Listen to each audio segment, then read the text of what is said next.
Good morning, my lady. Today's witness is the Prime Minister. I swear by the Gita I swear by the Gita that the evidence I shall give shall be the truth, shall be the truth, the whole truth, and nothing but the truth. and nothing but the truth.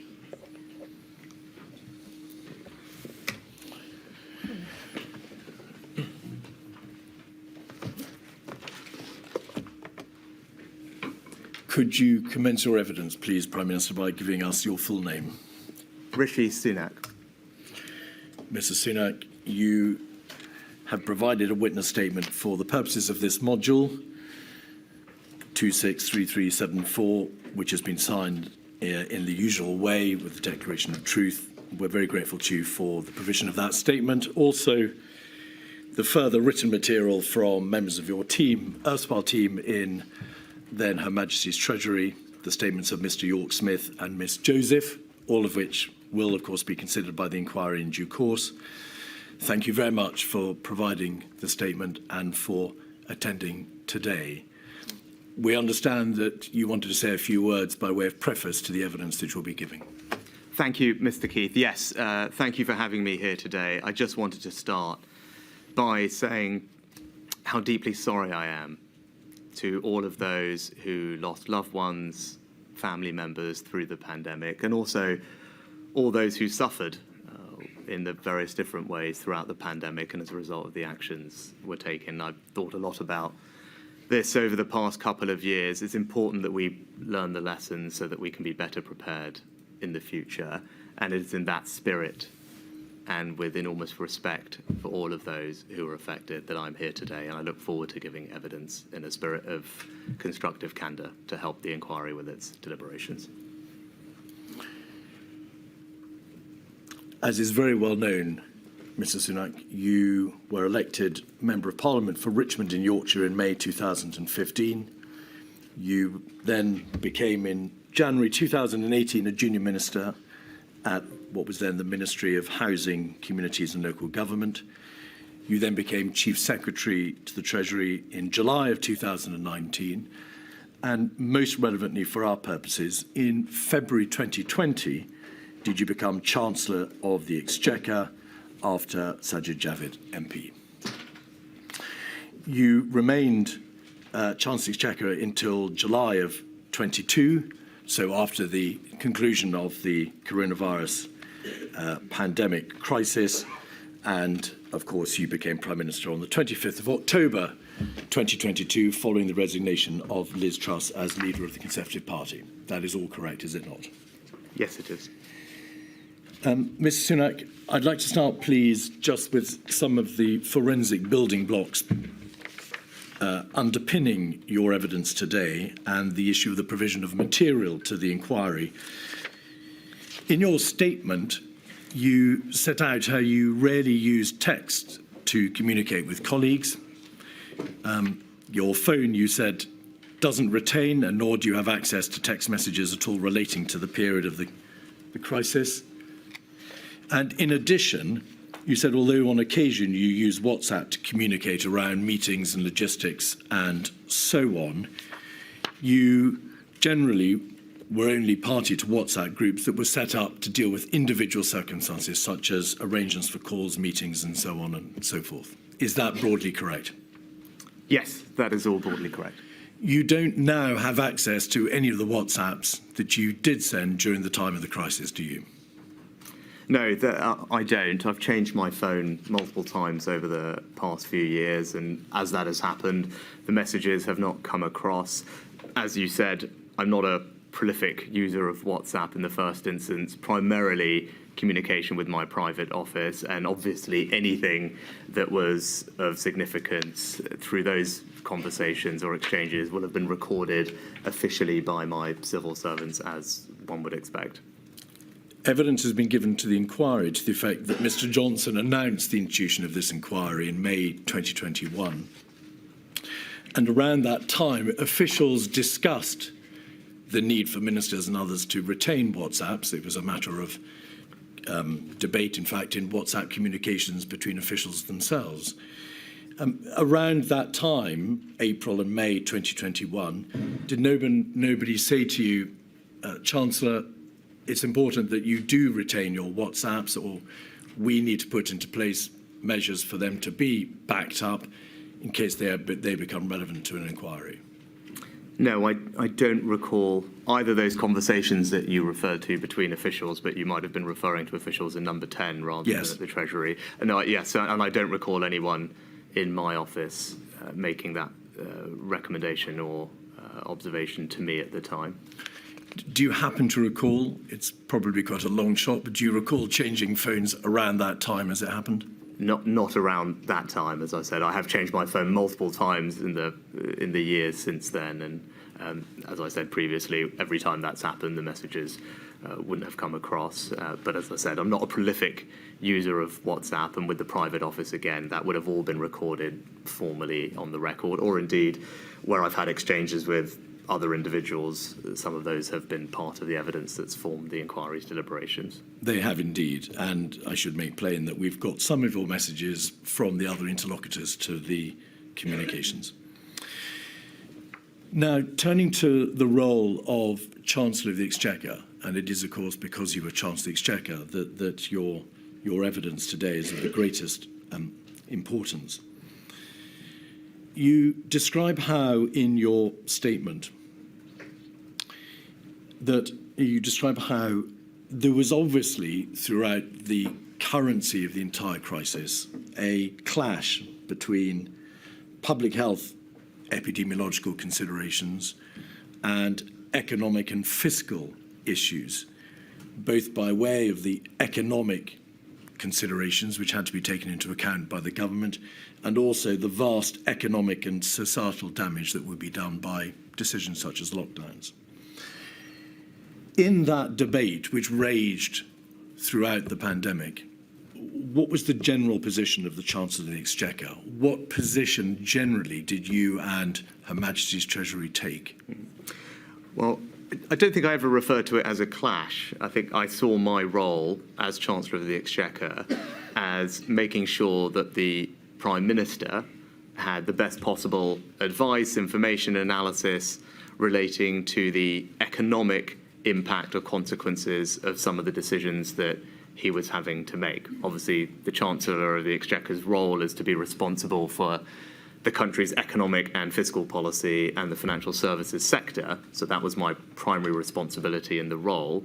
And then as it pertained to the pandemic, my jobs were not just to design and implement economic interventions like the furlough scheme or support for public services and businesses, but also, as I said, to provide analysis and advice to the Prime Minister as he made his decisions.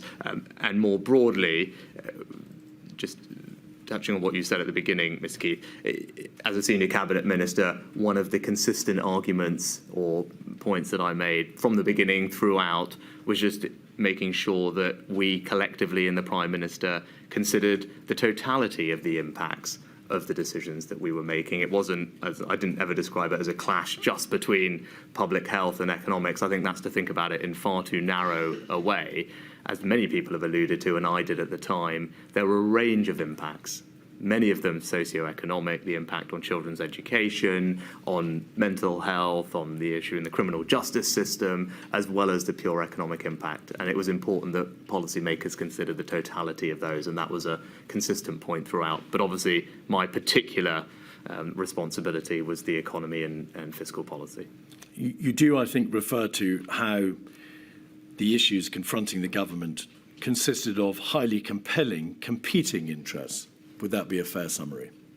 Yes, I think that is right. Again, as I said, none of these decisions were easy, as I think everyone has acknowledged. And the Prime Minister's incredibly difficult job was to have to balance many competing interests and make the best decision with the evidence and advice available to him at the time. And again, only he could do that because only he saw the totality of those, with input coming from various different cabinet ministers with their domains of expertise and responsibility. We'll see in a moment some examples of the way in which the arguments were promoted by HMT, Her Majesty's Treasury. In general terms, however, was it a question of putting before the Prime Minister your and HMT's views on the likely consequences of whatever decision might be taken by him, or did you engage in the ultimate debate as to what should be done? Did you promote a particular outcome in relation to, for example, lockdown decisions, decisions to ease, decisions to institute a roadmap, decisions whether or not to have a circuit breaker and so on? Did you promote a particular position as part of your role as Chancellor of the Exchequer, or was it just a question of providing a broad advice as to the consequences? I think it's probably difficult to generalise in that way. It would depend on the decision confronting the Prime Minister or the committee or the meeting that I would be participating in. So it wouldn't be one consistent answer throughout the pandemic. It would be context specific. But as a general rule, my primary responsibility was to feed in advice and analysis as to the economic consequences of what was being considered. Of course, where the Prime Minister would ask for my broader opinion, I'd always be happy to give it to him if it was something that I thought I could offer on the basis of some element of knowledge. But broadly, primarily my role was to feed in the economic advice and analysis, and I can provide opinions to the Prime Minister as and when he would have requested them. And do we take it from the fact that this advice was given to the Prime Minister that the Prime Minister ultimately was the decision maker who mattered? It's notable that a great deal of the advice that you provided was directed exclusively at the Prime Minister, as opposed to perhaps exclusively or in large part to Cabinet or the other bodies. Of course, you address them as well, but the final decision-making appears to be concerned solely with the Prime Minister. Well, I think it's absolutely right to say that the Prime Minister, as I say in my evidence, was the ultimate and sole decision maker. I don't think that's particularly controversial or challenged.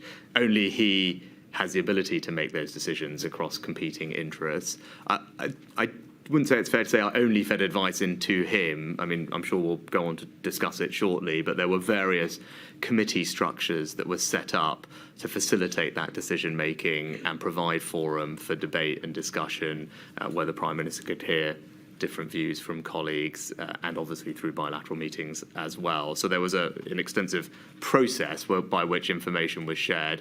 Often in the first instance, the Treasury would be sharing or I would be sharing that information with, as it later became, the COVID task force, whose job it was to coordinate and synthesise information from many departments to put together to Cabinet or Cabinet committees or presumably the Prime Minister himself so that he could make his decision.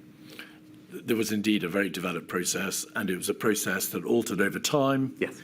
The government put into place a number of changes in order to make it work better, and we can see the progress from the MIGs at the beginning to COVID-S and COVID-O and so on. But the material shows, Mr Sunak, that when it came to a hard-edged decision, whether or not the Prime Minister would impose a lockdown or not impose a circuit breaker or institute the tier system, the Treasury was astute to ensure that it provided its opinion to the Prime Minister to the very last moment. You would try, in effect, to get the last word to say, Prime Minister, these are the consequences of whatever decision you will take, and you need to know what they are.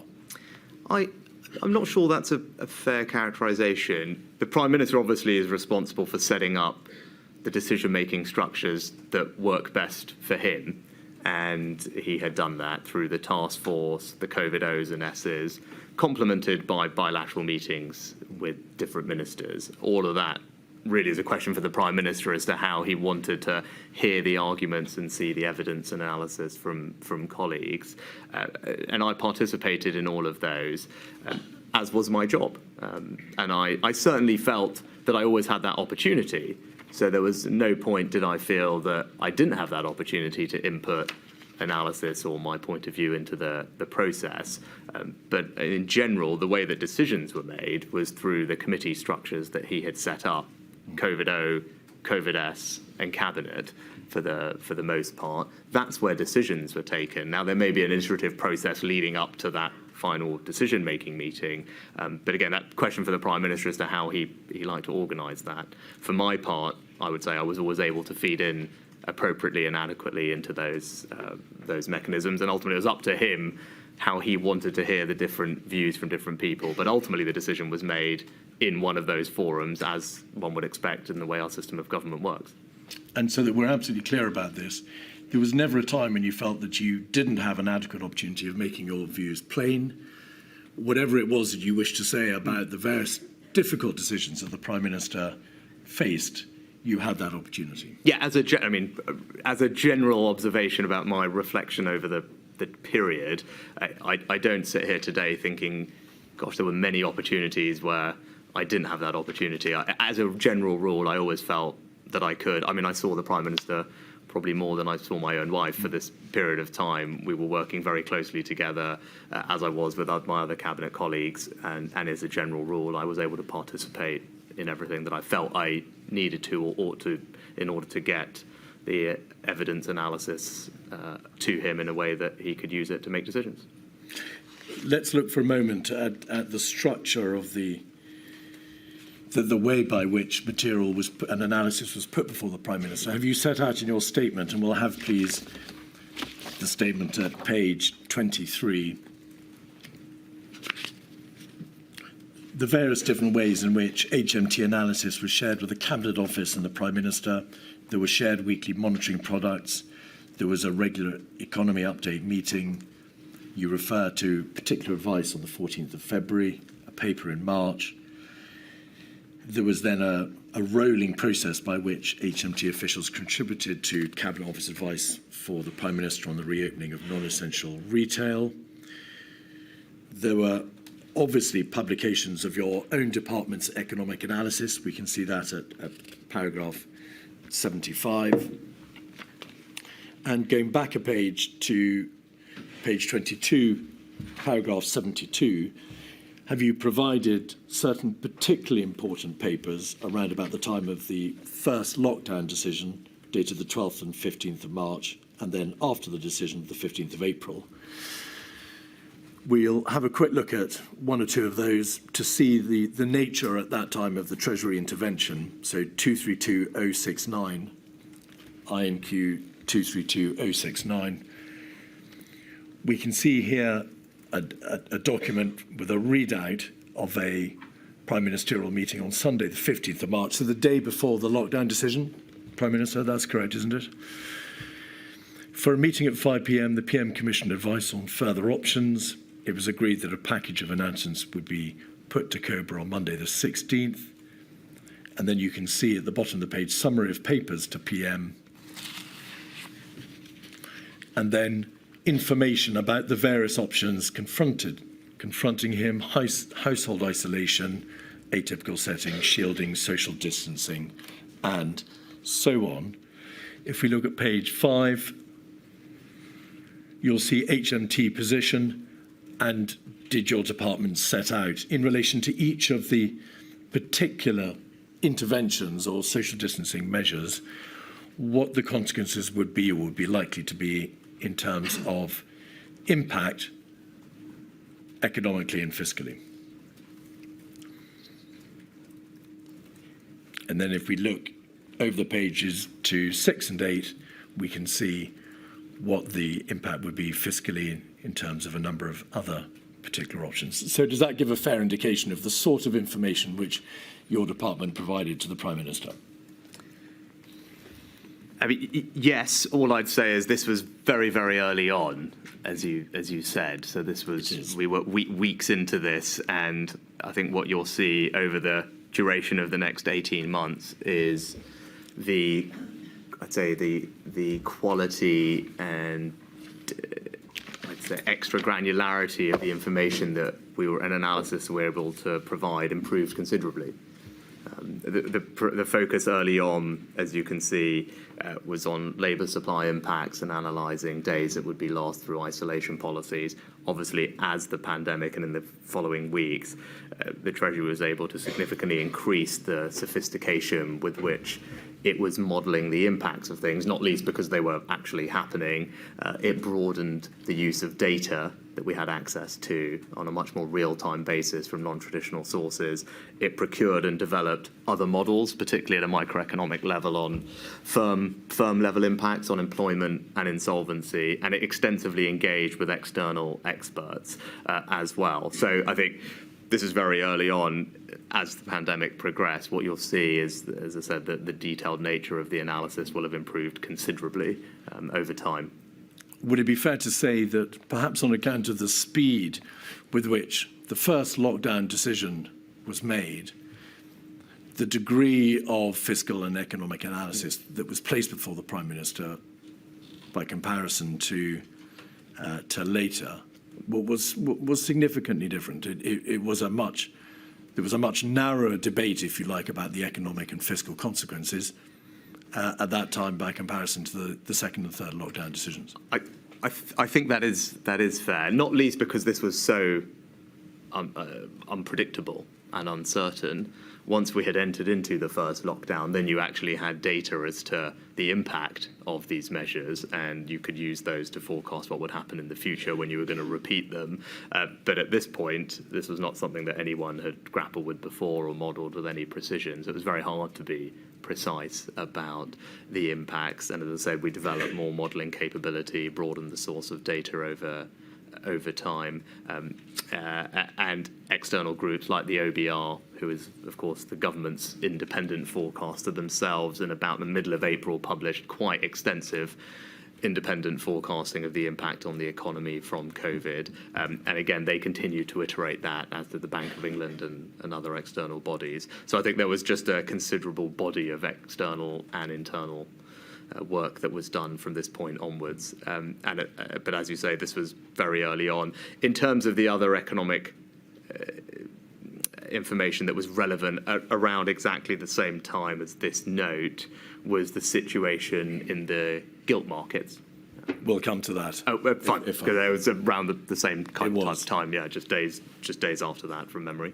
In fact, the lockdown decision was the 23rd, and the debate about the gilt markets was on the Thursday before, so the 19th was the first conversation I had with him, and then followed up. But we'll look at that in a moment. Fine. Well, we'll have another look at another document, 232115. This is a document dated the 15th of April 2020, so after the lockdown decision. The Cabinet Office produced a paper, COVID-19 Social Distancing Review Summary Data Deck, and we can see from pages 5 to 7 and 9 to 11 a considerable amount of information and analysis provided about the economic impact of course, what was then the lockdown, and we can see the sort of detail into which it descends. Would that sort of economic and societal analysis have been produced by HMT?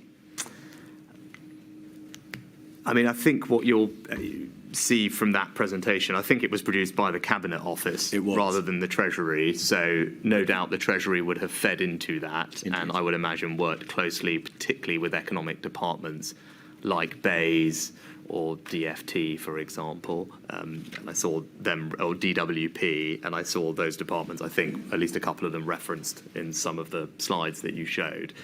So, of course, Treasury would have fed into that alongside those departments and would have been working closely with them to think through the impact. You've described how ultimately many of the most momentous decisions were matters for the Prime Minister. I'd like to ask you, please, about your understanding of where and when those sorts of decisions were taken. The inquiry has received a considerable amount of evidence about the debates and the decision-making processes that went on around the Prime Minister with his closest advisors, effectively debates in the Cabinet room, at 9:15 meetings, in meetings of the Prime Minister and his advisors. Did you form a view yourself as to the divide between the taking of those decisions by the Prime Minister and his advisors and the necessary debate which had to take place in Cabinet? Did you believe that Cabinet was in any way being sidelined, as one or two witnesses have suggested? You know, that's not my strong recollection. I mean, to reiterate what I said before, first and foremost, I was always in a position where I felt I had the opportunity to provide the Prime Minister with relevant advice and information that he needed. That's the first thing to say. I think the second broad observation I have was that the COVID-O and COVID-S structure actually worked, I thought, quite well. It was modelled on something that had the Prime Minister himself, I think, had brought in during the Brexit process. So it was a template that I participated on more at the O level in those days. So it's a template that had been used before, had been shown to work. My general recollection is that it was a good structure, and it did that separation between broader strategy and operations. I thought was a structure that made sense, and I found typically effective. I think my significant recollection of this time was the lack of the task force model early on, which was corrected by about June and then improved as well over time. And I think that was an improvement. And I think actually that is a model that now is ready to be deployed off the shelf, and rightly so. But not having a task force at the centre that I think it was described as the gearbox or the engine room that could synthesise across departments the information and analysis and advice coming in for the Prime Minister to present things in the round, together with input from SAGE, I think was a necessary and an important step in improving the quality of the decision-making and the sharing of information. And so that was not there in the first couple of months. And clearly, at that phase, it was DH were described as the lead department with the response, particularly in March and April. And I think if this happened again, one would want to make sure that that task force model was there from the beginning, day one, day zero, because that definitely improved things. It was Mr Cummings who referred to the Cabinet Office as being a gearbox, but with sand in it. Did you, as Chancellor, take a view as to the efficiency of the Cabinet Office, particularly in those early days from March through to May, by which time, as you rightly say, the COVID-S, COVID-O structure was put into place? I think it was very difficult. I think it's obviously easy to sit here now and say task force was better. Of course it was. COVID-O and COVID-S was better. Yes, of course it was, and it improved decision making. I think those first few weeks were extremely difficult for everybody. I don't doubt that everyone was trying very hard to do the best that they could in trying circumstances, dealing with something that we hadn't dealt with before. So it's, I wouldn't sit here and say that people weren't doing the best they could. I think they were. But it's clear that the task force structure, the O and the S structures, made things, I think, work more effectively and efficiently, and they were not there right at the beginning. And it's good that they were implemented, and good that they continue to improve over time. But I think the other thing I'd say is, I think there is this perception that somehow decisions are not being made in these fora. But I think they're really, my strong recollection is that they were. I mean, the COVID-Os and COVID-S were the places where an appropriate group of people came together to discuss, to deliberate, for the Prime Minister to make his decision.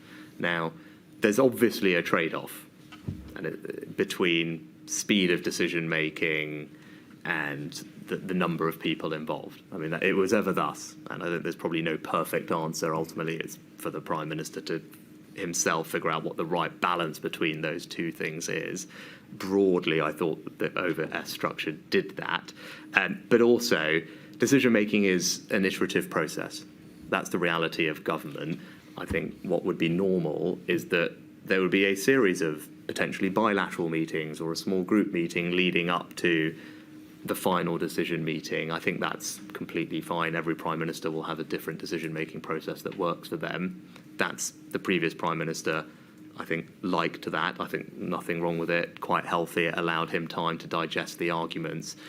So I don't think there's anything wrong with there being a series of meetings considering the same topic before a final COVID-O, COVID-S or cabinet meeting to take the final decision. Your answer, at least at the start, Mr Sunak, was heavily predicated upon the existence of COVID-S and COVID-O.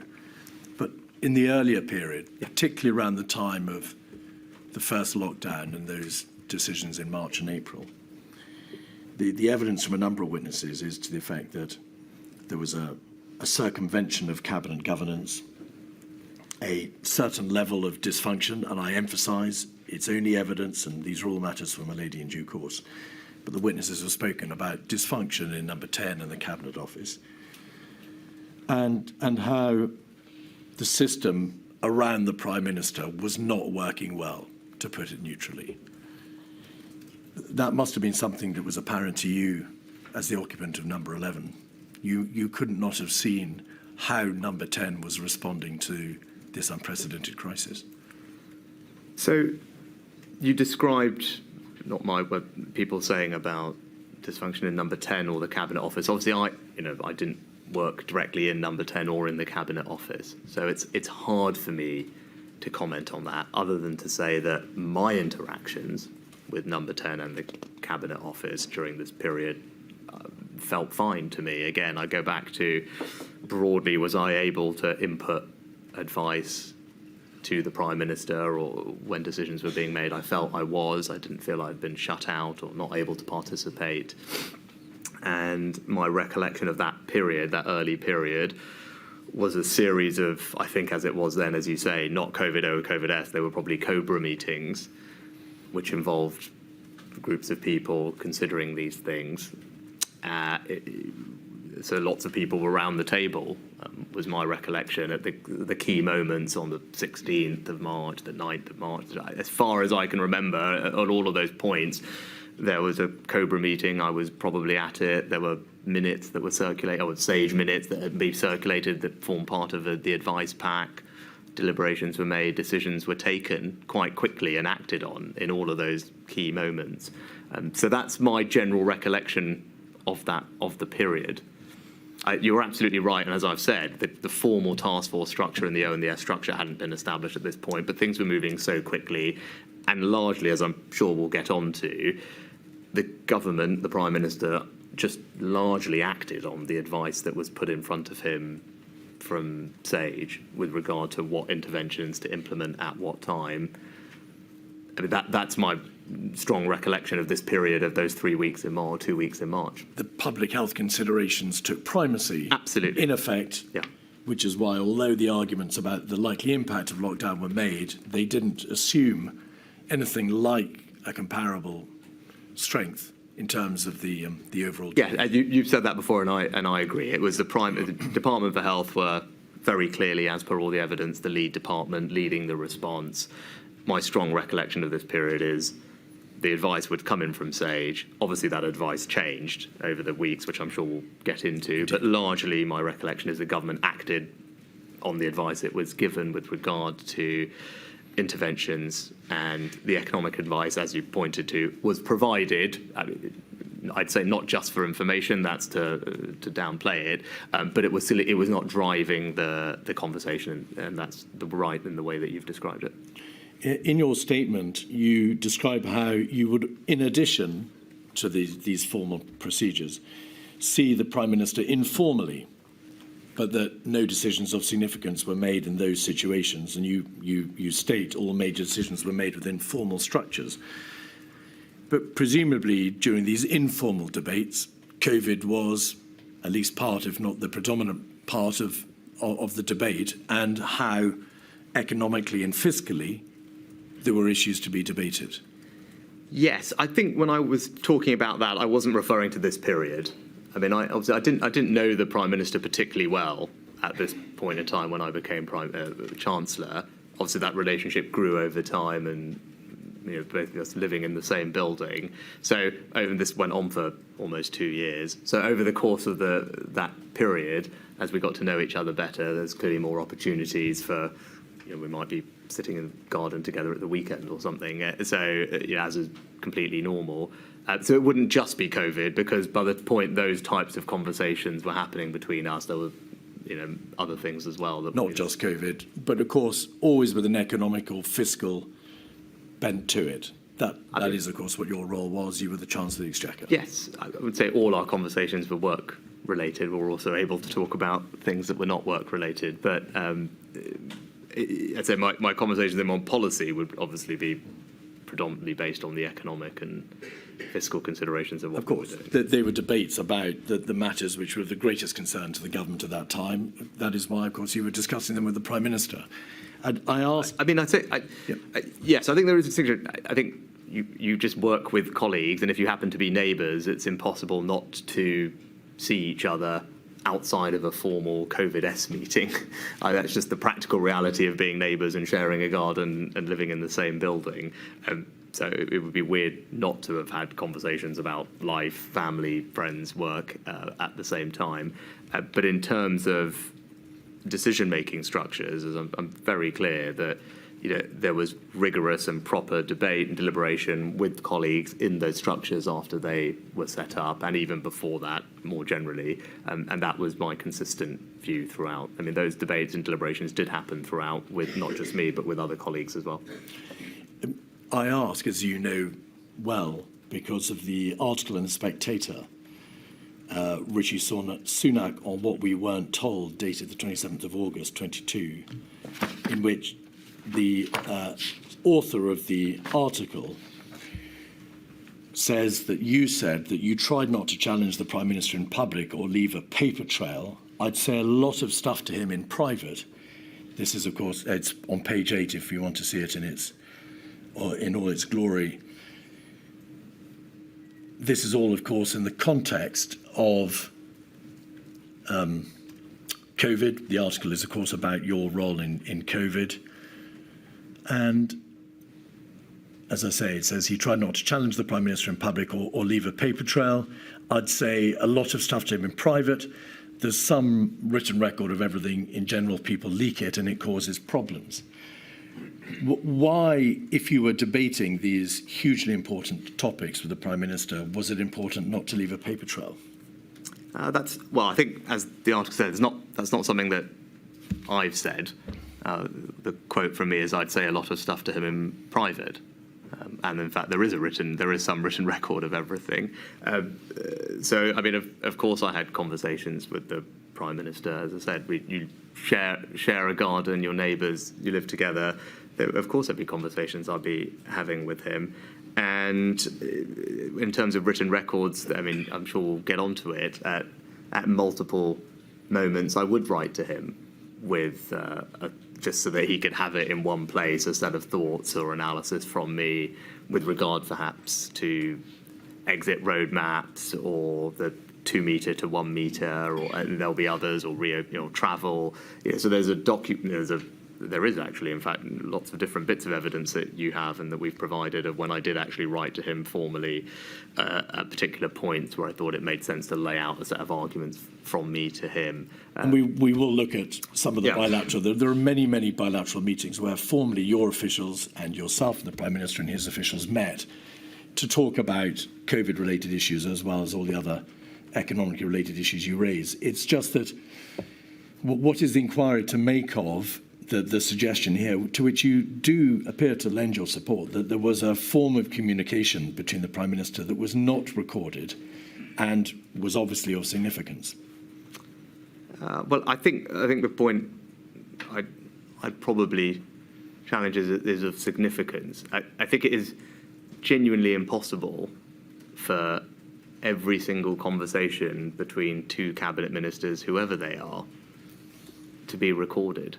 I mean, there aren't civil servants following cabinet ministers through the division lobbies on a typical evening where they might be chatting about something, or if I was having lunch with my family in the garden at the same time that the Prime Minister was on a typical weekend in Downing Street, and we'd obviously be chatting as we were barbecuing or something. I mean, it's clearly impractical to think that every single conversation between 2 cabinet ministers can be recorded in that way, but I think everyone would accept that.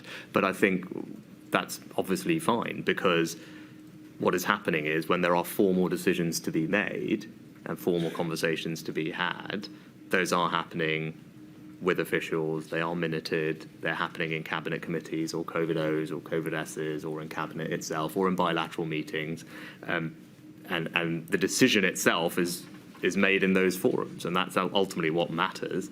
is the decision and how it was made and who fed into it, and that's all a matter of public record and recorded correctly. I mean, I think it's implausible to think that every single conversation between two cabinet ministers could be recorded in that way. I mean, it's not practical or plausible. All right.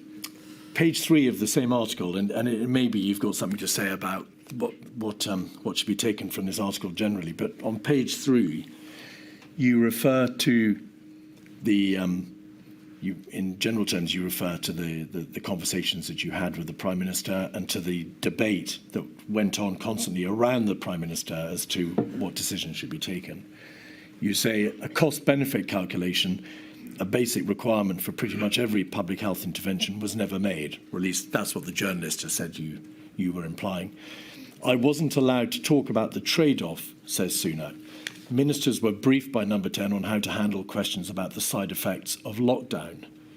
The script was never not to ever acknowledge them. The script was, oh, there's no trade-off because doing this for our health is good for the economy. We need to be quite clear, don't we, that the reality was that the Chancellor of the Exchequer, yourself and HMT, took every opportunity to bring to the attention of the Prime Minister the potential consequences of the lockdown decisions and the fiscal and economic harm that would be done. That's very apparent. Would you agree with that? Yes, that was my primary responsibility, and that's what we did. And if we look at 182359, this is an analytical note which expressly refers to it being a trade-off between continuing COVID-19 social distancing and minimising foregone economic activity and other costs. Was this a document produced by HMT, dated the 22nd of April, provided to the Quad group of ministers, that's to say, the group of yourself, the first Deputy Prime Minister, Mr Rabb, Mr Gove and Mr Hancock, whilst the Prime Minister was ill? So a Treasury document that expressly addresses the trade-off between continuing social distancing and economic activity. I'm not familiar with that document, so I don't know if it's clear who you may it's not come know from. the individual document, but Well, I do recall, because the person who wrote it, I worked with him in a previous guise, and I don't think he did work at Treasury. I thought he was in a different department, so it's not obvious to me that the document does come from the Treasury or not. So I can't say that it does come from the Treasury. My point, though, referring to the quote you had from the Spectator article previously, was not about the substance of the discussions that were happening in government, which, as you rightly said, and I was making the point about some of the consequences. Again, not just economic, but the other impacts in all other walks of life as well. The point was about the communication strategy. And I can certainly sympathise, actually, with a communication strategy that wanted to simplify things, because we were dealing with something that was, again, unprecedented. We didn't know how people would respond, behave, comply. And so the sense was a simpler communication strategy would be better for achieving that objective, and it was just better to focus on the health impacts, and because that would be the way to improve compliance. And I have sympathy. That's a reasonable argument to make, but that argument that was made to achieve that aim came at the cost of not having from the beginning a broader conversation about the other impacts and other walks of life. And again, impacts that may not be felt immediately, but would be felt down the line.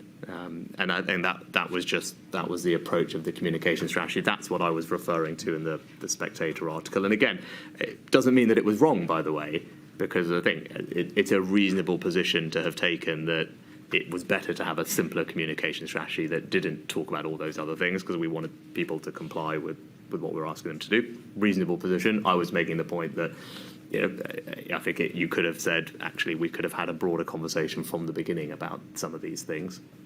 That was the point I was making in the article. But this document, as I said, I don't know or recollect. The article itself makes no reference to this being a comms issue. It simply quotes you as saying the script was not to ever acknowledge them. The script was there's no trade-off because doing this for our health is good for the economy. But you say that was just a question of communication Yes, because policy. I think if you can, well, if you can bring it back. Page 3 of 280042.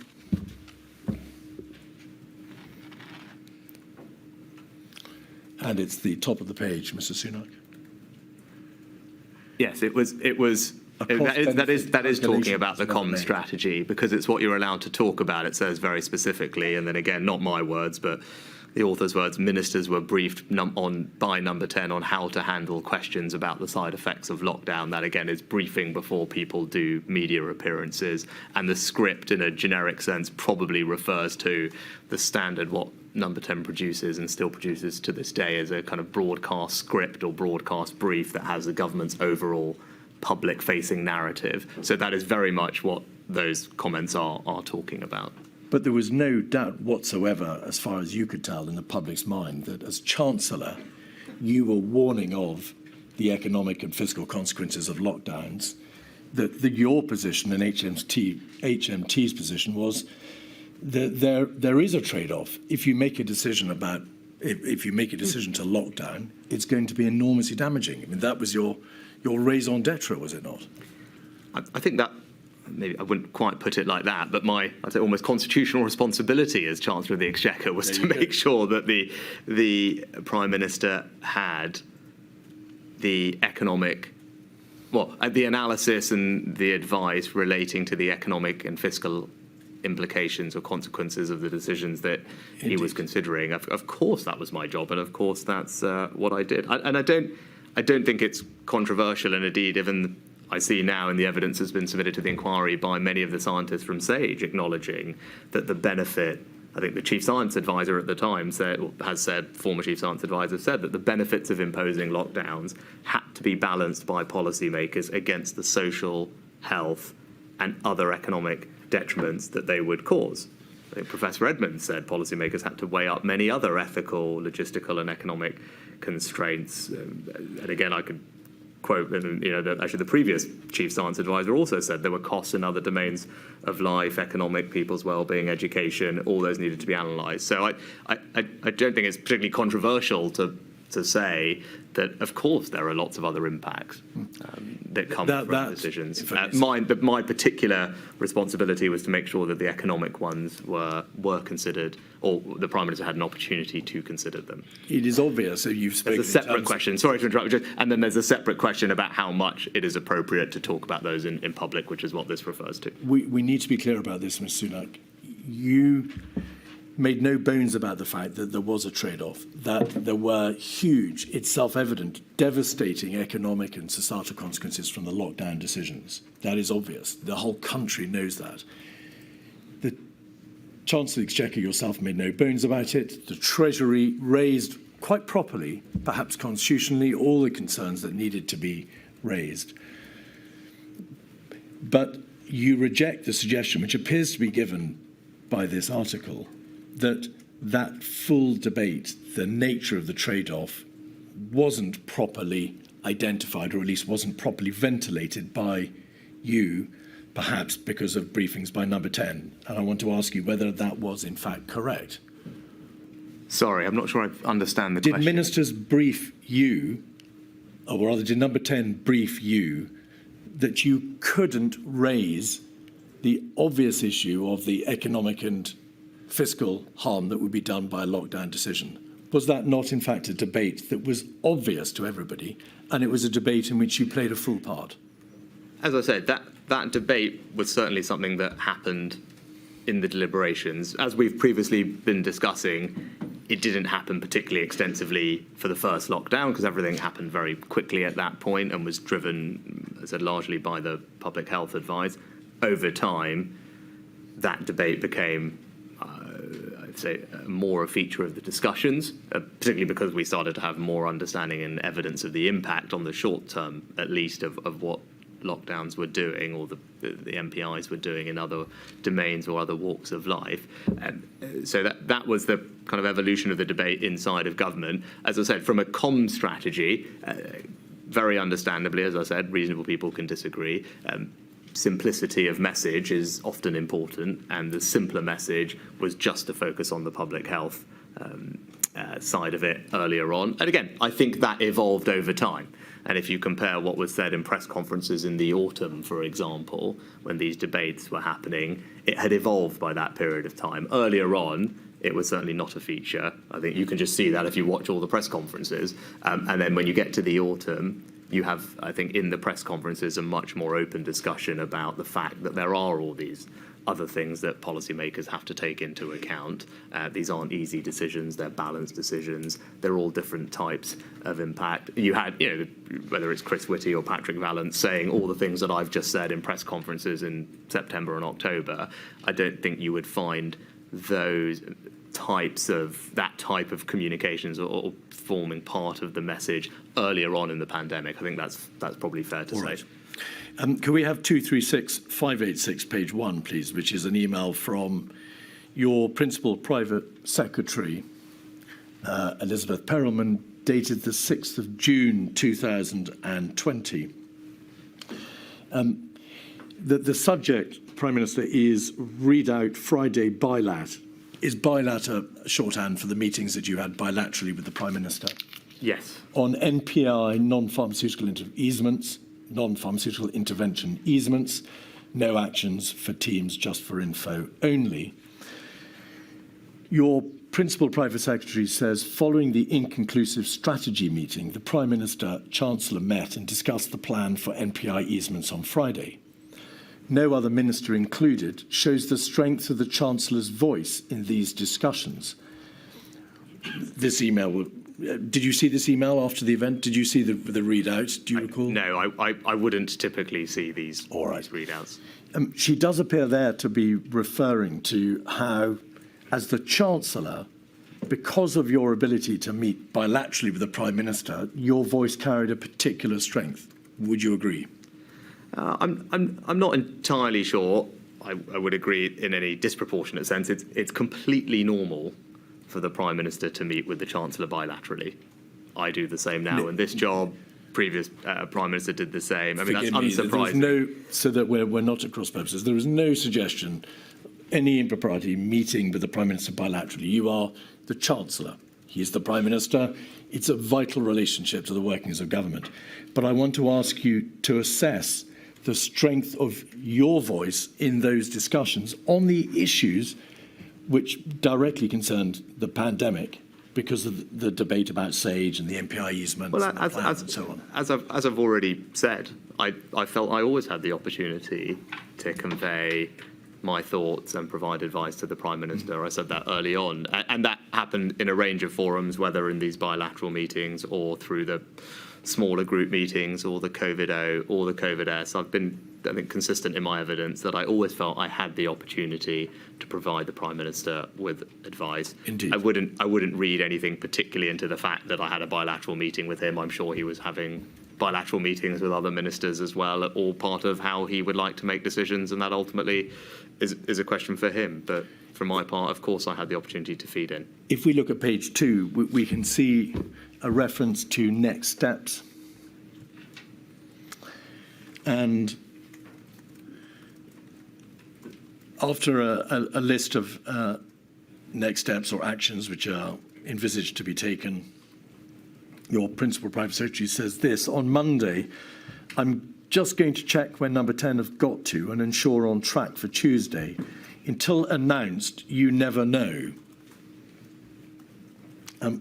That would appear on one reading to be a reference to an understanding held by her that there was a degree of backing and veering or change in position or perhaps just debate within number 10, which meant that until decisions were actually announced, there was a risk they might not be adhered to. Would you agree? I think I touched on it in my responses earlier, that decision-making is a process. And every Prime Minister will have a different process by which they want to make decisions. And that would just be different depending on the personality style of the person in the job. But my experience of the previous Prime Minister was, and I think entirely rightly, that for big decisions, he would want to go over the arguments, test out different points of view. He might do some of that bilaterally with ministers, do some of it in smaller group meetings, and through that process, again, same way that you develop policy or I develop policy as Chancellor, that process of discussion, debate, reviewing evidence and analysis might change your mind on something. I don't think there's anything wrong with that. Over the many policy development processes that I've personally been involved in as Chancellor, it might well be the case that you come to a question with an intuitive view of what you think is right, and over the course of a policy development process, going over the analysis, the evidence, hearing from people, that you think, well, I did think that, but it's clear now, having reviewed everything, that that wasn't right, or we should do it a different way. I think that's entirely normal, particularly when you're dealing with something that is uncertain and unprecedented. It's not surprising that that happens, and I don't necessarily think that it is a bad thing. I think it shows that someone is engaging with the process and hearing from different people before you get to a final decision meeting in the right format, COVID-O, COVID-S, cabinet, etc. But I don't think it's necessarily, as I said, a bad thing that over the course of a process the Prime Minister would want to hear different points of view before coming to a final decision. And it may well be that, during that process you hear different things which challenge thoughts that you had before. 236594, page 1, is another email from Elizabeth Perelman to various recipients in the Treasury. We can see at the bottom of that first page, the Chancellor in particular wanted to thank you, the economic team, the health team and the COVID team for all the work. The briefs and information meant the Chancellor was well armed to challenge and scrutinise the proposal. I should say this is dated the 9th of October, Prime Minister, and had a level of detail beyond the rest of the room which allowed us to make and land our points with a great result. An outline of the wider discussion is below, but afterwards there was a smaller Prime Minister-Chancellor huddle, and the upshot is no final decision has been taken on the MPIs. And then over the page, please. However, the Prime Ministerial steer is that he's not minded to agree to the Cabinet Office proposal. His preference is either to do nothing or close pubs only. And then, under the bulleted points, clearly there is a high risk that this is unpicked over Friday the weekend. So 2 questions, please, Mr Sunak. Firstly, the reference to the fact that there was a huddle between yourself and the Prime Minister after the general debate appears to suggest that with this Prime Minister there was an ability to get the last word in, to meet with him and to be able to influence his ultimate decision. And secondly, the reference to unwinding and unpicking a position which appears to have been agreed suggests that this wasn't an open-ended debate which led to a consistent decision. There was the ability to be able to unwind or unpick a position which had already been reached. Do you agree with both those propositions or neither? Well, obviously I didn't write the email, No. so I don't know precisely what it refers to. And is it possible that I might have had a chat with the Prime Minister once a meeting wound up on my way back somewhere? Of course that's possible. He might have said to me, that was interesting, I'm thinking X as a result of it. I mean, I don't think anything particularly wrong with that, right? I mean, I don't call it huddle or not. It might be just that he might have just giving me a sense of where his head was at that particular moment in time.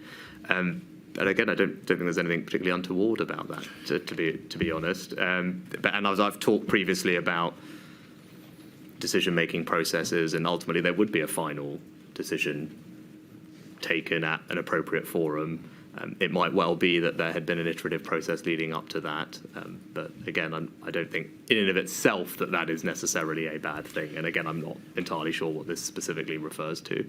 You referred to the fact that there might be an issue as to where his head is at, where the Prime Minister has reached in terms of his thinking. And I need to ask you, because of the evidence which has been given by his former cabinet secretaries, his former chief advisor, his former director of communications, also by privately his chief scientific advisor, that he had a tendency to back and veer, to bear the impression of the last person who sat in him in terms of the debates which were raging in Downing Street, and that this led to a degree of chaos, or to use Sir Patrick Vance's words, operational inefficiency. Were you aware that his closest advisors had seemingly unanimously taken the view that there was a lack of efficiency? The administration is described privately as brutal and useless, or criminally incompetent, or operationally chaotic. Was any of that known to you? No, I don't think any of those comments were shared with me at the time. You made a point, though, Mr. Keith. You said debates raged.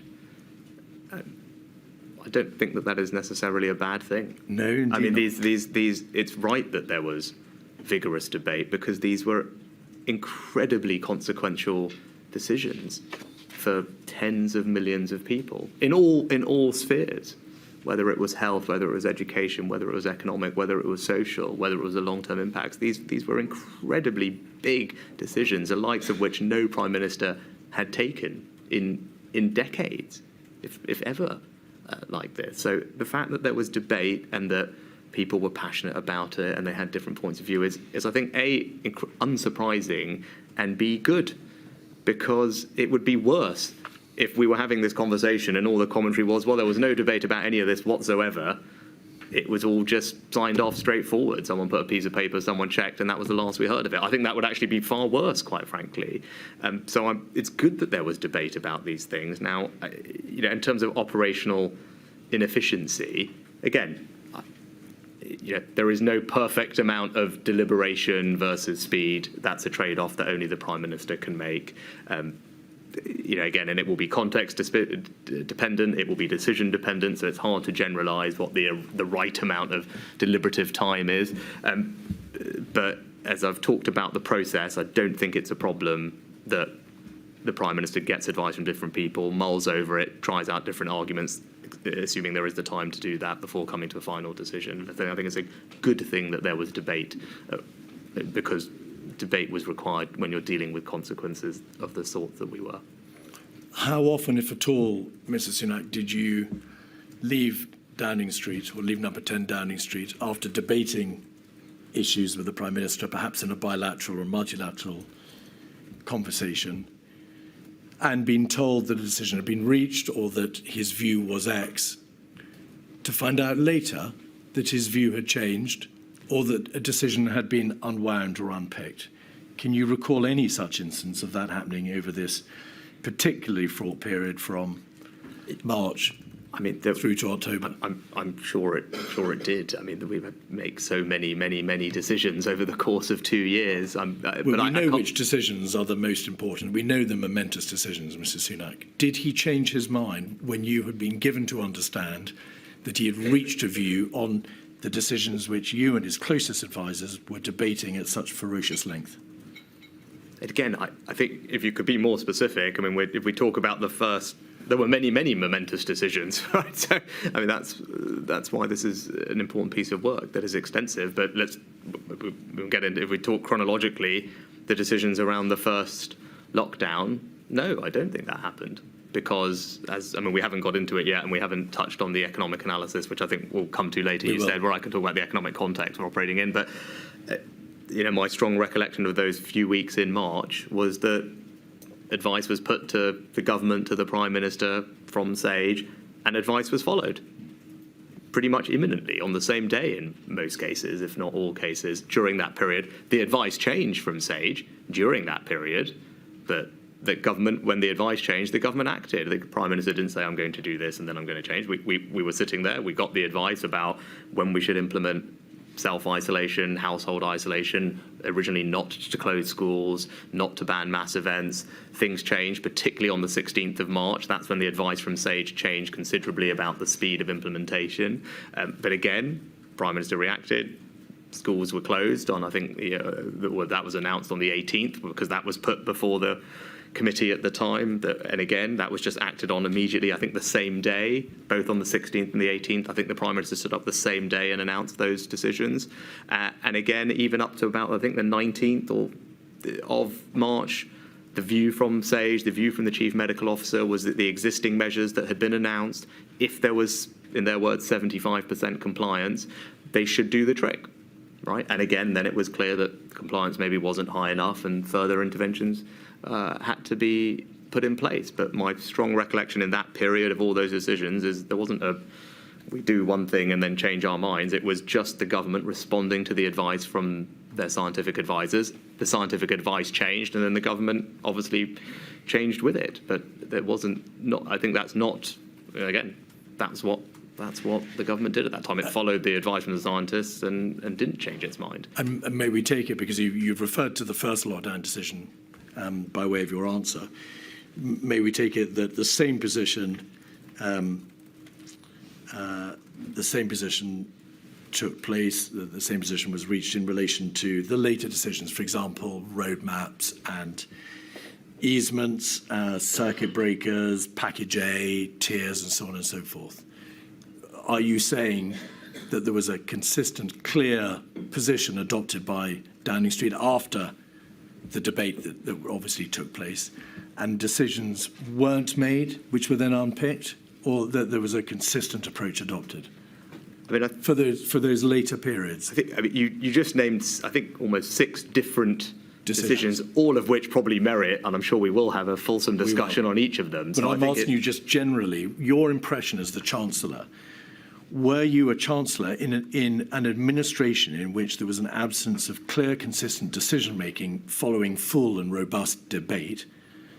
Or was it your impression that the decisions were being made properly, that there was a proper opportunity for everybody to have their say, and then the Prime Minister took decisions and stuck to them? Which is it? So I can only answer for myself in terms of, did everyone have the ability they wanted to feed in? Ultimately, because I'm not, I don't know the extent to which other cabinet ministers felt that they were sufficiently included or fed in or met the Prime Minister. It's a question for them. I've been consistently clear. For my part, I did have that ability from the beginning and throughout to feed in to decision making. And as I said, throughout, it's right that there was debate and discussion and debate. That's my general recollection. There weren't decisions that were made by fiat. There was good debate and discussion about decisions as we went, and unfortunately we were just dealing with an unpredictable situation which people hadn't experienced before. And so did things have to iterate as we went along? Of course they did, and we'll get into that, I'm sure, when we address each of those individual decisions that you mentioned. Now, in each of those, of course, there would have been a period of iteration where we adjust the circumstances or facts as they changed. Don't think that is wrong, and I think it's hard to generalise, but what we should do is go into each of those things in detail, as I look forward to doing, and I'm sure we will over the course of today. We will. The first lockdown decision was taken on the 23rd of March. In your statement, you relay, as you said this morning, your general impression that the recommendations which were being made in public health terms were strongly supported, and there was a sense of the sooner the better that they were implemented, because the majority of the advice, indeed the vast majority of the advice that the government was receiving in those weeks of the 9th and the 16th of March, focused upon the public health considerations, the exponential nature of the growth curve, the damage that would be done and the ultimate collapse of the NHS, and of course on the number of deaths, the mortality that would ensue. Can you recall, Mr Sunak, your take on and your recollection of the robustness of the data underpinning the proposition that the NHS would collapse? It was obviously debated by you and others at the meeting on the Monday, the 23rd. It was debated at all the COBRAs and the cabinet meetings hitherto. What was the understanding that you had? Was it undoubtedly going to be the case that the NHS would collapse, or was it a question of it's in peril, There are very grave concerns as to whether or not it'll be overwhelmed or overtopped. But we've got to see to what extent surge capacity and the heroic efforts of the NHS itself could save the day. Where was the final line reached? You know, I can't specifically recall the analysis that was presented. My overall recollections of this period, which may be helpful for context, were obviously we were starting to get information coming in about COVID internationally. The general response was being led by DH. I think you will be familiar with the contain, delay strategy, which is what we were advised by the scientific experts to follow. The strategy was, as you said, to prevent the NHS from being overwhelmed. I vividly recall at the time the chief scientific advisor saying, and I think it's recorded in the minutes, that the strategy was not to completely suppress the disease, right? Which I think there was a misunderstanding about this, but that he was very explicit that wouldn't work, and that would just lead to a later second peak later in the year, which did overwhelm the NHS. So what they wanted to do was flatten the curve, change the epidemiological shape, and they were very concerned about going too early. Right, the general advice from them was they were worried about implementing these things too early. They said that in private, but also in private in the meetings, but also in public in the press conferences. But you're right. Increasingly, it became, well, the advice we were getting was the NHS was imminently in danger of being overwhelmed. Incrementally, more and more measures were implemented. New modelling came out, I think, around the 16th, which changed the timing that Sage had worked to previously. Government acted on that, acted again on the 18th. And as I said, I think Chris Whitty on about the 19th was clear that the decisions we'd made, having closed schools at that point, were announced. So if there was good compliance, should be sufficient. That turned out not to be the case, and obviously subsequent measures were implemented. I don't remember the specific analysis that we were shown about the NHS being overwhelmed. I don't think I would have been in any position to challenge it if it was coming from the NHS at that moment. But and how much of the debate on that Monday revolved around an understanding of what the impact on the NHS might be?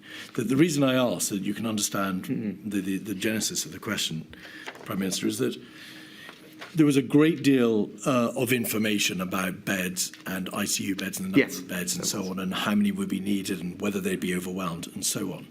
But there was also a fair amount of information from the NHS as to what could be done by way of additional surge capacity, whether the NHS would survive, whether it could survive.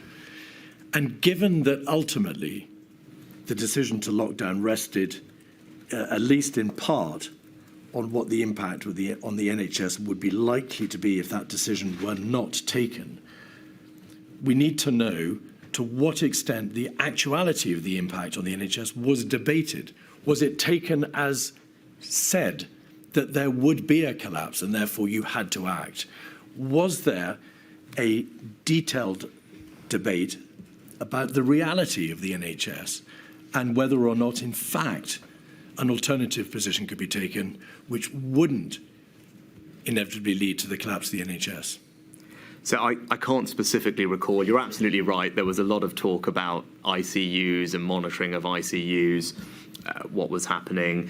And then you had the forecast from the scientific advisors with degrees of infection and hospitalizations. Indeed. And then, as far as I can remember, but I might be confusing it with a later period, you could easily plot the curves of here's a line of NHS capacity, here's the predicted emissions. There were curves then, undoubtedly. And look, of course, you would look to see, well, how can we improve capacity through Nightingales or flexing staffing ratios, all these types of things, which we did. I don't think I was in a particular position, or I don't remember there being enormous challenge of those assumptions that we were presented with the NHS. I'll be honest, though, I can't precisely recall, but I think it was just it was presumably I think it was largely taken if they were saying we were going to be overwhelmed in a matter of days or weeks if this carries on this projected curve. There wasn't an enormous amount of disagreement with that.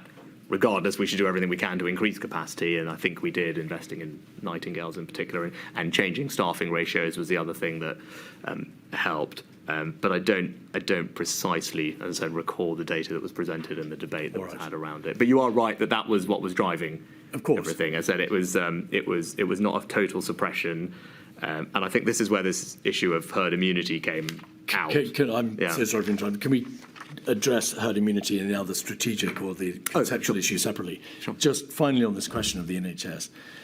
In hindsight, Prime Minister, and you've looked back at the documentation from that weekend, of course, and on the Monday, and the Cobra meeting on the Monday at 5 p.m, and the Cabinet meeting, which took place afterwards, after the public announcement on the Tuesday. Are you surprised by a relative absence of hard data as to the direct impact on the NHS and on the amount of debate which was directed towards working out what really would happen to the NHS if, by contrast to taking that further ultimate step on the Monday, the government had simply waited to see whether or not the measures imposed in good faith the previous week should be given more time to work? So one of my more general reflections on this whole thing, but particularly on this period as well, is about data and access to good data. I think it's very clear that early on there just wasn't the quality and timeliness of the data in all areas that you would have liked in order to make decisions. I think that's clear. Now, that improved over time, I think. So the good news is, I'd like to believe if this happened again, actually we now know the data that we need and are able to get it in terms of monitoring the progression of the virus or what's happening in the economy or the testing, all these things, including the NHS. Do I think at this moment in time the data was perfect? I doubt it was. I can't remember it precisely. I would assume it will be much improved today compared to as it was then about our ability to know exactly what was happening in various hospitals. And to your broader, so I think a general reflection, look, I agree, data was not as good as it could have been at the beginning. I think that improved over time and would be a big lessons learned for me. To your broader point about, was there enough attention scrutiny on this? This was all happening very quickly. As the advice was coming in from the people at Sage, it was essentially just acted on the I think on the 12th, on the 16th, on the 18th, on the 20th and the 23rd. Sorry, I know you're referring to days and I think about it as dates in my head. So if you could translate your Mondays and Sundays into dates, it would help me. But those are the key dates that I remember in the key meetings. I think the 16th is when the advice from Sage changed about the timing of implementation. Government, I think, made an announcement same day. 18th, again. Indeed. Conversation about London. Will you forgive me if sorry, because we're going to be looking at it after the break in a bit more detail. But okay. I didn't suggest to you that the data was not as it could have been at the beginning, to which you lent your assent by saying I agree. There was obviously data before you and your colleagues from the NHS sit reps, which were daily. There was data in relation to the number of beds, the number of ICU beds, and so on. There was data in relation to the infection fatality rates, the hospitalisation rate, and so on. The broad position was plain as a pikestaff. You knew what the position was in the NHS, and you knew what the position was in terms of hospitalisation and fatality rates. My question to you is, are you surprised at the relative absence of debate in those final ultimate decision-making meetings as to what really would happen to the NHS if you decided not to impose a mandatory stay-at-home order? I mean, as I remember it, I think actually you have to remember there were all these scenes. What people talked about a lot was Lombardy, right? I think people could. It was in Italy, that region of Italy. There were these scenes of the hospitals being overwhelmed, and I think that was very much in people's consciousness at the time. Was the scenes from Lombardy, what happened in Lombardy, and needing to avoid that happening in the UK. So I think that was the kind of emotional backdrop to these conversations. And you're absolutely right. Of course, the NHS presented all the data on ICU and all that, and it was based on the combination of the scientific modelling of what was going to happen to hospital admissions and the NHS saying, well, obviously, if you have admissions up here and capacity down here, it's a pretty poor outcome for everybody. I don't remember the degree of scrutiny over those assumptions of saying, no, you guys are just being very conservative. Clearly, you can treat 5 times as many people as you think. I don't remember those precise conversations. They may well have happened. I wouldn't have any particular ability to challenge them, I don't think. I mean, if the chief medical officer and the head of the NHS are telling you this is the amount of staff we've got, this is how many are going to be off sick themselves, this is the maximum number of people or the ratio we can have of ICU nurses to a bed, even if we flex it, it's probably hard for me to say, well, you're wrong, right? I mean, I could probably say, well, they've done this over here or done this over there. But again, this is not my lane, so to speak. But this was, of course, one of the most momentous decisions in the history of this nation. A great deal of water was passed under the bridge. The decision taken at that 5 p.m. meeting.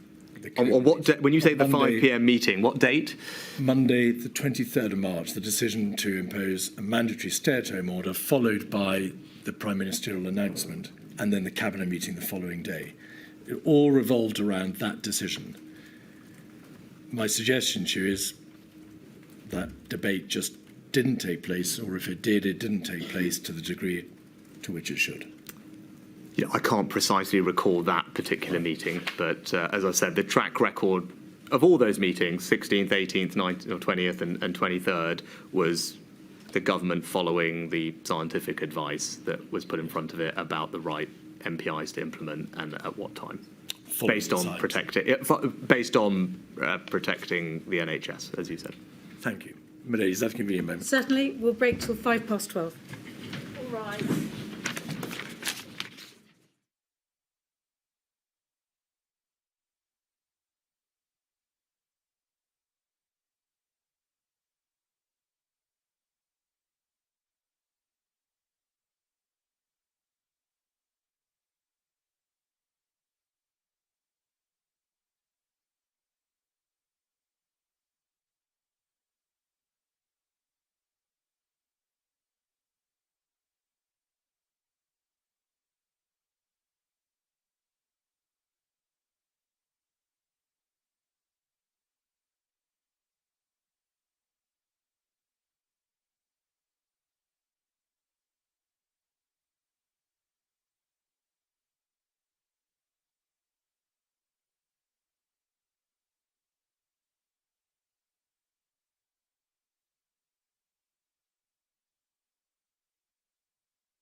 slightly slower process because identification has to be checked. Prime Minister, just some final questions on the first lockdown decision. You referred earlier to the debate about herd immunity and also the advice that the government received to the effect that implementation of the measures, plural, should not be undertaken too early.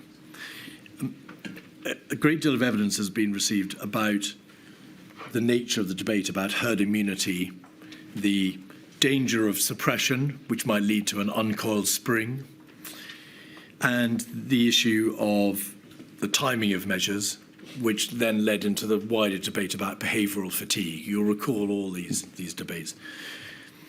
What should the inquiry make of those debates? To what extent did they occupy valuable time and bandwidth in the weeks of the 2nd and 9th of March? Do you recall there being a great deal of time spent on debating these somewhat conceptual issues?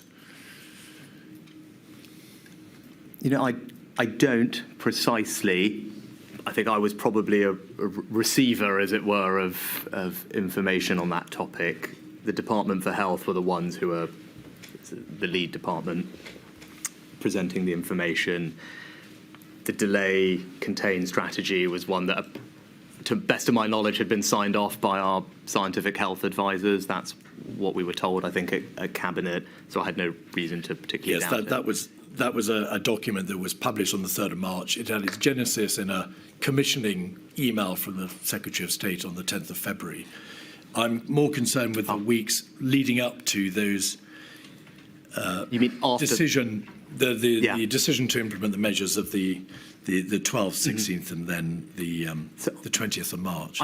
I don't think the overall strategy changed. I think it always was the strategy, which was to not completely suppress the curve, but to flatten the peak and push it out. I do remember this concept. I don't have any strong recollections, but I remember the chief science advisor talking about herd immunity in that context. And I think the minutes of one of the meetings in I think maybe it is on the 12th, to your point, where I think the minutes say that he said a good outcome being that by September 2020 herd immunity would be reached. So that's in the reference to herd immunity. In fact, that's in the minutes of that meeting attributed to him. But I think it was just to get the point across that the aim and the goal could not be and should not be to completely suppress the virus. It was about changing the shape of the curve. And all these interventions I saw as vis-a-vis our previous conversation at the end of the last session were about doing that so that the NHS was not overwhelmed. There were a number of SAGE meetings and COBRA meetings where the issue of don't go too early, yes, timing is vital, dominated the debate, yes, at least the debate about whether or not measures should be implemented. You were, of course, present at the COBRAs. To what extent do you assess that had the government not received advice, don't go too early, there is a limit to which the population will be able to countenance and to deal with such measures? To what extent did that debate slow down the ultimate decision-making?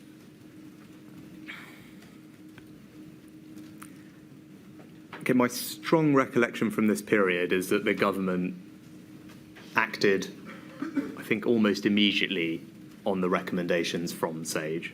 But SAGE didn't, with respect, to make specific suggestions. It could only recommend that more stringent interventions would be applied, and then they would produce papers showing what the consequences would be of any particular intervention. But they also advised on timing.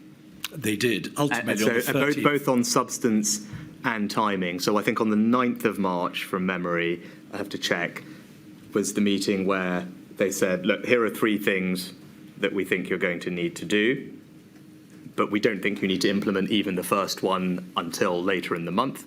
And here are 3 things that you definitely don't need to think about now, including banning mass events or closing schools. So that was a meeting I remember vividly. Now, that was on the 9th, I think. That was the week of the 9th of March. And then what happened on what then they came back with timing advice, which on the 12th was more specific, and the timing advice on the 12th said you don't need to implement the first of these until I think the 20th, and the other two later. Then that all changed on the 16th. Well, there was a 13th stage where they said don't allow a concern about the timing of implementation to delay anything you might wish to do. So there was a change on the 13th in terms of material from Sage, and the evidence is quite clearly that there were dramatic changes in the approach over that weekend. I think the 16th is the meeting that I remember, which is where, and I think the imperial modelling had come out at around the same time. Sage themselves said at that moment in time, and it's recorded in the minutes, that their view had changed just in the past few days. So That's what you recall. Yes, in those mid-teens days, something changed. I do remember it was the imperial modelling that had come out at around the same time, which no doubt was a factor, but again, you'd have to ask them. And then on the 16th, that's when they said, we need to do these things sooner than we thought, do them now. And I think the Prime Minister announced them that day. He did. There was a suite of measures on the 16th, and then, of course, decision taken on the 18th to close schools, and then on the 20th, you'll recall vividly the decision that non-essential retail and so on should shut. But the fact that you, as Chancellor, recall the debate about the warning, and I don't mean that in any pejorative sense, the debate about the potential impact of going too early, rather suggests that it was an important issue and that it would be prone, it would be likely to have had an impact on the decision-making process. I think we were following the advice from the scientists. So I do agree that we were influenced and informed by what they were telling the government to do and when to do it.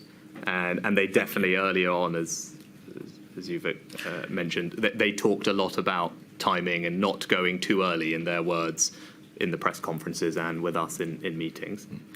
On Thursday, the 19th of March, WhatsApps between Mr Cummings and Mr Keynes showed that there was an emergency, or at least a debate, that had to take place in front of the Prime Minister concerning the fear that the bond market, or I suppose the gilts market, as we would call it, might collapse, or at least a concern as to the extent to which the government might be able to fund itself. Just so that we can get the chronological picture correct, did you go and debate or speak to the Prime Minister on that Thursday, in relation to your concerns about funding, because there had been, or as there was shortly to be, a placing of debt in the marketplace that failed? So there was a real problem on that Thursday. Yes. Now, I don't recall the precise timing and the date by when I was speaking to the Prime Minister on these issues, but you'll have a record of it. But the key moments were I received advice on the 19th. Thursday. Yes, and the reason for that was the day before there was a very significant move in gilt rates. So the cost of our borrowing, to put it in ordinary language, and there had been a move across most developed markets, bond markets, but the move in the UK was outsized relative to our peers, and that was obviously concerning. So that was the global investment community starting to take a different view on the UK government's ability to borrow, or the price that we should pay for that. And the cost of our borrowing at that point had tripled in a matter of probably about a week. So it was a very major problem. So that was, and there are some other things that are technical, but led the Treasury and the advice I was getting to tell me that there was the gilt markets were showing some signs of impaired functioning. So that was all. That was what was happening on the 18th and the 19th. Indeed. And then something else happened on the 21st. I don't want to go into the detail of it, but would you just confirm that, of course, the government put arrangements into place to ensure additional liquidity in the event they weren't used, but the government was on top of the problem, and you raised this problem with the Prime Minister on the Thursday in the context of the decision-making which was then going on as to whether or not London should be locked down first. And you were concerned that in any final decision, the Prime Minister understood that the bond market, the gilt market, was a consideration. Yes. Is that a fair? So I think it's worth, if you don't mind me just spending a minute on it, because I do think it's important for the context of the time, because it was incredibly worrying to me as Chancellor. What happened on the 21st is that we had a failed gilt auction. Is, Now, is this what the does that mean? DMO operation? Yes. What that means is the government, in order to fund itself and pay for all the things that we need, borrows in the markets. And on that day, when we tried to borrow from people, the auction didn't go as planned, and we couldn't raise the money we needed. That is a extremely serious and rare event. It had happened once before in the financial crisis, and it unsurprisingly caused enormous anxiety inside the Treasury and with me, because it was a very worrying development. Subsequent to that, the government had to enter into, I think, what you were referring to, Mr. Keith, which was something called the Ways and Means Facility, which, again, in ordinary parlance, is an overdraft facility at the Bank of England. It's the government saying, we're not sure if we're going to be able to borrow the money that we need and fund ourselves, so we will open up essentially an overdraft at the Bank of England, and if need be, they will just fund us, which is, again, almost unprecedented. It happened once before in the crisis, and it's strong evidence of the extreme stress that we were under from a financing perspective. Sorry to explain, but I think it's important for understanding the context that I was operating in, and that's what I would have, over the course of those few days, no doubt have explained to the Prime Minister.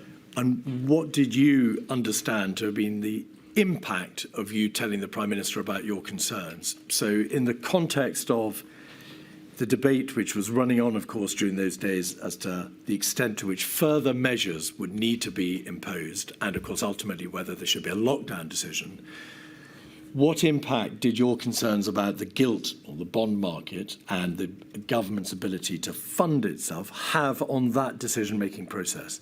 And I ask, and so that you are clear, there is some suggestion that there was on that Thursday mooted the possibility of locking down London in advance of the rest of the country.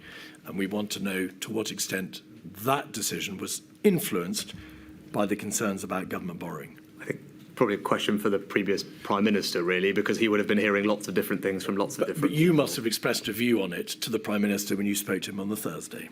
I don't recall, other than explaining to him the stress that we were under, and it was irrelevant for consideration for him. That's why he had an impossible job in many ways to balance all these very difficult things.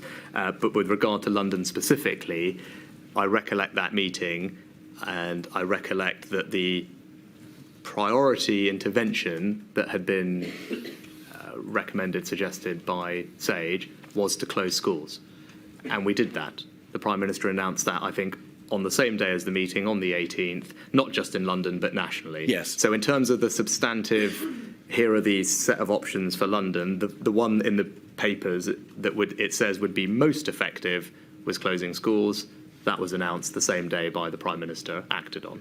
What debate did you have with the Prime Minister about whether or not locking London was an advisable step to take in light of your concerns about the gilt market? I don't recall a specific meeting or conversation about those two things. I think more generally, as I've said, my job was to provide him with best economic evidence, advice, analysis, and it was a relevant consideration for him that there was this situation in the gilt markets. It was right that he was aware of that. And of course, with regard to London, we took the advice of SAGE and closed schools, not just in London, but across the entire country on the same day that that advice came to the committee. Yes, the decision was then announced on the 18th to take effect from the 20th. On the 20th, that's right. In your statement, so that we can understand, and it's a matter of obviously huge public interest, we can understand the nature of the impact of the lockdown decision. Have you set out, and we'll have your statement at page 53, at paragraphs 182 to 187, the scale of the economic and social impact of the pandemic restrictions?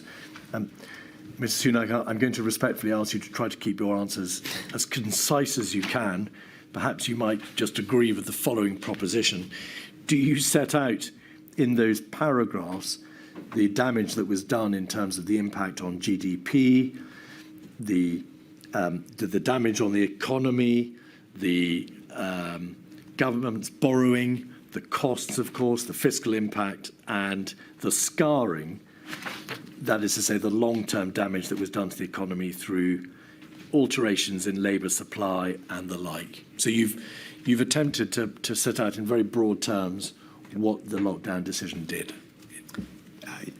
Yes, my witness statement contains a summary of the various economic impacts. As you highlighted, biggest fall in GDP was predicted in the hundreds of years, borrowing reaching World War II levels, the impact that would have obviously on the labour market, unemployment, and tax levels, which obviously we're grappling with today. Economic scarring is the long-term impact on the economy from things that happen in the short term. Again, I won't go over it in great detail, but I think it's clear that as a result of what was happening, that the economy was being impacted, jobs would be impacted, which is crucial for people's livelihoods, businesses would be impaired, and because of the borrowing that was necessary, that would have an impact on future tax levels. In summary, those are a high level. I'm happy to elaborate if you need, but they're contained in my witness statement. So just to reassure you and others, I don't just take into account your oral evidence, but I do, before reaching any conclusions, take into account everything you've said in writing. So don't worry, it'll all be considered. And to be plain, I've asked you because it's important that the public understand that you have attempted to set out in your witness statement some of the overarching consequences of the major first lockdown decision. If I might, Mr. Keith, people can see it. I think it's important, and this is always tricky in public policy, is many of these impacts are not felt immediately. They're felt over time. And that is always a tough thing to deal with when you're communicating. But as it turned out, we were able to borrow what we needed to fund the pandemic response. The impact of having to pay it back only comes well after the fact, when everyone everyone forgets why it was necessary, and now everyone is grappling with the consequences. I am grappling with the consequences of that as we have a historically high, a tax burden that is higher than I would like. That is a direct consequence of the support that was provided during the pandemic and then later on. But as I said, those things are often hard to get across, but they're all contained in the statement. Let's please not go onto the issue of tax burdens. There are two issues to which you pay particular attention in your statement following the lockdown in March and April 2020, Mr Sunak. The first is the HMT expressed concern that there'd been over-compliance with the government's stay-at-home messaging during the first lockdown. Essentially, you were concerned, and your department was concerned, that the public hadn't understood sufficiently clearly from the government's communications that they should go to work only if they could not work from home, and that the messaging perhaps had the nuance of that position had been lost in the overall messaging, stay at home to help us save lives. What did the Exchequer do about that? Was there any means open to you to try to change the messaging or to try to ensure that people did go to work where they permissibly and legally could do so? You're right in summarising the situation. Perhaps the best example of it is in the construction industry, which, because it was by its nature outdoors and we'd seen what had happened in other European countries, more activity was able to be continued in Europe than was the case in the UK.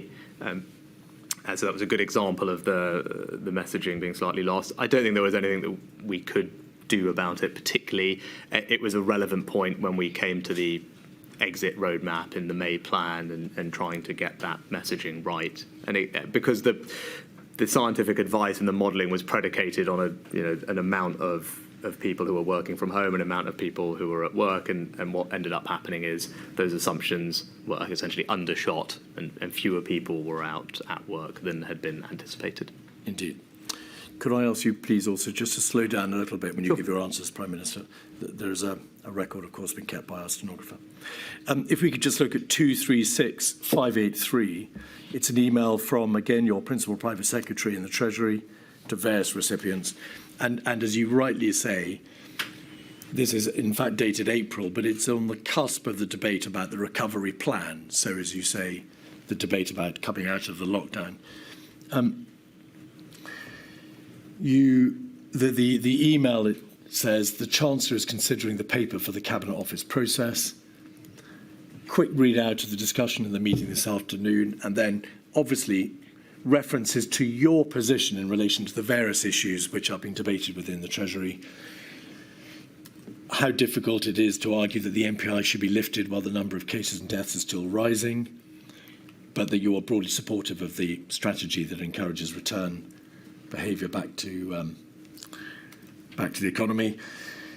Then there's a reference to economic groups starting to model, and your wish that you have very clearly in mind the exact timetable of what advice on modelling has been given, and then a reference to the timing of any decision. If you could go forward, please, to page 4, we will see this, specifically following up on NPI Commission, Non-Pharmaceutical Intervention Commission. I know you're already working on a paper updating the Chancellor on the economic impact of NPIs. There's going to be a wider cabinet discussion. And then this at 3B, Prime Minister. I propose the following as a next step: a paper that we can share with the Prime Minister ahead of the bilateral, an opportunity for the Chancellor to set out his views and the economic analysis of the Prime Minister without it being watered down by the Cabinet Office process. Do you know what that is a reference to, the watered down by the Cabinet Office process? Because plainly, you as the Chancellor are absolutely entitled, you suggested it yourself, perhaps constitutionally obligated to bring the economic angle to bear in front of the Prime Minister without it being watered down by any other part of government. So what is that a reference to, do you think? Obviously, I didn't write the email, so it's hard for me to comment. And if you flick back to the earlier bit of the email, I think, actually, as you can see from that, it clearly mentions a Cabinet Office process. Yes. Which is right and appropriate, but also, even when it talks about modelling on sectors, to bring that together with CMO thinking on the health impacts. But I think even in that email you can see, as I said, I didn't write it, so I'm not sure entirely what it's referring to, but it's clear that there is a Cabinet Office process that we are feeding into, CMOs feeding in, and that's the right way for the Prime Minister to receive. There is no suggestion but that there shouldn't be a process. There has to be a process. The Cabinet Office will synthesise to some extent what is contributed by other government departments. But these are the most senior officials in your department talking about your position and your thoughts and what should be done in advance of a bilateral. And it refers to a concern that your voice might be watered down by the Cabinet Office. And therefore, that must have been something of which you were aware, if only in the most general terms. I think, as I said previously, I never felt that I didn't have an opportunity to feed in what I wanted to the Prime Minister. And again, I didn't write the email. I'm not sure how officials may have felt in their conversations with other departments or the Cabinet Office. I generally thought we had good, constructive relations. And for my part, I felt I always had the opportunity to feed into the Prime Minister's thinking. All right. A second noteworthy debate was taking place before we look at the detail of the roadmap. You expressed concern in May, in fact, at a 9:15 meeting on the 14th of May, that international polling had suggested that the British people were more fearful of the virus than other countries. And in the Spectator article, to which I've already referred you, you state that when you say this, it's quoted, "In every brief, we tried to say, let's stop the fear narrative. It was always wrong from the beginning. I constantly said it was wrong." What was that about? What was your concern about the general response of the British people? Again, from an economic perspective, we are a consumption-driven economy, and therefore people's jobs and livelihoods and our ability to pay for public service is a function of consumption being strong. And if you have a situation like this where we've actively discouraged or shut down consumption sectors from operating, once they reopen, it was a point of concern for me and for anyone thinking about the economy and those jobs as to the pace of return, of people returning to normal activity over time. Because if they didn't, then that would have significant implications for many people's jobs. And those sectors of the economy, and this is a really important point, that were most impacted by lockdown, these consumption sectors, hospitality, leisure, tourism, retail, disproportionately employed people who were the most vulnerable in society. Those on the lowest incomes, people coming off welfare, women, ethnic minorities, those working part-time. So those jobs, I think, as a matter of social justice, were particularly important to try and safeguard.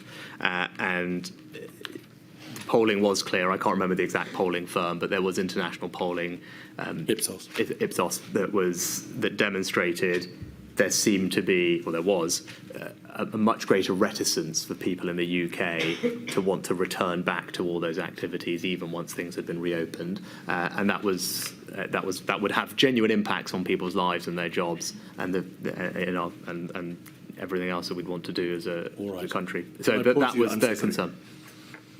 The clock is ticking. I'm going to ask you to try to just be a little bit more concise, if you wouldn't mind, Prime Minister. On the subject of the obvious understanding of the needs of those in part-time work, the vulnerable, the young, female employees, members of the black and minority ethnic sector, your statement makes it plain that, if not at the forefront, certainly a major part of the Exchequer's thinking throughout the pandemic was the need to ensure that their interests were not forgotten, and that as much should be done as possible and ought to be done as possible in terms of trying to get the consumer sector back to life, to safeguard their position. And we'll just have a quick look where you've summarised the position. It's your statement 232069, and the interventions are at page 26. Sorry, it's not 232069, it's your witness statement, page 26. In briefings and papers that were circulated before meetings, there was often reference to and consideration of the equalities impact.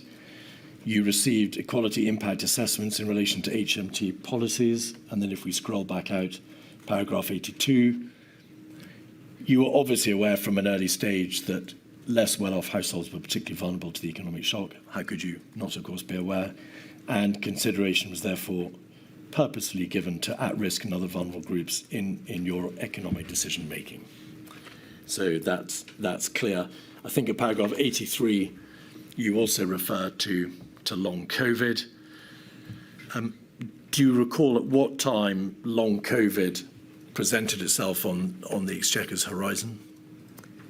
I don't specifically. I recall in the May plan having a conversation with the CMO about including in that document consideration of other health impacts beyond the immediate COVID impacts. And I think there's some language in the May plan that talks about the various other health impacts at that point. It's something I was keen to stress that was a consequence of all of this that we should understand. I don't remember specifically. All right. And on account of, as you rightly say, the need to ensure that the retail and hospitality sectors could be brought back to life as soon as reasonably possible, the Treasury pushed, indeed, for the sector to be opened ahead of schools. That was the original position of HMT, was it not? I think if I recall it wasn't ultimately what happened, but I think that was the Exchequer's position. If I recall it correctly, when I was having these deliberations or participating in them in May, there's a letter I sent to the Prime Minister that contains it. Non-essential retail, I think you'll have the exhibit that may be helpful. I talk about non-essential retail because of the economic, the jobs, there are millions of jobs, and particularly the type of people in those jobs.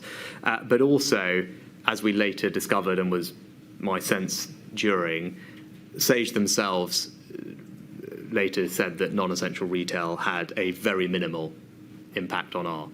That was what all the evidence concluded, that it was very minimal impact on R.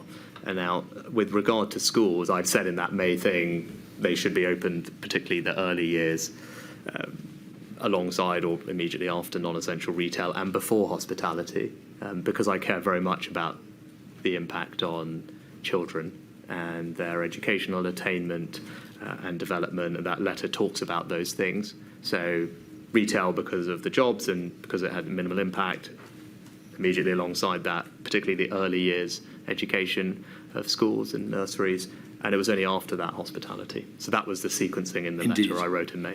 If we have 236585, it's an email from your principal private secretary to various recipients.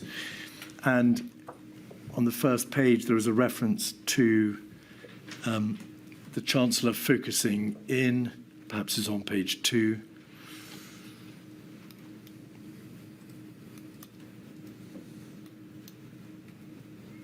Yes, the second bullet point. Therefore, need hospitality open in the summer, July, and to, here's this, and to stage things, this means open sectors now, schools early June, and non-essential between the two in mid-May. So suddenly at the beginning of May, and this is dated, I think, the 4th of May, the proposal from the Treasury is we've got to get hospitality and particularly non-essential open, and then schools will follow. And there's another letter, an email, 232085, paragraph 17 on page 2. This is your letter delivering our roadmap dated May. Paragraph 17. We must then continue with our plan to return early years reception in years 1 and 6 to school. That is continuing after the opening of non-essential retail. Can you recall why how the final position was reached, the order of play in which schools and non-essential retail opened? Do you recall how that debate was resolved? No, not particularly. I think you said previously, Ms. Keith, that hospitality was before schools, which is, as you said there, it's not. It was retail and education pretty much together, one after another, and hospitality later. That was the position that was reached, yes. But that was also what that email said. Right. The one that you had previously popped up also had hospitality in July and schools and retail before then. You called in according to the email from your principal private secretary dated the 4th of May, she says open sectors now, then schools early June and non-essential between the two. So open sectors now, then non-essential, then schools. But it says hospitality thereafter. It says hospitality. I don't have it in front of me, but it had hospitality. Let's have a look. July. 236585. On my reading of it, if you look at the months, I don't think between the two makes sense. Well, I mean, I think it's if you have the second page up. Yes, it's the second page. I think it said need hospitality open in summer brackets July. This means open sectors now, schools early June, and non-essential between the two mid-May. So non-essential is coming in before schools. Yes, just a couple of weeks. But I think what you'd said that hospitality was also coming in. I just want to reiterate that was never the case. Between the two doesn't make sense. Yeah. It's first. It was retail and schools. This was your policy, Prime Minister. All I'd say is that the point was to do retail and schools a couple of weeks apart in May, June. Hospitality was always summer because it was the last thing. Retail because, as you see from the letter that you had up in May, the jobs and the people particularly employed in those jobs, again, people who are more vulnerable work in retail on lower incomes, and actually those jobs therefore have I think a broader social purpose or benefit as well as the job itself. And in schools, as far as I remember it, again, not obviously my particular responsibility, there was actually a real concern that it would be very difficult to get schools to come back. And I would imagine you've taken evidence on that point. But my recollection was that there was quite a lot of resistance from the sector about schools coming back. I think parents were also concerned, and there was an issue that many school teachers were themselves either isolating or impacted, and actually it would be very difficult to have schools open in full. All right, so all that was part of the mix. That was part of the mix. I've suggested to you that this wasn't exactly how it panned out, but it was quite clear that consideration was given to these various competing factors and reasons why schools could only be open when they were. Again, a question probably for the Education Secretary and the Prime Minister. I'd say from an economic perspective, or the only input the Treasury would have into that deliberation or the Cabinet Office would be the labour market impact. And that's why, from a purely economic perspective, again, it would be the Education Secretary who would talk about children's attainment, although I cared very much about that, as you can see from the the letter I sent, and it's there because I've long had concerns about that. But from an analytical perspective, what the Treasury could do is explain, I mean, unsurprisingly, if you open early years and children and primary school children, that it has a disproportionate benefit on the labour market because it means their parents can return to work in a way that doesn't. You don't necessarily get that benefit from older students. But all right. Around the same time, in fact, on the 7th of May, you expressed to a COVID-S, Mr Sunak, your concern that unless the economy was reopened at perhaps a somewhat faster speed than some other cabinet ministers were advising, we would be at risk of placing the United Kingdom at a competitive disadvantage. And you referred to international comparative data, in essence, how other European countries were showing, you said, how reopening the economy can be done. Can we just look very briefly at the issue of comparative data? Did the Treasury, throughout the whole crisis, refer repeatedly, of course, to what other countries were doing, what their data was demonstrating, what ultimate decisions they were taking in light of their own particular positions? And was that something that was at the forefront of the debate when these arguments came to be ventilated in front of the Prime Minister? I think it's probably too much to say it was at the forefront, but certainly right to say it was another piece of information that was helpful and worth taking into account. Yes. All right. On the 28th of April, so again around this time, you had a bilateral with the Prime Minister, 236584. Again, this is a note from your Principal Private Secretary referring to a bilateral on Tuesday. The subject matter is PM bilateral on Tuesday. On the first page, there is a reference to the Prime Minister's instinct, we can see there in the first bullet point, being that we might have overdone lockdown, telling that no other countries closed construction, turned to our international slide, but said interesting that there are new opportunities coming out of this and online is growing. And he also says a little later down the page, a little further down the page, that the sooner gets this open, the better, but then refers to the risk of another exponential increase. And I think he says, overall, he's agitated that he didn't have a plan. Yes.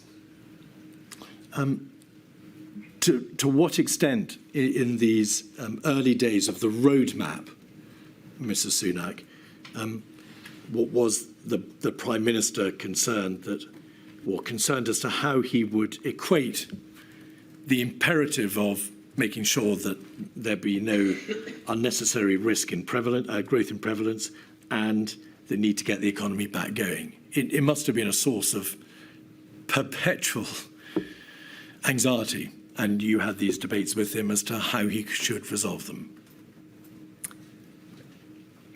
Again, probably better addressed to him, but we recapped previously the economic impacts. By this point, we had a much greater sense of what they were because we were, I don't see the date of this email, but I think, did you say May or end of April? Yes, it's the end of April, 28th of April. The government's independent forecaster, the OBR, had published their reference scenario, I think perhaps a week, 10 days before this, so that would be in the public domain. It was pretty stark. I won't recap it all again, but that was then out there, and we were collecting real-time data on the number of people who were furloughed, the businesses that were shut, et cetera, et cetera. So it would be unsurprising if that wasn't something that he was considering.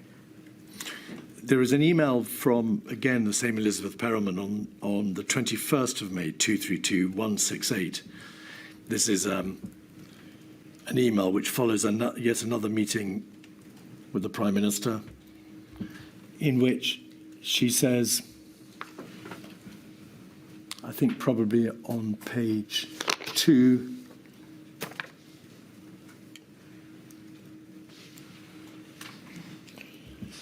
no one can say that HMT has not given gold standard economic advice to the Prime Minister, Chancellor. but perhaps there might be an element of marking one's own homework there, but the Chancellor has not eloquently and authentically put these points across. So there could be no question but that you've eloquently and authentically put these points across. But once again, he was a lone voice, and it was a tricky meeting where sense was they were trying to appease him.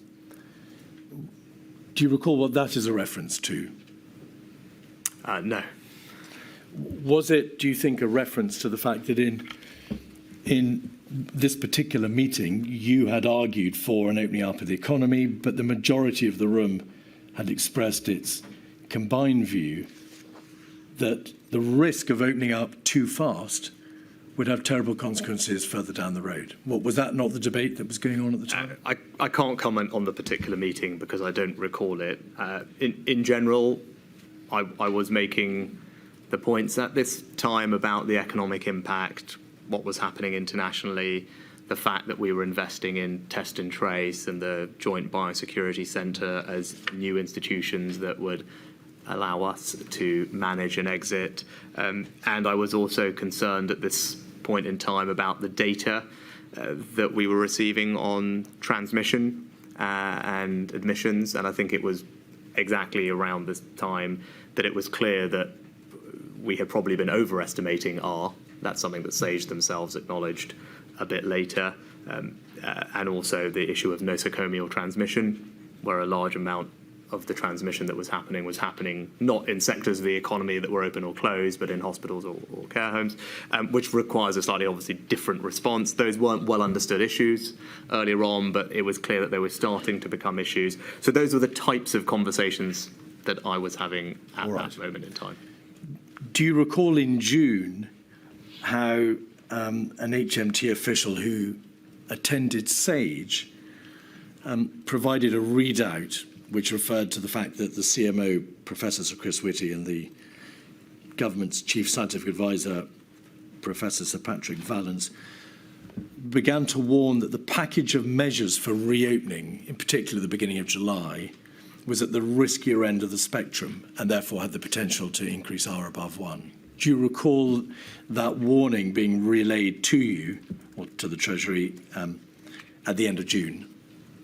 You know, I don't. What I do recall, though, and perhaps should have started with this, is that this May plan. I'd say two things about it. One, that it was conditional, so there were various tests that were set out to unlock each stage, and indeed it was delayed at one point, which shows, I think, the flexibility, decision-making and responsiveness to the health concerns. Yes, step 2 was delayed from the 1st to the 15th of June. Yes, that's right. But I think it demonstrates the process working and the conditions working. And the second, and perhaps most important thing to say is, you know, the May plan was developed with scientific and epidemiological input.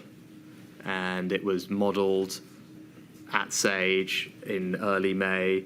I remember the CMO, and again, this is recorded in the minutes of the COVID strategy meeting at the time, saying that this package of measures should not push R above 1. That was my strong. What date was that?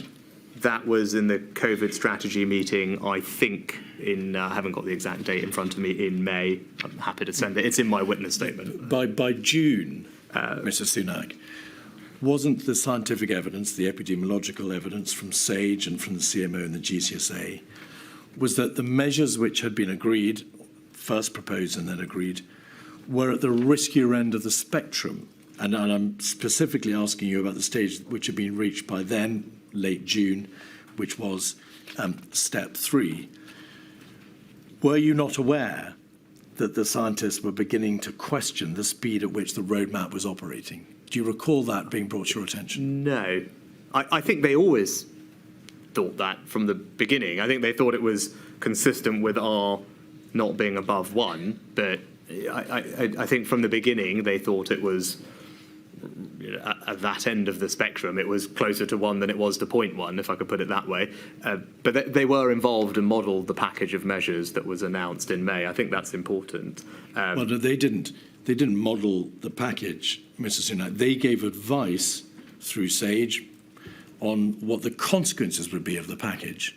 And then it was for the government, the Prime Minister in particular, to decide what consequences would flow from whatever he decided. So that's, again, I don't have a perfect recollection, but I thought in May, either on the 2nd or 5th around that time, that SAGE had modelled the impact on R of the various measures under consideration. And at the meeting, I think on the 6th, the CMO and CSA, the minutes record, were broadly content. That was, I think, in relation to the broad roadmap, which was itself dated the 13th of May, and step 1, which of course was the first step, the second step, which was 15th of June, and the third step, of course, came later. And by the end of June, the 23rd of June, the CMO and the GCSA were warning that the package of measures was at the riskier end of the spectrum, with the potential to increase R above 1.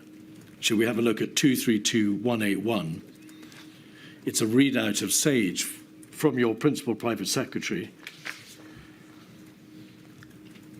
Vallance noted the heavy trailing in the press of the measures the government has now announced it will relax. He and Whitty had made clear to the policymakers that this package was at the riskier end of the spectrum, with the potential to increase R above 1, and that they needed to be prepared to reimpose measures if necessary. Noted also this package reduces the space for doing other things like bringing schools back in September. If schools are to return, policymakers may have to reimpose restrictions in other places like retail. The government had obviously made the various decisions that it made in relation to the 3 steps in the roadmap. But by the end of June, the Treasury was, of course, considering the voucher scheme that became Eat Out to Help Out. Was that not something that was being contemplated at the end of June, with a view to its implementation in August? Yes, I mean, I don't recall seeing that email, so that didn't come to me. As I said, the exit plan was developed and hadn't changed, and I strongly recall it being modelled in terms of the impact on R, and people broadly being comfortable that it did just about keep things at that level. And I think the other thing, as I said, that was relevant consideration at this time was that in June, probably actually 3 days before this email, the SAGE minutes record that there had been errors that meant that for some time they had been overestimating the rate of transmission, making it look artificially high. Well, so there was an issue about hospital data, was there not? Yeah, I mean, I think in the SAGE minutes from the 20th of June, it's very clear that SAGE, because there were errors in the data collection, so it meant that all the numbers we were working off were artificially high. There was also a separate conversation. Forgive me, just so that we don't lose track of where we're going. Yeah, but I think it's a relevant consideration. If you just bear with me. Of course. In the same email, in the middle of the page, there's a bullet point which refers to that very issue. The NHS have looked into the serious concerns raised by the modellers about the hospital admissions data and claim it's causing no more than a 5% error in that data stream. So there was a debate about the significance of the error and what its impact was, but the NHS appeared to say there was no more than a 5% error. But be that as it may, whatever the position was on the data, the CMO and the GCSA were raising a general alarm at the end of June about the risk that the transmission prevalence would go up and that the package which had already been agreed was itself already at the riskier end of the spectrum.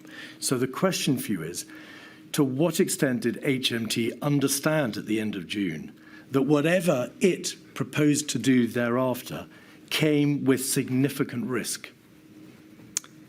That's just not my recollection of it. I mean, my recollection was that we went over a set of things that could be done. It was conditional. It was delayed at one stage on the advice from the scientists. So I think that shows that the process was working. I think there were genuine issues about the robustness of the data, but also where the R was coming from, because there was this issue about nosocomial transmission that was definitely not properly understood at the time, potentially accounting for up to a quarter of the transmission, which obviously requires a very different response. But also, I think analysis has been done subsequent to this that I wasn't aware of at the time from, I think, professors of medicine and economics at Imperial in Manchester that applied a Quayle analysis to the first lockdown and its duration. And their Quayle analysis, which you'll be familiar with as a tool of health, public health analysis, suggested that the lockdown in its severity and duration is likely to have generated costs that are greater than the likely benefit. Well, So I think I wasn't aware of that at the time. I'm so but sorry. I think I don't want to get into quality life assurance models. Is it your position as the Chancellor that at the end of June you were unaware that the government's chief advisors, epidemiological public health advisors, were making clear that the existing package was already at the riskier end of the spectrum, and therefore that going forward, real care would have to be taken to ensure that that prevalence and the R rate going above 1 did not eventuate? I was always clear that schools was something they viewed as a big risk factor, which I think is alluded to in that email. Did you know that the package in place was at the riskier end of the spectrum epidemiologically? I don't precisely remember that, but I do remember it was modelled and designed to keep R at or below 1.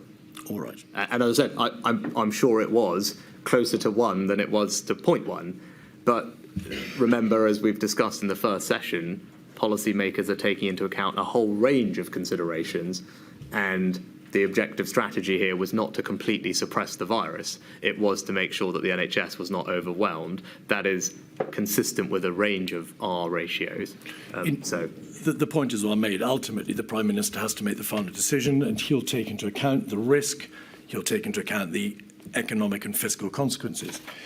But the point here is that this demonstrates that the Treasury, because this is your principal private secretary, were told, rightly and responsibly, that there were alarm bells ringing about the package already in place, and therefore the Treasury could not have been unaware that whatever it proposed in the public interest economically going forward came with risks.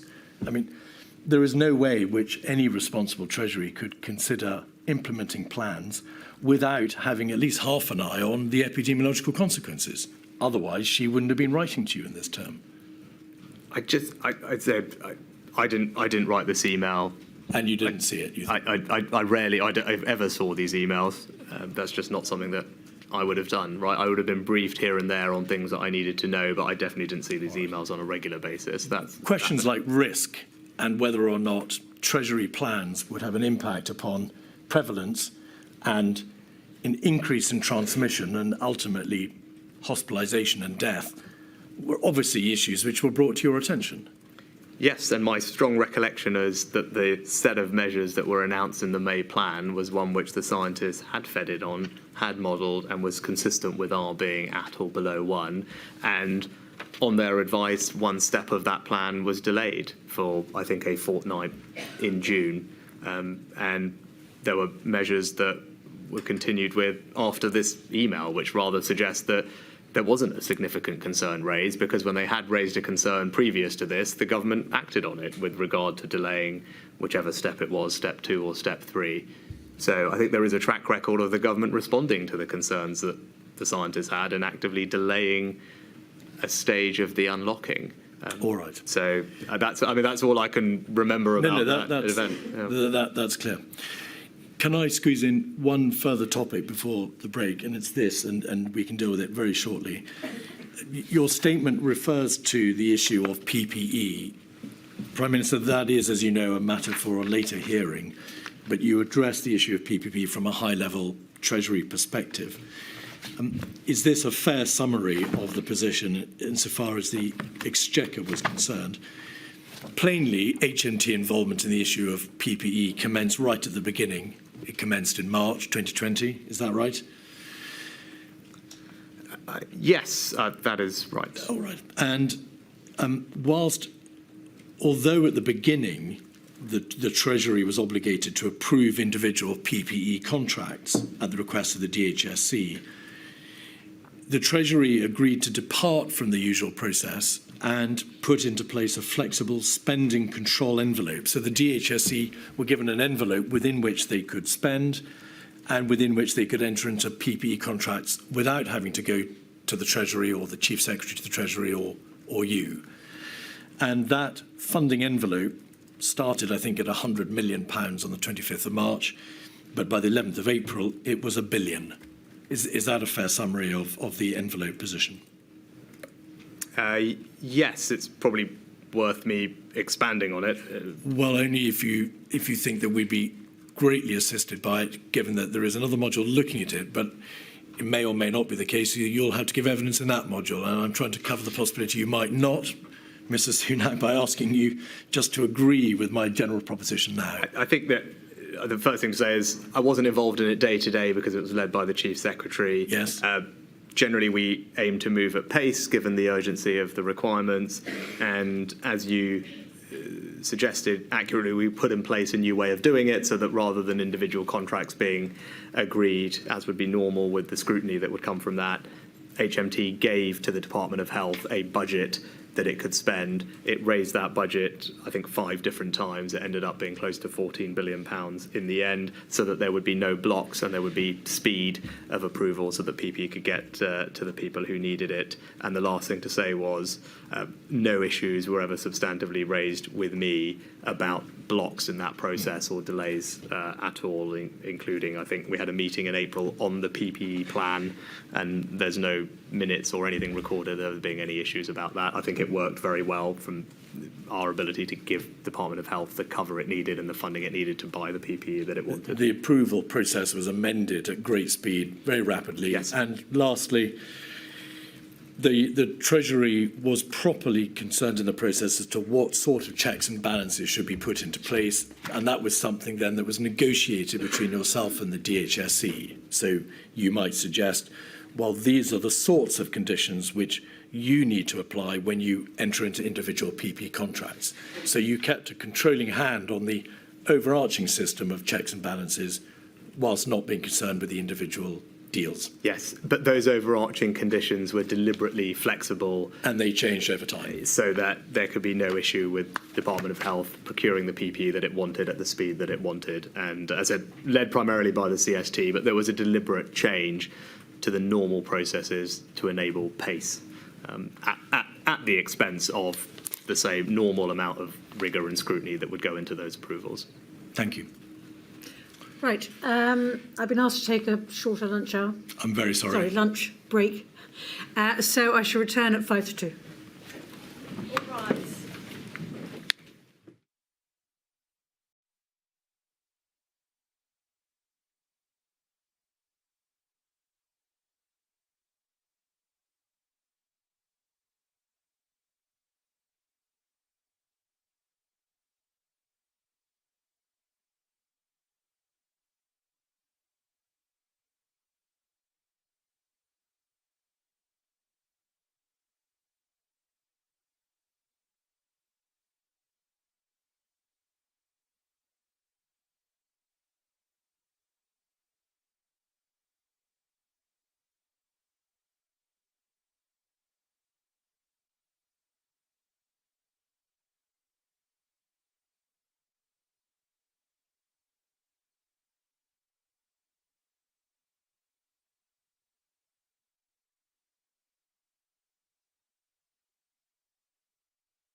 Keith. Prime Minister, the reduction from the 2 metre rule to the 1 metre rule very shortly. On the 2nd of June, Cabinet decided that the rule needed to be re-examined. You'll recall. On the second. Take it from me, please. Okay. The analysis showed that there was a very significant difference between the economic impact of a 1 metre rule and that of a 2 metre rule. And you and the Treasury made it absolutely plain that if the 2 metre rule continued, many businesses would remain unviable. Yes or no? So what I did was convene a group of other Secretaries of State, including from Departments for Business, DCMS, Transport and Local Government, together with the CDL, to take the evidence. A few major points. One is that it would make a big difference to the number of businesses that would open, or how they could profitably open. Second was the international comparisons. At that point, 24 other countries had something less than 2 metres. And then thirdly, international organisations like the World Health Organization and the European Centre for Diseases also had recommended something different. I wrote to the Prime Minister on behalf of that group on the 3rd of June. The Prime Minister then convened a review panel involving the Chief Medical Officer, the Chief Economist, I think convened by the Cabinet Secretary. I wasn't involved in that process. Sorry, I know I've asked you to speed up inferentially. Please try not to speed up too much. Prime Minister. It makes it very hard for this to I wrote the letter on the 3rd, containing our analysis and evidence. The Prime Minister established a panel which included the Chief Medical Officer, yes, chaired by the Cabinet Secretary. They made a recommendation to the Prime Minister, which he accepted, to move to 1 metre plus. At the heart of what was called 1 metre plus. Yes, at the heart of that debate was the recognition, of course, that the 2 metre rule, if it remained, would be economically hugely damaging.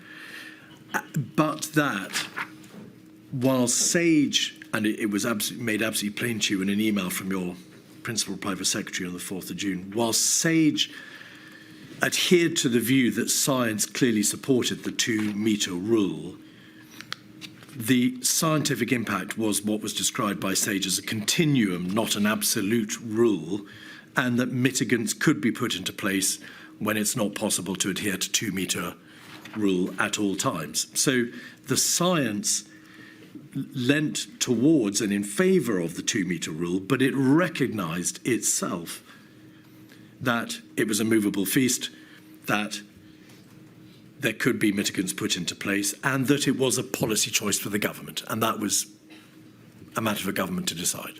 That's a fair summary, isn't it? Yes, and I just go back to, I think there are important points, the World Health Organization and the European I don't want to ask you about what support there was for it in policy terms. It is obvious that the government was entitled to produce that policy, but also that there was a risk with it, but that it was a risk which the government was entitled to run. Also worth bearing in mind that the Chief Medical Officer himself sat on the review panel that published the final recommendation about moving to 1 metre plus. I think we do need to remember that the review panel included the Chief Medical Officer, and it was their recommendation to move to 1 metre plus or 1 metre with mitigations that the Prime Minister accepted. No, the Chief Medical Officer was on the review panel, and the review panel recommended that there be that reduction. But the Chief Medical Officer's position himself was there is a risk, but that it's a matter for government, not me, to resolve the degree to which that risk is entered into by virtue of this policy decision. He never said, Mr Sunak, in terms of the epidemiological risk, you, the government, can go ahead with the 2 metre reduction to 1 metre rule with my blessing. That's just not what occurred, is it? Well, my recollection is different, and I'm looking at my witness statement to jog my memory, but the review panel, I think, I was not involved in the work of the review panel. It was chaired by the Permanent Secretary to Number 10, included apparently the Chief Scientific Advisor and the Chief Medical Officer alongside the Chief Economic Advisor. It says here, and again I assume I'm quoting from the report, the guidance should change to state that 2 metres or 1 metre with risk mitigation are acceptable, and that businesses should set out the mitigations that they will introduce in their risk assessment. The review was a policy review which the government was entitled to implement. That is common ground between us, surely. It was a policy decision which the government could take and did. Of course, it's the government's, but I think this is an important point. My recollection of it was the Prime Minister deliberately established a panel to bring together, as he would like to, bring together the input from the scientific advisor, the medical officer, as well as the economic analysis, consider them together to come up with a recommendation. And I said, I'm quoting from it, I think the report or the summary of its conclusions said that the guidance should change. So that is a recommendation jointly from the panel as I read it, which obviously is different to what you said, but I'm just quoting from the panel's summary recommendations. In that debate, an important part, perhaps as equal as the economic considerations, was the question of risk. And the SAGE meeting and the COVID-S meeting and particularly the COVID-S meeting, the 22nd of June, made plain that obviously in that decision was a balance between the transmission risks and the economic consequences of not doing it. And COVID-S, to which you were, of course, a party, you were present on that meeting, was made aware that the potential for higher occupancy affects risk. It's an obvious point. The question of transmission and risk was something that had to be debated, and it was resolved in favour of the economic opening up. Do you agree? Maybe it would be helpful if we may. Can we just bring up paragraph 257 of my witness statement? But by all means. Because that contains the panel's summary of its conclusions. Again, there's a specific point in paragraph C where it says mitigations can reduce the risk at 1 metres so that it is the evidence shows that it is relative broadly risk equivalent to being 2 metres apart, noting that a precise assessment is not possible. And then the paragraph D is the bit I was quoting for before, saying that the panel concludes that the guidance should change. Again, this was a panel that I was not involved in, but contained scientific and medical advice alongside economic advice, and it went to the Prime Minister, not to me, and he acted on their recommendation, and I think rightly brought together all sides of the debate. Mr Sunak, there is no doubt that the review panel made a policy recommendation and it was instituted. The point is a different one. In making that decision, the government was assisted by expert scientific advice on the risk. In the very nature of that decision, there was a balance between the transmission risk and the economic consequences. That's what the debate was all about. So I simply ask you to recognise that in that debate, an important consideration, but ultimately not the winning consideration, was what risks are attendant upon such a social distancing change. Do you agree that? I wasn't privy to the deliberations on the panel, because I didn't sit on it. All I can point you to is a letter that I sent to the Prime Minister, which you have in evidence, which explained my admittedly specific point of view about the economics. I understand that, but your very own witness statement at 257C makes plain that the panel considered the risk. Risk was an important consideration. That review, of course, took place, as you know. It was published on the 24th of June. On the 8th of July,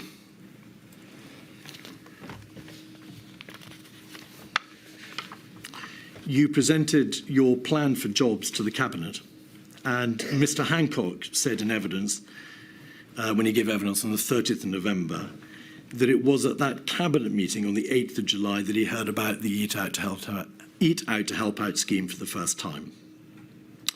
The scheme was announced, you'll recall, on the same day, the 8th of July, as part of the plan for jobs. Given that the Eat Out to Help Out scheme encouraged the coming together of different households in indoor spaces, which it did, of course, in restaurants, why was that plan not put by the Treasury in front of SAGE, in front of the Secretary of State for Health, and/or the Chief Medical Officer for their consideration of the very same issue of the absolute risk of transmission? So the first thing to say is why do Eat Out to Help Out at all? No, please. There is a method to my madness.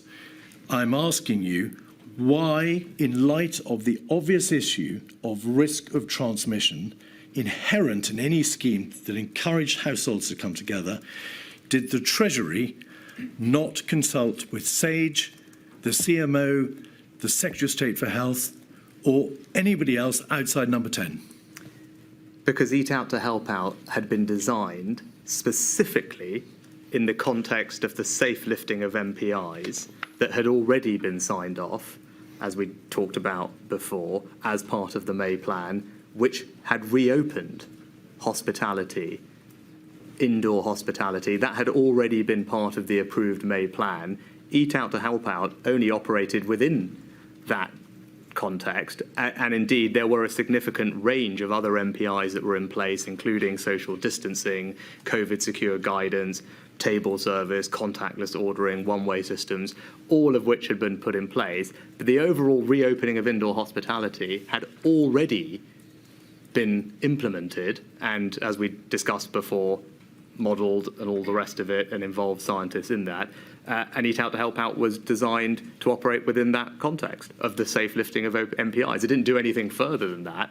This was a micro policy to make sure that that capacity, which the scientists had already said was part of an overall package which could be safely delivered, was actually used. And it was done very much in that context. And in the same way that other economic decisions like a VAT cut for hospitality or a stamp duty cut or indeed furlough or anything else or grants for the hospitality industry wouldn't ordinarily be cleared with medical advisors, nor was this, because we had already made the collective decision to reopen indoor hospitality, and this was a policy that sat within and beneath that.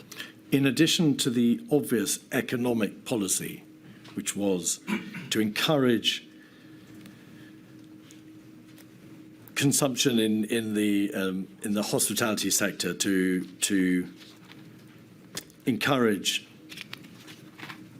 people to use restaurants and to preserve the jobs of women and the lower paid and individuals from minority ethnic backgrounds in the hospitality sector. It's obvious that the plan was designed with a meritorious consideration in mind.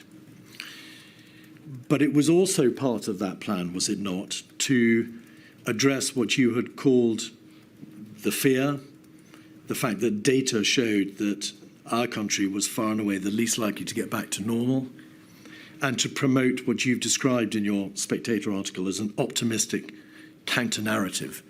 You wanted to bring about a change in behaviour, to encourage people, more people than had previously gone to restaurants the previous year, to encourage people to come together. That was part of the policy objective, was it not? I think as you're describing it, they're one and the same.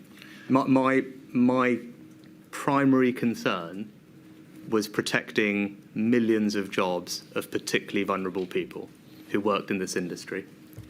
All the data, all the evidence, all the polling, all the input from those companies suggested that unless we did something, many of those jobs would have been at risk with devastating consequences for those people and their families. And that's why independent think tanks had recommended doing something like this. Indeed, other countries had done something like this because everyone was grappling with the same issue of how to ensure that those jobs are safeguarded because people return. And that was the primary driver for what we were doing. And all that material, Mr Sunak, internationally, the material from industry bodies and the like, all referred to the balance inherent in any scheme to encourage households to come together in greater numbers, the issue of risk of transmission, putting aside its obvious economic advantage and putting aside the obviously good policy reasons for encouraging restaurant use in the context of restaurants which were already COVID safe. There was no getting away from the fact that an issue for you in the Treasury was will it nevertheless have an impact on transmission? It's the elephant in the room. It couldn't be avoided, could it? Well, no, because you made the point in your remarks. It was about COVID secure openings.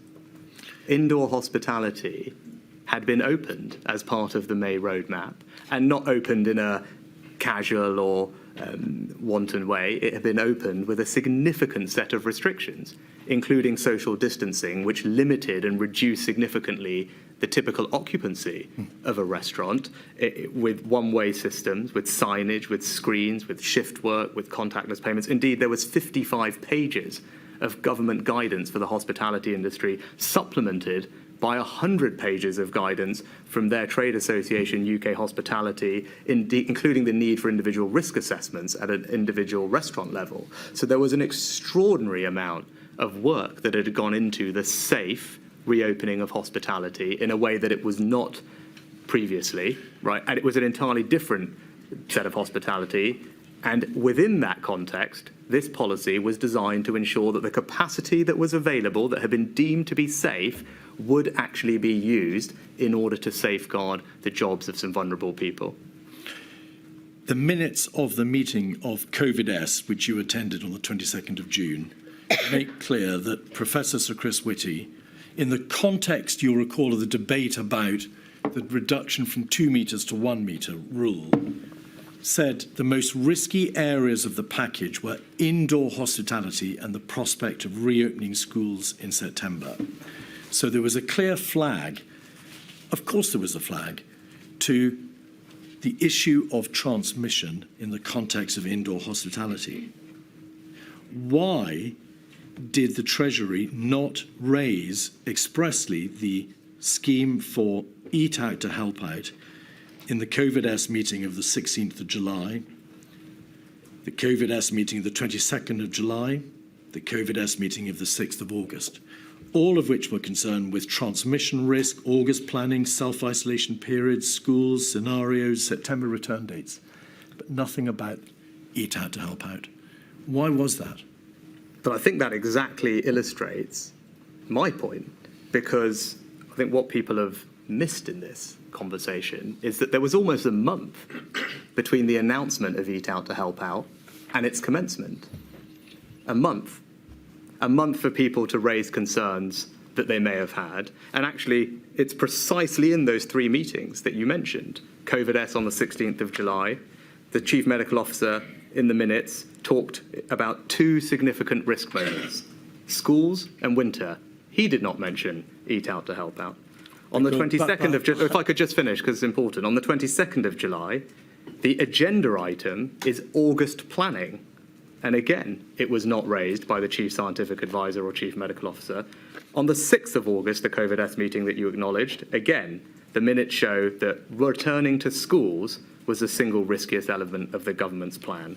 Those 3 meetings all happened after the announcement of Eat Out to Help Out. All of them involved the Chief Scientific Advisor and the Chief Medical Officer. They considered specifically the forthcoming risks, and in none of those meetings was it raised by them as an issue. Indeed, the PPS to the Prime Minister has also been specific in his evidence to this inquiry that he doesn't recall representations being made to them to revisit the policy.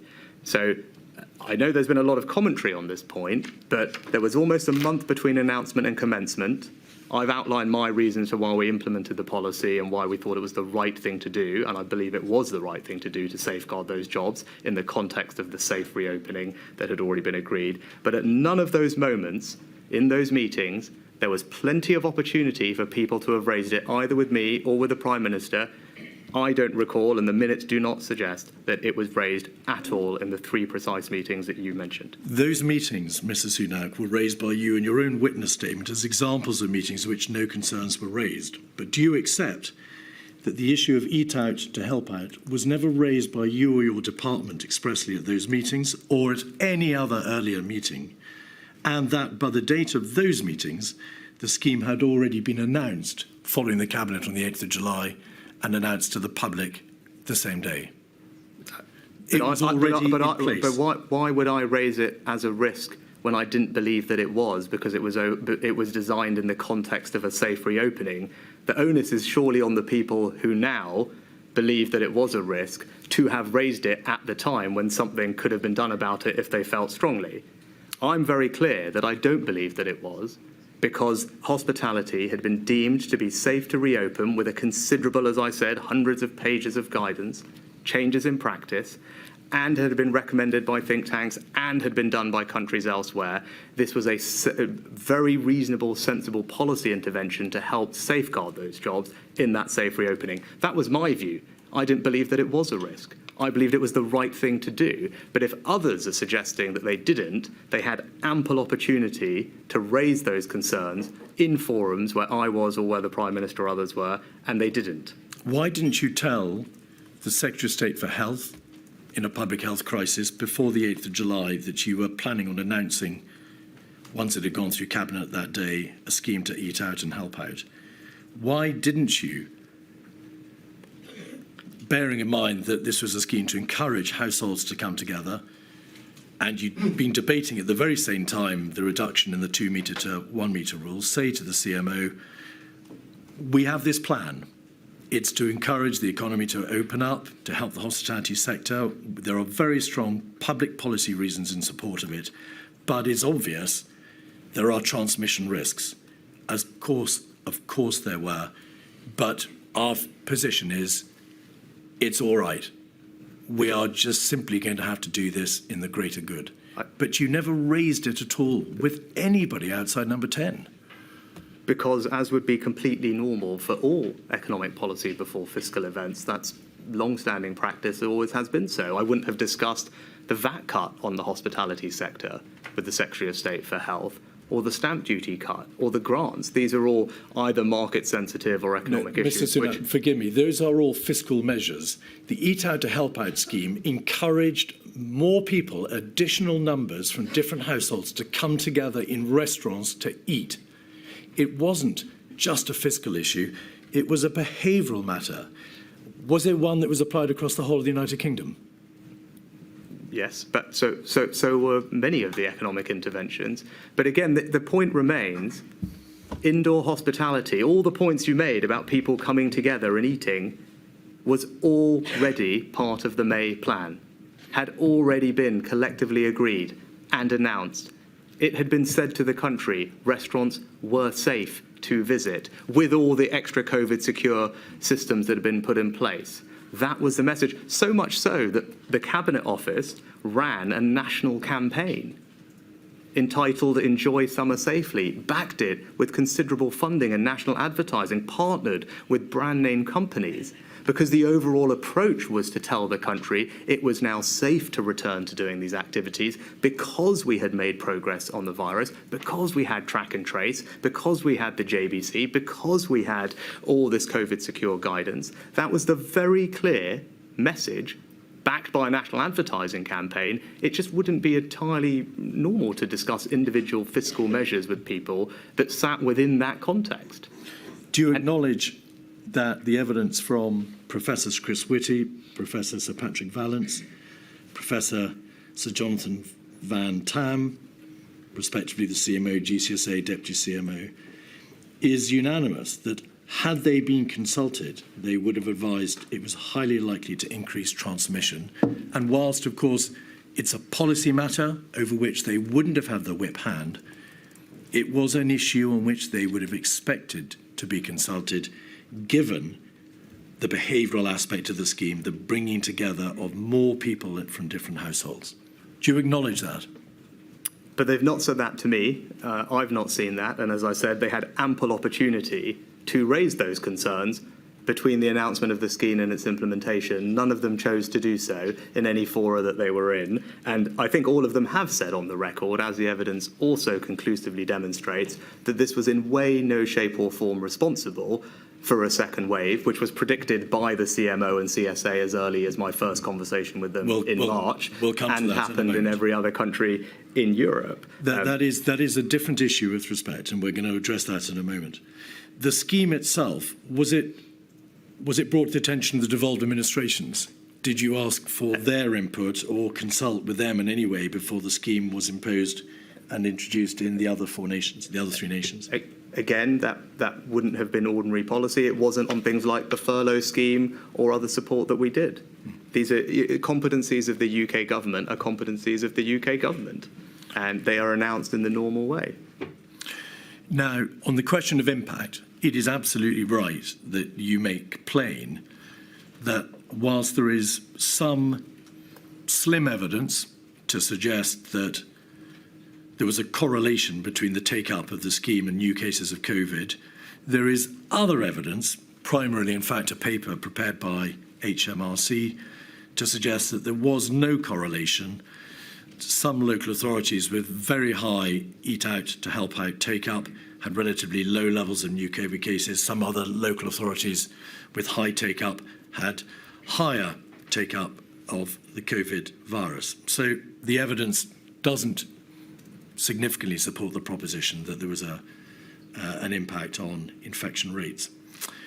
Nevertheless, why was the scheme not extended? Because it was always designed to be temporary. A submission from HM Revenue and Customs titled Eat Out to Help Out Extension dated the 26th of August said, this is a submission concerning the possible extension of the Eat Out to Help Out scheme. There have been some concerns that opening up the hospitality sector has contributed to the rising rate of infection that have led to local lockdowns. So was one issue, one concern at the time that debate was had around the extension, that there was in fact or might have been an impact on infection rates? No, the primary motivation was that it was meant to be a temporary intervention, because in order to elicit, and this is standard economic policy, in order to elicit a behavioural response, by definition what you want is for something to be temporary and credibly temporary, because otherwise you don't elicit the behavioural response that you are hoping to achieve. And as a general rule, the Treasury was always wary, as it should be, of temporary things that cost money becoming permanent, because that comes with significant fiscal implications. So the idea was very clearly to have something that was temporary to elicit the behavioural response, and that was always meant to be the case. So it was about behavioural response in part. It wasn't just about the fiscal support for the sector. You've just said.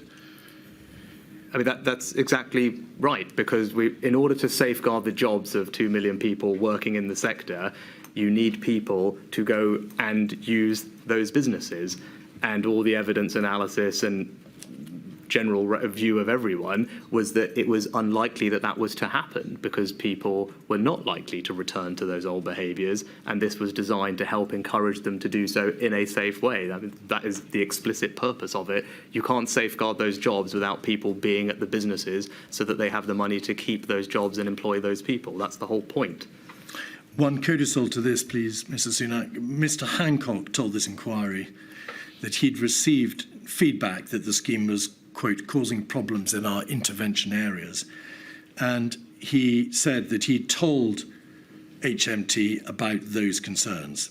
And that must have been because from the time that he said it at the end of August, in the context of the debate about whether or not there should be an extension. Are you aware that the Secretary of State for Health, who, by your own word, didn't know in advance of the Cabinet meeting, the 8th of July, of the promulgation of the scheme, expressed concerns latterly to your department about the risk of transmission? No, I'm not sure I have any record of that, but I do know he has said that there has been undue focus on this one item in his evidence to the inquiry. Excuse me? You're suggesting that he said this isn't a matter of some importance? I think he said himself that there's been undue focus on this one item, was his words to the inquiry, and he certainly, I have no recollection of him raising that, nor do I have any record of him doing so with me at the time. Well, it's a matter for my lady, but matters as to whether or not they are of importance this inquiry are for this inquiry. Scientific advice. It is obvious, Mr Sunak, that throughout the pandemic, SAGE, which consisted of highly distinguished expert contributors, gave enormous time and energy over hundreds of meetings in the service of the government. Do you agree that? Yes, and I make that same point in my witness statement as well, and I'm grateful to them for everything they did. You say in the article in The Spectator that a lady was planted on Sage. You said the Sage people didn't realise for a very long time there was a Treasury person on all their calls. And in the article, you describe how this meant that you were alerted early to the fact that the all-important minutes of Sage often edited out dissenting voices.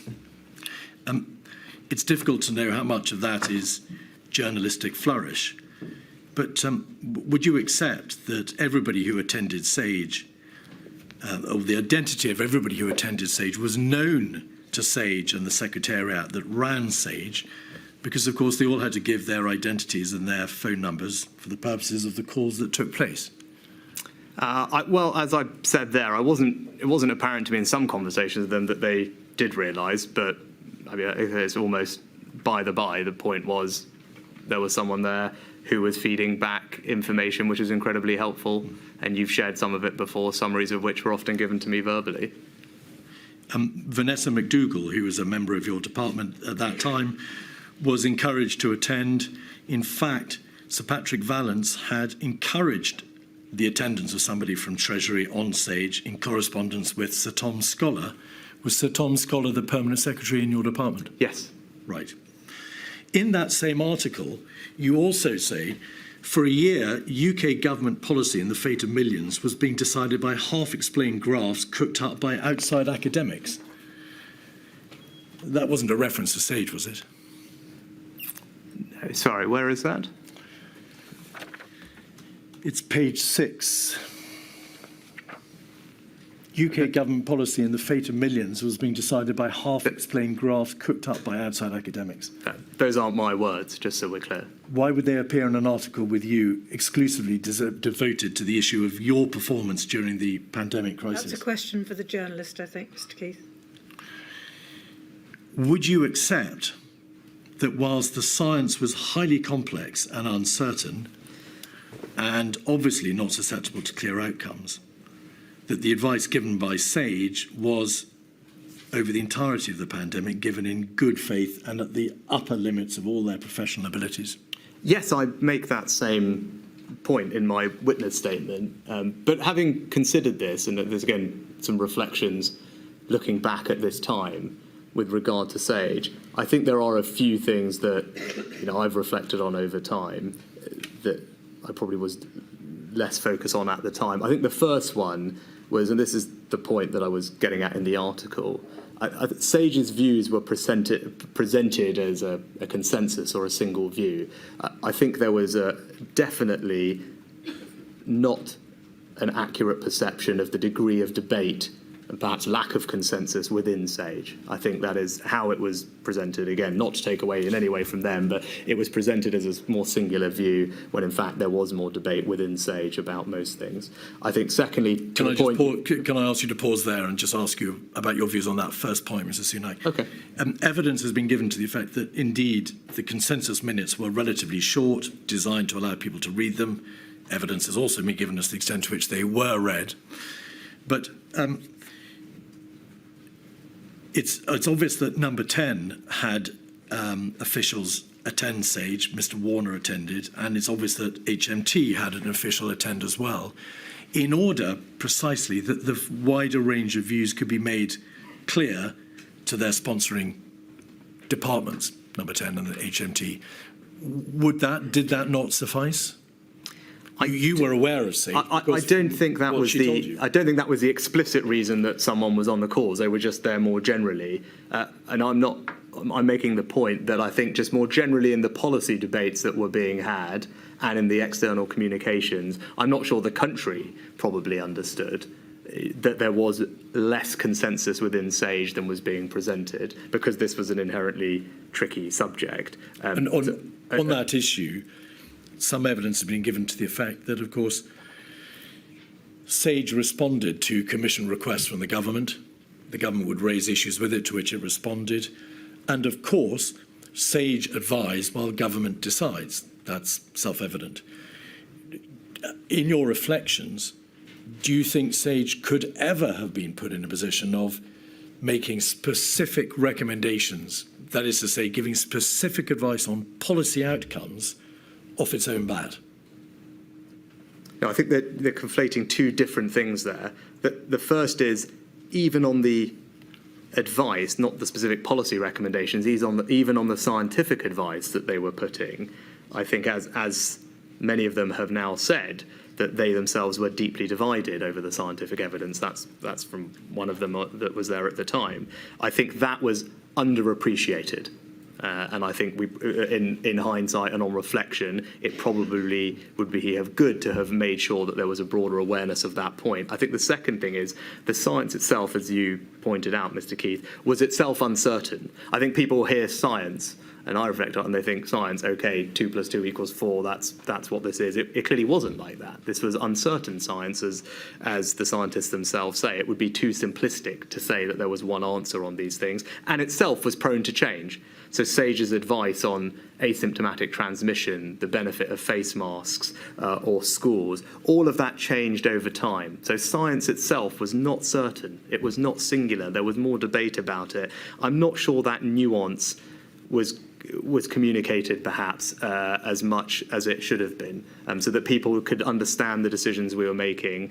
It wasn't as simple as crystal clear science view, crystal clear some other view. The science itself had a range of views in it. And again, for simplicity, reaching a consensus is obviously helpful for policymakers, but we can't lose sight of the fact that it was more complex than that. But you always understood that SAGE advised while government decided. There was no question of you thinking at any time, these scientists are doing any more than giving advice to the government based on their best knowledge and experience as to what the consequences are of any particular policy decision the government reaches. SAGE never said, you, the government, must, on Monday, impose a lockdown. It just didn't work like that, did it? I'm not sure quite how the advice was phrased. Well, you've read the consensus. I mean, I can't remember exactly the language you're using, but in general, SAGE's job was to provide advice to the government, but in the sphere that they had competence over, which was public health. Now, there's been a lot of commentary and debate over this point about how much there was a focus more on SAGE than other aspects of it. I think everyone from SAGE has subsequently made it crystal clear that they view policymakers as having to take into account many other considerations in their deliberations. I think they would say that. Chief Scientific Advisor said that. I would agree with that. And they had one very important input into that multifaceted process. Forgive me, if all they were doing was providing advice, why did you say in that Spectator article, if you empower all these independent people, you're screwed? We shouldn't have empowered the scientists in the way we did. Yeah, I think what I would refer to there is I think a similar comment was made by the director for the Institute for Government, and he talked about the public attention and distorting consequences of extreme focus on SAGE. I think that was the point, that in the debate, there was, I'd say, kind of an elevation of SAGE in that debate. And I think, again, on reflection, that is something to consider whether that was appropriate, because SAGE, as we've discussed and they would themselves would be open about, had a particular focus, but it was only one focus that policymakers had to take into consideration when making decisions. Yet there was no, and I'm sure we'll come on to it later, economic SAGE and the like, there wasn't an equivalent or a similar in the public's eyes, something like SAGE for other aspects of it. And whether that distorted, in the words of the IFG director, the debate is, I think, open to discussion and deliberation. And that we will come back to economic SAGE in a moment, yes, Sunak. Just before we leave, though, the question of SAGE as it was, did you form any view over time as to the process by which the SAGE advice was funneled through the Chief Medical Officer and the GCSA to the Prime Minister? It's plain that they gave verbal briefings to the Prime Minister, who may or may not have read the SAGE minutes, as to what the import was of the advice that was being given almost twice a week, 3 times a week during the crisis. Did you have a view as to whether that funnel system was working? It's probably not something that I had any great understanding of, the relationship between SAGE and the Prime Minister. I said I had, I think, a more granular understanding of what was happening at Sage because, as you pointed out, someone was there able to relay to me where it was relevant a slight nuance or where there were debates and disagreements. That was helpful for me when I went into meetings, knowing that there may be more debate within Sage than was necessarily being presented in the summary of their discussion. All right. On the issue of economic Sage, you are aware that the Institute for Government report on the Treasury during COVID from 2023 posited the possibility of a parallel committee to Sage being formed to address socio-economic issues so that the epidemiological and scientific issues could be fed through the existing Sage. In parallel, analogously, there would be a socio-economic Sage which would deal with the other countervailing considerations. It could then be brought together with another body or brought together at government level. Did you or your officials ever contemplate the institution of such a committee or take part in a debate as to whether this was a good idea to pursue?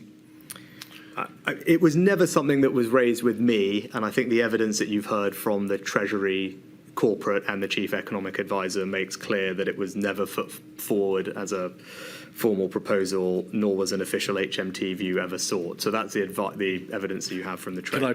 Can I just pause you there? She indeed, and it's Claire Lombardelli from the HMT, she attended a meeting, I think, or a seminar on the 5th of June. One meeting. And a number of options were posited, an economic Sage, a single model, or something more informal. She says in an email to her colleagues in the Treasury, thank you, 235-261, that the economists obviously killed the single model. Some like the idea of an economic Sage. It was agreed that Ben Warner would follow up with me, Vallance, Stephen Aldridge and Ian Diamond. Sir Patrick Vallance is obviously the reference to Vallance. Ian Diamond is the chair of the Office for National Statistics. Stephen Aldridge, is he HMT? I don't know. He was the person that was on top of the memo that you was indeed. You had before. I recollect working with him in a previous role in a different department, and I don't remember working with him at the Treasury, so I can't tell you definitively. But in any event, none of this was raised with you, notwithstanding what must have been your extant contemporaneous concerns about Sage. No, but this is a different point. This is about. Did you express internally or to others your concerns about the empowerment of scientists during the crisis, Mr Sunak? In which case, why was there not more consideration given to this alternative model by the Treasury?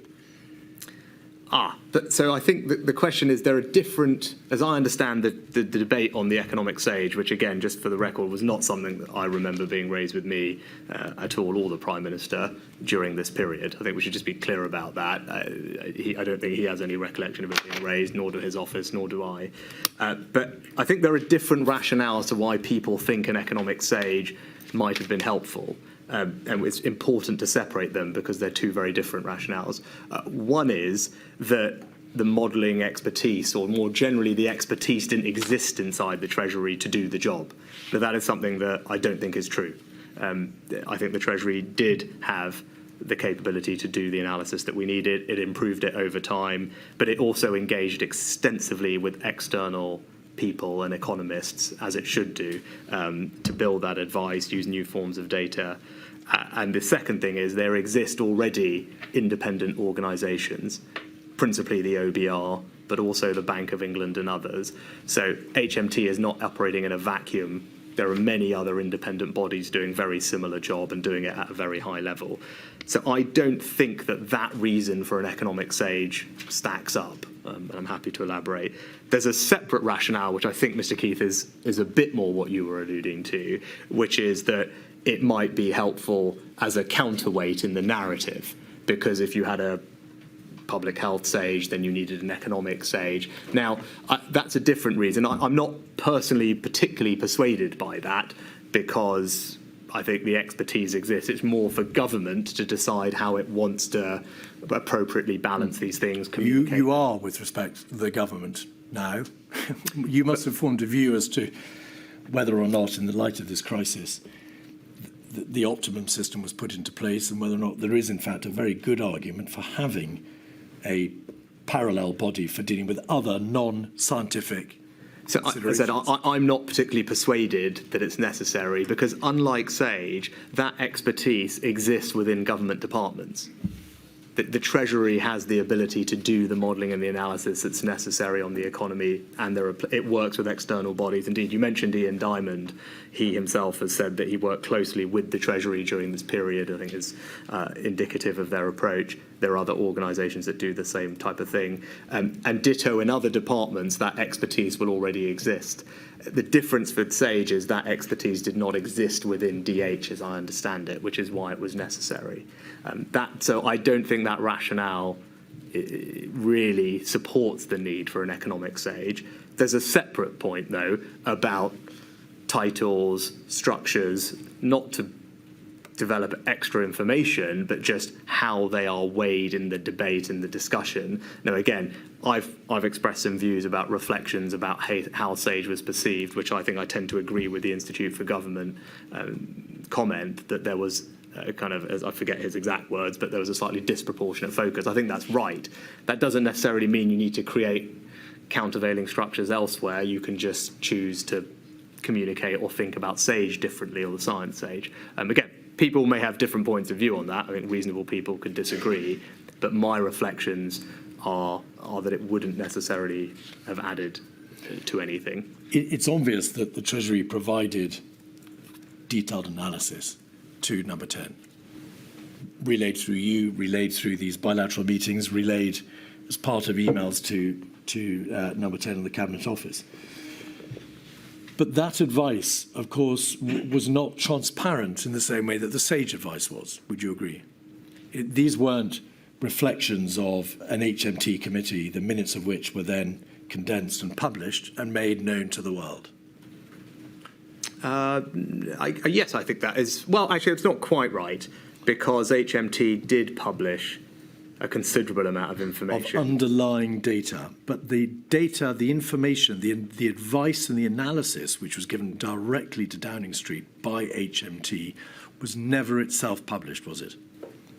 I think that is, that's entirely normal. But yes, I think that's the same goes for every department, by the way, including Department for Health and everything else. Yes, but of course we are examining this issue in the unique circumstances of the ultimate decision-making process that the Prime Minister was forced to engage with, which is how to balance economic, societal, and the many other considerations in a way which would command confidence and bring, of course, the government and the public with it. But again, I think even if the precise advice itself wasn't published, there was considerable information in the public domain put there by HMT alongside all the fiscal events that I did, of which there were many during this period, but also by the government's independent forecast. So you have to remember, for over a decade now, the government has had an independent forecaster, so it doesn't mark its own homework in the OBR. They published extensively on the impacts of all these things, as did the Bank of England, who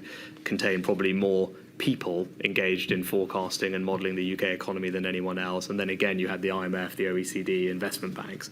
So I don't think there was any... I'm so sorry. Yeah. Could you slow down a little bit?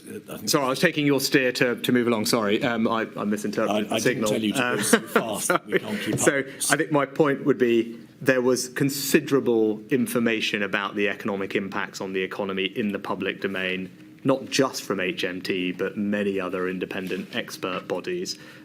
So even if this specific advice on a micro point wasn't published, there was a lot of evidence out there. Look, is it possible that HMT could have published even more? Perhaps. I think you bemoan in the article in The Spectator the absence of cost-benefit calculations. You say a basic requirement for pretty much every public health intervention, but this was never made. What did you mean by that? Again, I think I'm just agreeing with something that one of the epidemiologists has subsequently said, that the cost benefit in a precise way wasn't done. I think you talked about it, Mr. Keith, in our early conversation about March, where it just was happening very quickly. I mentioned Quayle analysis before. You told me not to mention it, but that would be an example of a cost benefit analysis that has been used in other aspects of healthcare, and indeed independent academics used it to evaluate the benefits and costs of the first lockdown. That was the broader point I was making. There was, it appears from the evidence of Claire Lombardelli, at the beginning of the pandemic, no pre-existing model of how a pandemic would affect the economy. There was no material showing what the estimated costs would be likely to be, of course. But during the course of the pandemic, did you instruct the Treasury to start preparing cost-benefit calculations on account of your view that those sorts of analyses were simply not there? I think that would be more a function for the Cabinet Office and the task force, and that's exactly what you would expect the task force to, over time, be able to do, which is to synthesise the different things from different areas and try and bring them together. So that's really what the task force over time was able to do a better job at. Mr Sunak, the HMT is a wizard in the field of fiscal and economic matters and cost-benefit analyses. You can't bemoan in The Spectator, on one hand, the absence of any calculation along those lines, and then say that it's something that you expect the Cabinet Office to have done. Why didn't the Treasury say the government would be hugely assisted by calculations that bring together the cost-benefit thinking about future lockdowns? Let's do it. Because I think it's an incredibly hard thing to do. I think we shouldn't just assume that it was available off the shelf to just do. These are incredibly complex decisions, and in many cases very hard to quantify. I mean, many health decisions are trade-offs. I mean, how do you think about quantifying? Well, we do it with drugs, often with Quayle analysis, but the moral dimensions to these things is very complex. My point is the Cabinet Office, the task force is the right place to bring together different aspects of it. Now, actually Treasury seconded 10 people to the task force, particularly to help with all of this. And again, I think a reflection on all of this for the future is if someone has developed a better way to integrate these things, then that's something that expertise one would ideally like to have next time around. But I'm not sure that it's that straightforward. I think you can do illustrative cost-benefit analyses, as indeed the academics who produced the Quayle paper did, but we shouldn't pretend that you could reduce all these things to a simple number that the Prime Minister can just see and then make a decision based on it. It will never be that straightforward. Well, indeed, and I don't think anybody has suggested that. Could we now look, please, at the winter strategy briefly and September, October? The winter strategy document of the 19th of September made plain that the infection was spreading rapidly. The 7-day average of confirmed cases had risen from 1,077 in mid-August to 3,598 today. That's the 19th of September, and is on a sharp upward trajectory. And there are references to what the hospital admissions might be if no further measures are implemented. As a general rule, and I'm sure you would accept this proposition, the Treasury briefed you. We can see a briefing for a COVID strategy committee, COVID-S meeting on the 21st of September, to oppose a circuit breaker. Obviously, a proposal for circuit breakers was what was being discussed, on the basis that the Treasury feared that a circuit breaker of perhaps 2 to 3 weeks wouldn't itself be enough if that was the route that would be pursued.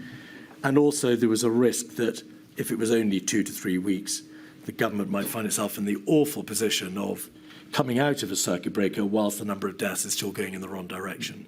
So there were good arguments to be made against circuit breaker. You made them, did you not? Yes, I was never particularly persuaded by the circuit breaker, as indeed others weren't either. And it's fair to say that at the meetings of COVID-S on the 21st of September and also the COBRA and Cabinet meetings on the 22nd, you presented analysis from HMT showing how a circuit breaker would hit the hospitality sector incredibly hard with consequential damage to its vulnerable workforce. That's all very obvious. In the course of Professor Sir Chris Whitty's oral evidence, he said this in response to a question: had there perhaps been a circuit breaker in September, and perhaps a tier-level system introduced earlier and had time to work over a longer period of time, would there remain the possibility that the second lockdown might not have been necessary? He said yes, or might have not been as long. And he says, I think most people would say that's the case. So that we're absolutely clear, there was nothing wrong with opposing a circuit breaker. The government was in a very, very difficult position, and the arguments were extremely finely balanced between damage to the economy and the public health considerations in terms of rising infection. Is that obvious? Yes, it was obviously a finely balanced decision. Indeed, the CSA and the CMO used that phrase, I think, at a press conference at the time. And it was also the case that SAGE themselves said that the evidence base on which to judge the effectiveness and harms associated with different interventions was weak at that moment in time, and that policymakers would have to consider a whole range of impacts alongside the epidemiological impacts. So that was the context of the discussion at the time, even from the medical and scientific advisors and the kinds of things that they were saying. Indeed, I think the Deputy Chief Medical Officer, as late as the end of October, about the 20th of October, himself in a press conference said that he didn't think a national fire break was the right policy, and that was a month after the deliberations that we're talking about at the end of September. There was a meeting on the 20th of September in Downing Street or Chequers, I can't recall where the Prime Minister met with, you'll recall because you were there, Professors Edmonds and McLean and Professor Gupta, Professor Hennigan and Anders Tegnell of Sweden. Did you reflect upon why that meeting was being called, given the government's stated position that it would follow the science, by which it presumably meant its own chief medical officer and governmental chief scientific advisor? I wasn't responsible for organising the meeting, so you have to, I guess whoever organised it would be the person to ask. Did you express views in the meeting in support of Professor Hennigan and Professor Gupta's stated position, which was essentially that there was no requirement for there to be a lockdown, and that in the general scheme of things, a lockdown would be an overreaction, massively damaging and epidemiologically not required? I don't have any strong recollections of the meeting. It was a Prime Minister wanting to hear from a range of different scientists and get their views, some domestic and one from Sweden, as you mentioned. You must have asked yourself on a particularly intense time, why am I attending this meeting to hear the views of scientists who are outside the range of, well, I suppose the consensus range of evidential advice that was being received from SAGE? It didn't strike me as odd, and I think entirely reasonable for the Prime Minister to seek a diversity of opinion as he's coming to make decisions. A question for him, really, more than me. I was invited to a meeting. I went to a meeting, but I don't think there's anything wrong with hearing from a range of people. I think that's a healthy process, and if some people, there's long evidence in behavioural psychology about people getting into groupthink, and the Prime Minister, if he wants to get out of consensus views, again, inherently, there's nothing wrong with that, I don't think, or the fact that they want from the UK. Mr Sunak, so that we don't have an unnecessary hair run, I'm not suggesting that it was wrong to seek that advice.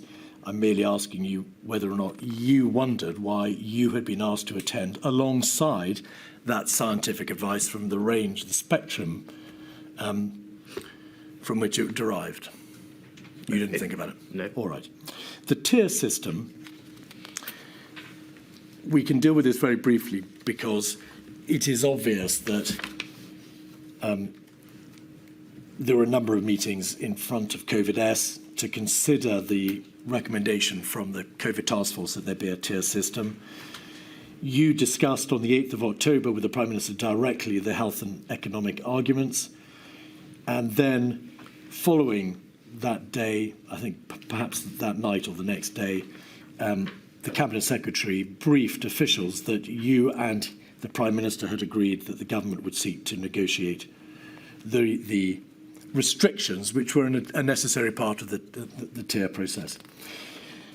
Mr Hancock has said in evidence that he knew at the time of the announcement of the tiered system on the 12th of October that it wouldn't work.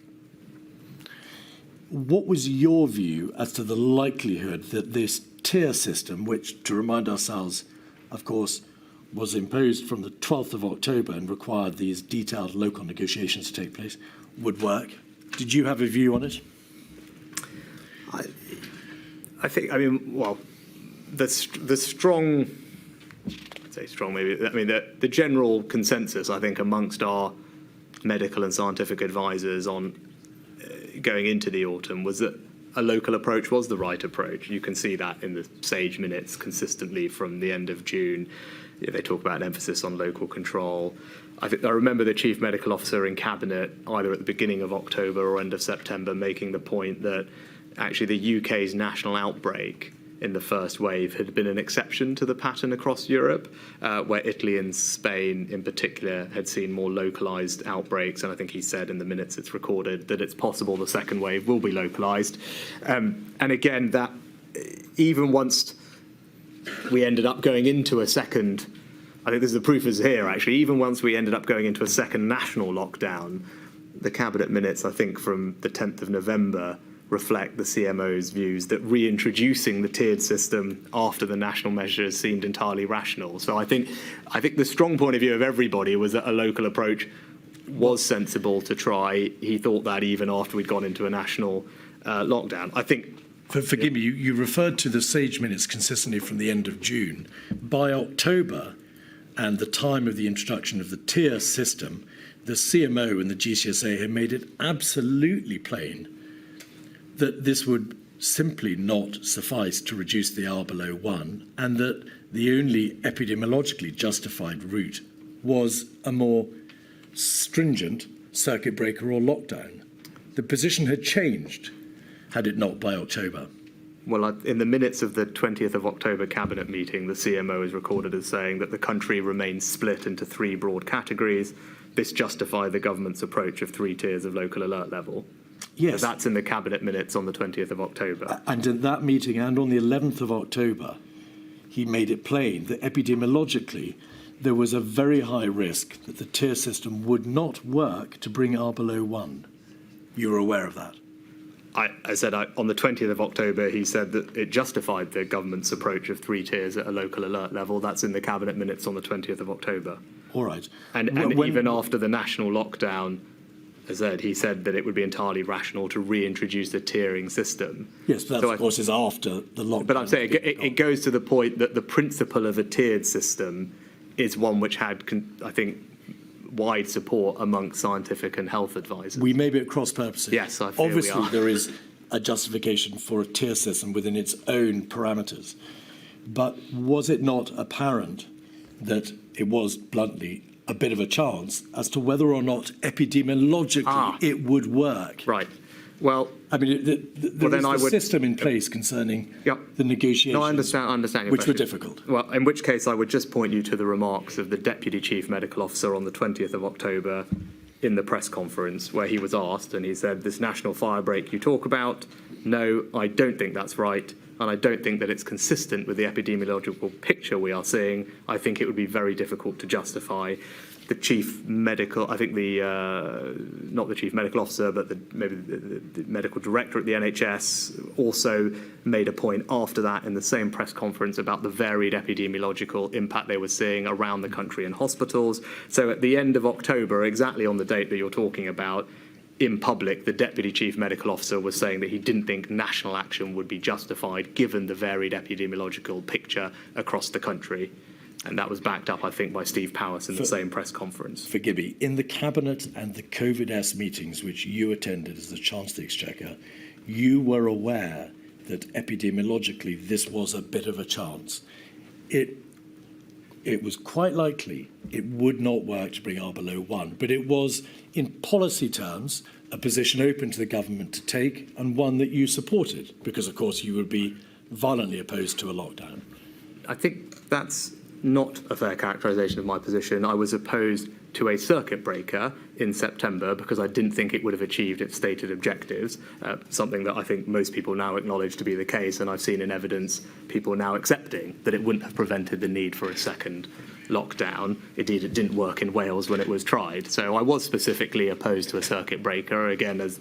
I think violently opposed to lockdowns is not an accurate characterisation of my position at that time. I was opposed to the circuit breaker on its own merits because I didn't think it would work. Now, at the end of October, we can both quote minutes back at each other. I'm looking at a cabinet minute from the 20th of October where the chief medical officer is saying that it was justified. What was your position, Mr Sunak, by the 30th of October in relation to the lockdown decision of the 4th of November? As the minutes show, that I didn't oppose it at the end of into November. I didn't oppose that lockdown, but what I can tell you that it was reasonable to believe at the end of October that the regional approach may still work. That was a reasonable belief. Now, obviously, it turned out not to be right with the benefit of hindsight, but when you have the Deputy Chief Medical Officer themselves saying at the end of October that he doesn't believe that national action is warranted because it wasn't consistent with the varied regional picture we're seeing, that demonstrates to you that reasonable people believed that the regional approach may still work and it was worth trying. Now, clearly, in the event, it didn't. But as we discussed earlier, these things were finely balanced, lots of things to think about. But was it a reasonable approach at the time? I think so, and it was extensively debated. So in terms of thinking about the decision-making process, even if the decision might be one that in hindsight people would revisit, I don't think there was any failure in the process because it was extensively debated in government. Do we take it from that you had every opportunity to dissuade the Prime Minister from the ultimate decision to impose a lockdown in November 2020? You were heard, your voice was listened to, but ultimately the Prime Minister, in effect, decided that there had to be a lockdown. It was always the case that decisions ultimately laid with the Prime Minister. That's the same throughout. And my job throughout, as I've said, was to make him aware of the impacts of the decisions. And I always felt that I had that opportunity. Did you specifically say to him, Prime Minister, my position as the Chancellor of the Exchequer is a lockdown is not warranted for all the reasons that this inquiry understands and for all the reasons reflected in the paperwork before you and before this inquiry? In that ultimate debate, your view was, I think this is the wrong decision. No. Is that what you told him? No, the debate, and as I think the record shows and the evidence shows, the point I made to him, which he did consider but ultimately disagreed with me on, was to consider whether it was necessary to shut non-essential retail as part of that lockdown. That's what the record shows. I put that. The Prime Minister, I think, said he wanted to think over that. He ended up deciding that it was worth shutting it down because by this point we had the evidence from Sage that confirmed the very minimal impact on R from closing non-essential retail. So by this point we had that data. So I said, reasonable to consider whether that was necessary given the impact it would have on those people's jobs. Doesn't have any impact on R as far as we're being told. Prime Minister thought about it, decided to include it in the lockdown for simplicity or whatever. I don't know why exactly, but the simplicity of the overall approach. But that was my main specific point about that decision, was purely on non-essential retail. All right. And that is, I think, recorded in all the evidence that you have. It is. 3 final questions, please. Firstly, inappropriately and unattractively, there is material which shows that the Treasury was pejoratively associated with death. Some officials in number 10 described the Treasury as the pro-death squad, obviously on account of the fact that the Treasury was seen to be opposed to maximum public health interventions and was quite properly, as we've established, promoting the issue of the need to avoid economic and societal damage and harm. Were you aware that the Treasury was being referred to in those terms? You may not have been aware. I wasn't, and I do not think it is a fair characterisation. Indeed. On the incredibly hard-working people that I was lucky to be supported by at the Treasury. And in the same way earlier, you talked about the people at Sage being motivated by doing what they thought was best in the public interest. I would say exactly the same about all the people who worked with me at the Treasury, who worked extremely hard throughout the entire period, and as you kindly alluded to earlier in the IFG report, are widely considered to have done some things that no one had thought possible, that saved millions of people's livelihoods and helped the economy get through, and therefore help families get through and support the country through a difficult time. I'm grateful to them for what they did, and I said I don't think that is a fair characterisation of how they approach their jobs at all. Indeed. It is obvious that many of the very difficult decisions which had to be taken by government were themselves highly politicised. They are decisions which engage the public. They have given rise to an enormous amount of public anxiety as well as public heat and light, and it's obvious that the government acted whenever it acted in good faith and doing the best that it possibly could. That is its stated position, and there's no basis for challenging that. One particularly contentious issue is the issue of free meals in holidays. You'll recall, Prime Minister, that Marcus Rashford, the footballer, spearheaded a campaign, Make the U-Turn campaign. He campaigned for holiday food vouchers for children who were entitled to free school meals. And an extract from Sir Patrick Vance's diary refers to a meeting on the 13th of June 2021 when this issue came up. And Sir Patrick has suggested that somebody at the meeting said, good working people pay for their children to eat and don't want freeloaders. And he has suggested that in the context of, I don't need it up on the screen, thank you very much, in the context of the Chancellor of the Exchequer and the Chief Whip. Plainly, you couldn't both have said it, if anybody said it, but I want you to please answer whether or not anybody did say those words and whether you recollect anybody using them. I did not say those words. I don't recollect anyone saying those words, and my concern throughout the pandemic was making sure that we had support in place for the most vulnerable. And I think, as all the evidence now shows, and as independent analysts such as those at the Resolution Foundation have said, that our schemes actually helped the most financially vulnerable the most. Poverty fell, unemployment remained low. The distributional analysis published by the Treasury again supports that it was the poorest households who were protected the most by what I and the government did throughout this time, because people who were least well off were uppermost in our thoughts throughout this time, because we knew it would be particularly difficult on them, and that's why we put a range of things in place to help them, and I'm glad that the evidence shows that they did get the most support. Prime Minister, thank you. Should we take the break now? Please. I shall return in 25 past. All rise.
Given the time and obviously the Prime Minister's other commitments, I'm afraid I'm going to have to be particularly tough on call participants questioning this afternoon. First of all, Mr Weatherby. No, it's not Mr Weatherby, it's Miss Morris.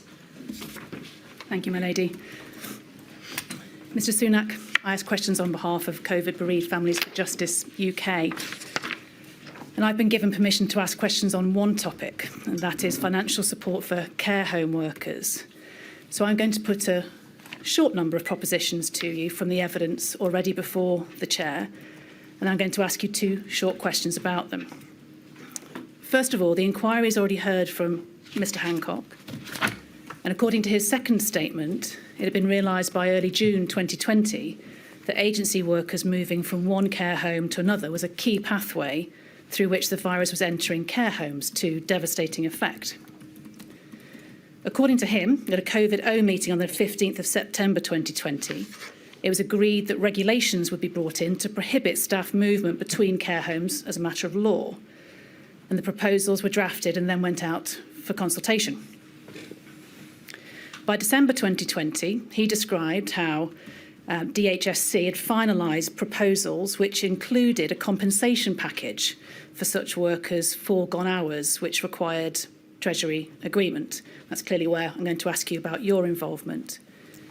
However, Mr Hancock said at, just for the record, paragraph 491 of his second statement, that it, quote, became clear that HMT was reticent to fund a scheme to support staff affected by the proposed regulation, and that the implementation of the plan was delayed again. And in fact, he uses the word opposition in the same paragraph. According to a later DHSC submission to Mr Hancock on the 5th of January, this time 2021, it noted that HMT ministers decided not to fund the compensation scheme, saying it was the wrong mechanism, but they are open to options to support increased staff supply. And Mr Hancock described how in the event the proposed regulations to restrict the movement of workers were not brought forward due to the lack of compensation and workforce shortages at that stage. So my first question is, what was your involvement in this process, Mr Sunak, and what was the reluctance and reticence? Well, the first thing to say that, in particular, from the beginning of the pandemic, I was cognizant that this would have an enormous impact on the NHS and social care workforce, family and organisations, which is why we put an enormous amount of funding in place to support them. Now, obviously, for social care, that largely goes through local authorities. So one of the earliest things we did was provide billions of pounds extra for local authorities in unring-fenced grants so that they would have extra funds to spend on the things that they needed to at the time. And that was done, I can't remember exactly what date, but relatively early on in the pandemic. Now, with regard to social care in particular, I wasn't, and I don't have any strong recollection of these sets of conversations. I wasn't primarily involved with them, to the best of my knowledge. I think you referenced in advice that HMT ministers. Ministers, yes. Yeah, the person responsible, which I think is clear from the documented evidence, was the Chief Secretary to the Treasury, and he's the minister responsible for spending, and he was the one that was going back and forth with the Department for Health on the various options that were available. I think in the Department for Health advice, I haven't got the exact date, it says CST considered funding an alternative proposal, not convinced the policy will achieve its aim. And also the DH advice was that whether to proceed when we nearly have the vaccine was already in the balance. Yeah. So I know that there were conversations happening between the Chief Secretary and the department. They were not ones that I was cited on or involved in. So in short, did it cross your desk? Not to my recollection, and having reviewed best I can some of the evidence at the time with the Treasury, as that these specific 2 proposals on compensation mechanisms and things were dealt with by him. In the event, I think a general fund was established at some point for the social care workforce specifically around this time, but again, it wasn't something that I was directly involved in. The question I have is specifically aimed around this period between the end of 2020 and prior to January 2021. And my second question is this, that given that staff movement was a primary contributor to care home infections, and according to the Department of Health, still a key infection prevention and control concern at a time of increased incidence, why was there still no mechanism to incentivise and or to compensate care home staff to confine themselves to working in one care home by January 2021?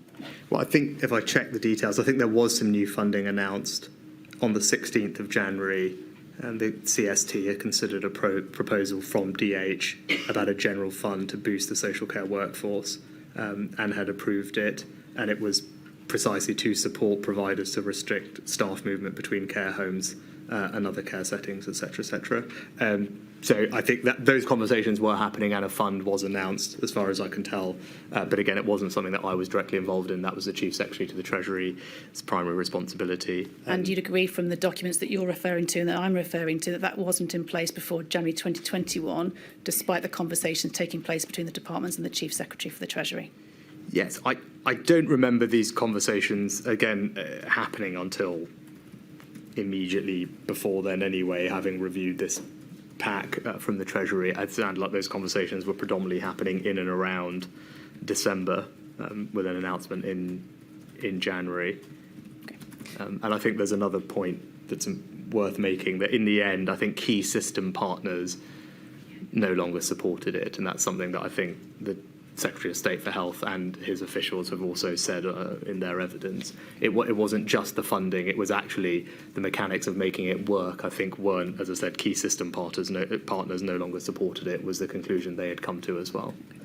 But one of the reasons the regulations was not put in place by that point was because of the lack of financial package. Would you agree with that? I don't. I said it's not something that I was directly involved in, and I think there were separate regulations that had been considered. But again, it was not something that I was actively involved in, so it's hard for me to comment much beyond what I've said. Thank you. Thank you, my lady. Those are my questions. Thank you very much indeed, Ms Morris. Ms Harris. No? It's Ms Gowan, exactly. Mr Sunak, I don't know if you can see Ms Gowan. If I you can. look around the pillar. No, I can. Sorry about the pillars. Thank you, my lady. Prime Minister, I ask questions on behalf of the COVID-19 bereaved families for Justice Cymru. And my questions relate to the UK government's interactions with the devolved administrations, and in particular the Welsh Government. My first topic relates to the Eat Out to Help Out scheme, and you've already explained in your evidence that the devolved administrations were not consulted. Did the devolved administrations, and specifically the Welsh Government, have the option of opting out of the scheme? And if not, why not? I'm not sure whether that was something that was ever raised with me. To be honest, I don't recall receiving any formal submission from the Welsh Government to do that. And if there is, I'd be happy to see it, but it's not something that I recall at the time. So if you have it, I'd be happy to have a look at it, but I don't recall them ever making a formal submission to opt out of the scheme. Was that not indicative of the lack of consultation with them in the first place, though?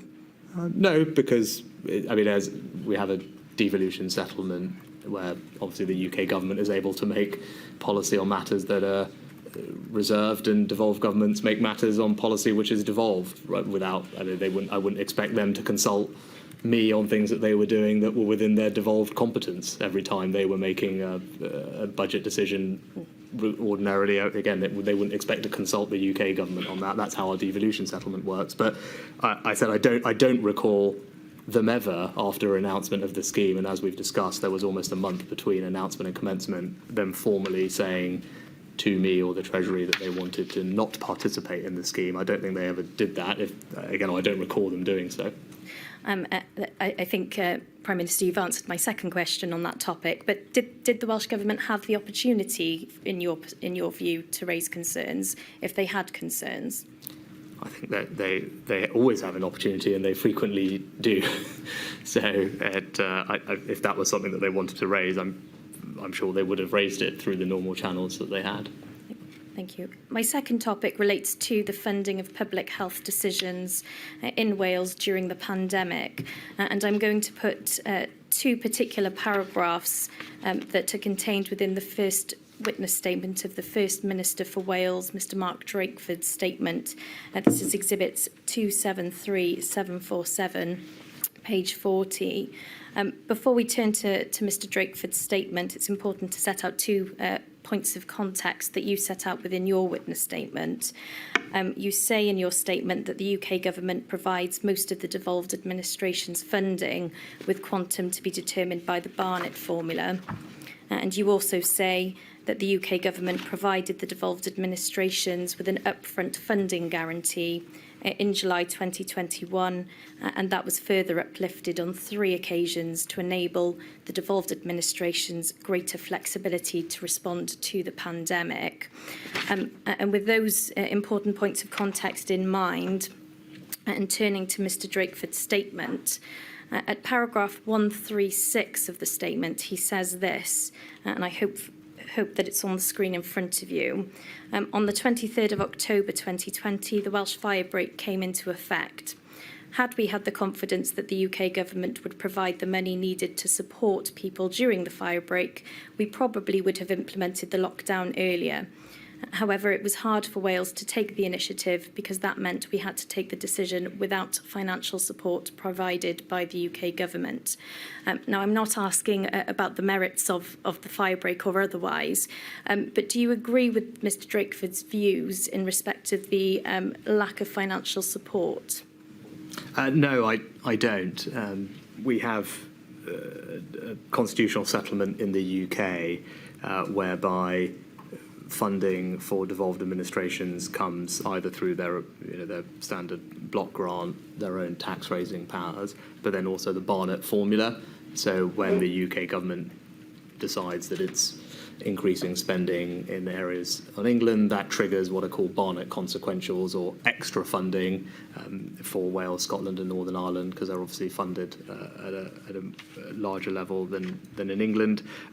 That is the constitutional settlement as it works. Because of the unprecedented nature of the pandemic, we actually did something different. Precisely to give devolved administrations extra financial flexibility and security, we gave them money in advance of that being triggered by a decision that might be taken with respect to England, precisely because we recognise that there would be some degree of iteration. That was introduced in July. There's never been done before. It's unprecedented, the upfront funding guarantee. It was uplifted 3 times, the first time of which was in early October, so just before this period. In total, it was extra £5 billion for Wales, which is a significant amount. So they had total freedom to spend that money as they wished. And so that money was available beyond their existing. Again, they have tax-raising powers and borrowing powers that they can use if they want to raise extra funding. But as I said, we had provided in an unprecedented fashion money in advance of it being constitutionally triggered to give them extra financial flexibility. I think, Mr Sunak, it was the 9th of October that the first uplift was implemented. Yes. Is that right? Yes, the upfront funding guarantee was introduced in July. It was then uplifted 3 times, the first of which was on the 9th of October, so just before these conversations. Thank you. And again, that's funding, just so we're clear, at that moment, that would be the Welsh or Scottish or Northern Ireland governments receiving funding before it had been triggered through something that the UK government had done. So the constitutional settlement doesn't normally work like that, but that was government saying, we want you to have extra money. We don't know if actually this will ever come to pass. It may well, but we want to give you that extra certainty now. We'd never done that before, and so we did it, and then we uplifted it 3 times, including just before this particular moment.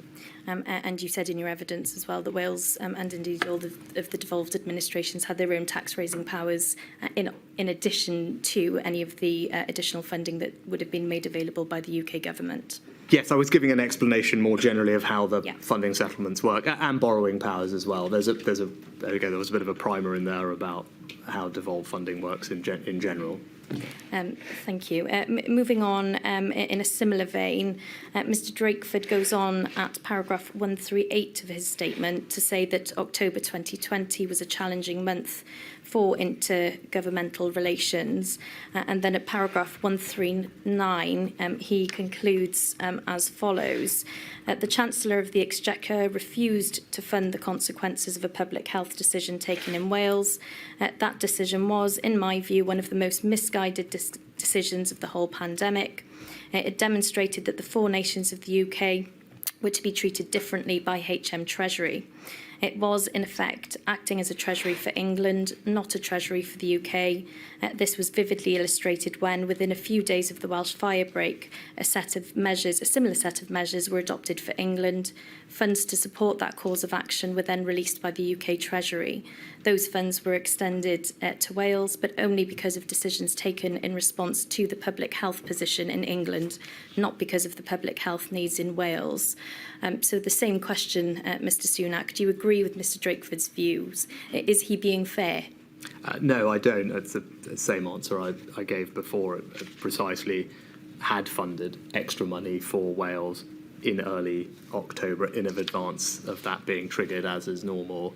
And I think actually what the UK government demonstrated through the pandemic, that there was incredible benefit to the people in Wales and indeed Scotland and Northern Ireland of being part of the United Kingdom, because the UK as an entity had the balance sheet strength to fund what were unprecedented interventions like the furlough scheme, which benefited, I haven't got the exact numbers in front of me, but a considerable number of people in Wales and indeed in Scotland and Northern Ireland. That was just one of many UK measures implemented, indeed the increase in universal credit, much of the support elsewhere extended through the welfare system, all of which benefited people in Wales. So that was the UK government delivering for people across the UK, and as I said, money was made available for Wales in advance of need because of the way that we structured the upfront funding guarantee. And again, it was not ring-fenced, it was up to the Welsh Government to decide how to spend that money. Thank you, Prime Minister. Those are my questions. Thank you, my lady. Thank you very much, Ms Garman. Ms Mitchell. Ms Mitchell's over there.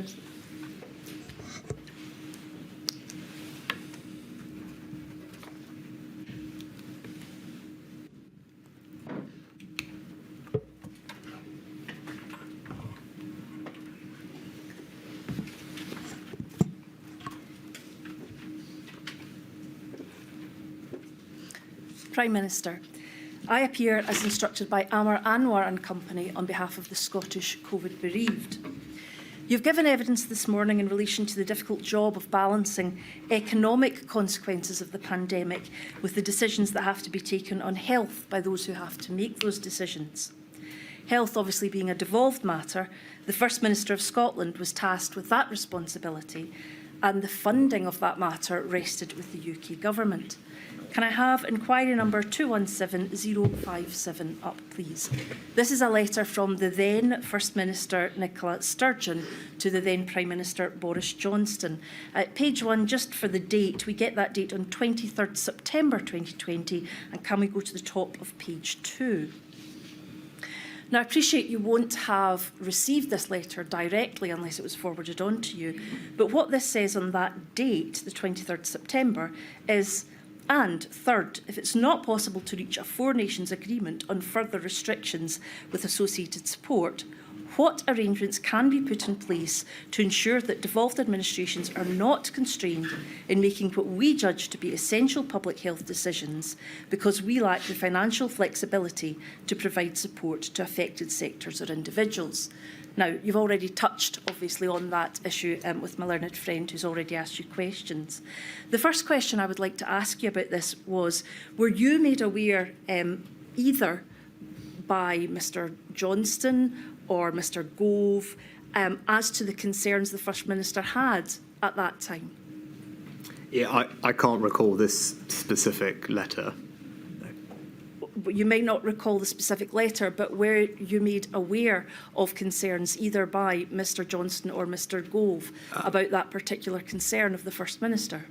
Not in a specific sense. I think in general there were conversations throughout the pandemic about points of difference with the DAs, but I can't remember any specificity around those conversations at this particular time or more generally. Yeah, because I'm keen to explore the timescales that you've identified, because I think you mentioned July 2020 in your answer to my learned friend. And I'm wondering if July 2020 is the correct time, because it seems both Mr Drakeford and Ms Sturgeon were expressing concerns much later than that the issue hadn't been raised and dealt with. The reason I mentioned July is because July was the first time that the upfront funding guarantee was put in place. So it was as early as July, in fact, before these conversations, that the UK government had decided to do something unprecedented, which is to provide extra funding to Scotland, Wales and Northern Ireland in advance of that funding being triggered constitutionally through the Barnett formula. And then that funding was uplifted 3 times subsequently to that. The first of those uplifts was in October. Indeed, it would appear, though... I mean, so shortly, I think shortly after this letter, by the look of things. Yes, indeed, it would appear, though, notwithstanding what you've told us about, there were still concerns in relation to both the Scottish Government and also the Welsh Government in relation to this particular issue. What I'm saying is that after the arrangements had been put in place that had been made, were you aware of these further particular concerns in relation to the quandary that Scotland and Wales found itself in questions of making decisions on public health that might require additional public funding, for example, funding that might be different from that? I'm not sure I agree with the sequencing. I thought the date, if you can flick back to the first page of the letter. That letter can be placed up on the screen. If you just flick back to the... Indeed. Yeah, so that was on the 23rd of September. So actually, 2 weeks after that, there was an uplift in the Indeed, I'm upfront not funding asking... guarantee. So again, I wasn't familiar with this particular letter, but Forgive me, Prime subsequent Minister. to that, if there was a concern raised anyway, there was action in early October to increase the funding to the Scottish Government beyond its, at that point, as a constitutional amount that would be due. And again, I'd make the same point that I made previously, as we have an existing constitutional settlement. Indeed, Prime Minister, which obviously we acted in unprecedented fashion, but that is the constitutional settlement we have. I'm not looking for that analysis. What I'm looking for is specifically just to ascertain whether or not, even in absence of the Barnett formula, so in absence of reacting to what was happening in the rest of the UK and uplifting the amount even in advance, I'm asking separately about the issue. If I can give an example, I don't need this to be put up, but for the purposes of the inquiry number 235213, the statement of Nicola Sturgeon, paragraphs 102 and 103. In her written evidence to this inquiry, Mr Sunak, she states that the Scottish Government had pressed for a more generous approach to financial support for those required to self-isolate. In particular, the Scottish Government analysis showed that the labour impact of requiring self-isolation was unequal. People who were able to work from home were unlikely to lose income as a result of complying with self-isolation, but people who were not able to work from home were more likely to face a loss of income if they self-isolated and did not attend the workforce. Firstly, I would like to ask you about this. What conversations did you have with the Scottish Government in relation to whether a more generous approach to financial support from those who could not work from home but required to self-isolate? You said you wanted to think about this relationship absent the Barnett formula. Yes. I genuinely think that's hard to do. The Barnett formula is the way that UK government spending in reserved areas translates into devolved areas, translates into incremental spending in the devolved administrations. It's hard to abstract away from that. That is the entire basis of our constitutional financial settlement. Indeed, and we operated it in a way that was more generous than it normally works in order to provide extra funding in advance to the devolved administrations for them to use as they wanted, on top of their own ability, if they wanted, to raise more money or indeed borrow money. They have flexibilities that were available to them to do that. And actually, in the Scottish Government's case, on more than one occasion, with the Barnett formula consequentials that they received from the UK government, they were able to implement policies that were more generous than those that had been implemented in England, because they were obviously making different choices, or that money was enabled them to do that.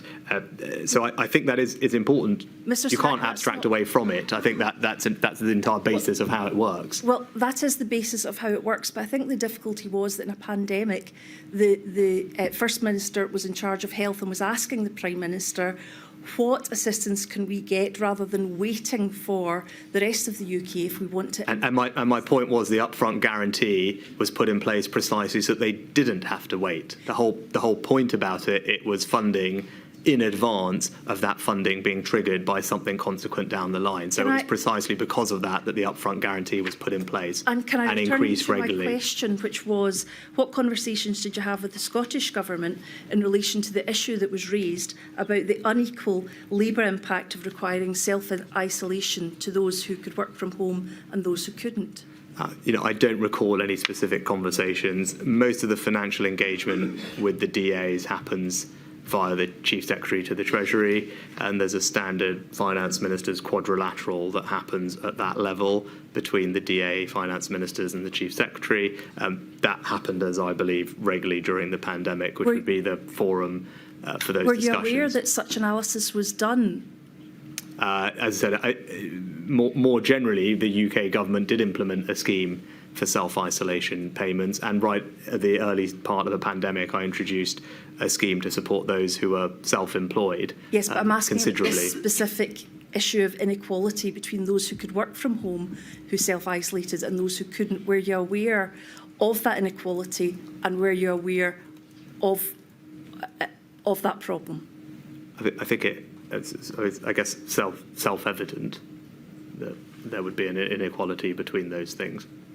And I would just, by definition, if you can work from home, obviously you would be less impacted by self-isolation requirements. And was there anything done in that regard to try and equalise that inequality? As I said, we introduced extra payments for people who are self-isolating. And we obviously introduced considerable economic support more generally for people's jobs and livelihoods, which, as I touched on in my evidence earlier, was disproportionately focused on the most vulnerable and has been demonstrated to have achieved that aim in helping those on the lowest incomes the most. Finally, in your evidence, you've indicated that you've reflected upon your time as Chancellor, and you've spoken of lessons learned and reflections. We know that prior to this pandemic, we've not heard any evidence of prior economic pandemic planning, despite it being highest risk on the National Risk Register. What provisions do you think should be put in place to allow the devolved administrations in the event of the next pandemic to access additional funding, to allow schemes, for example, such as furlough and those that we've talked about, to be put in place when they're required in those parts of the UK, but not required in England, i.e. when the Barnett formula isn't triggered?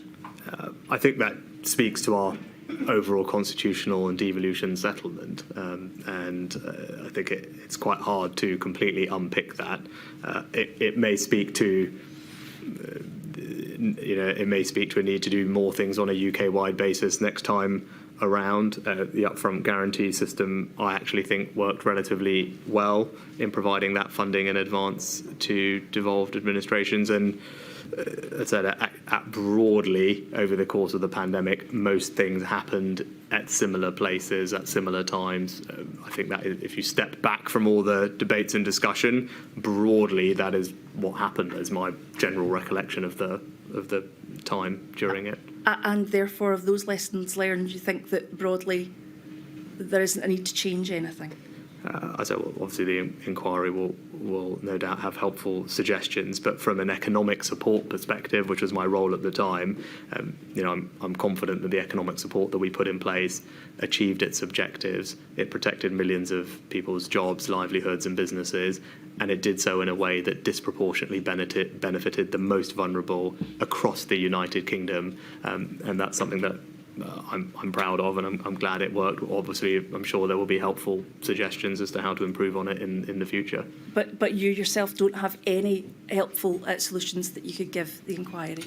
Well, obviously, this module is not concerned with the economic decisions that I made, and no doubt I will be back to give extensive evidence on all of those. This was about decision-making structures and processes, but with regard to that, and the devolved administration, again, as I said, the Chief Secretary to the Treasury is the one that maintains the quadrilateral framework of finance ministers. That's always been the case. I think generally has worked well when I was CST, and I think the upfront funding guarantee was a good innovation, and I'm glad we put it in place.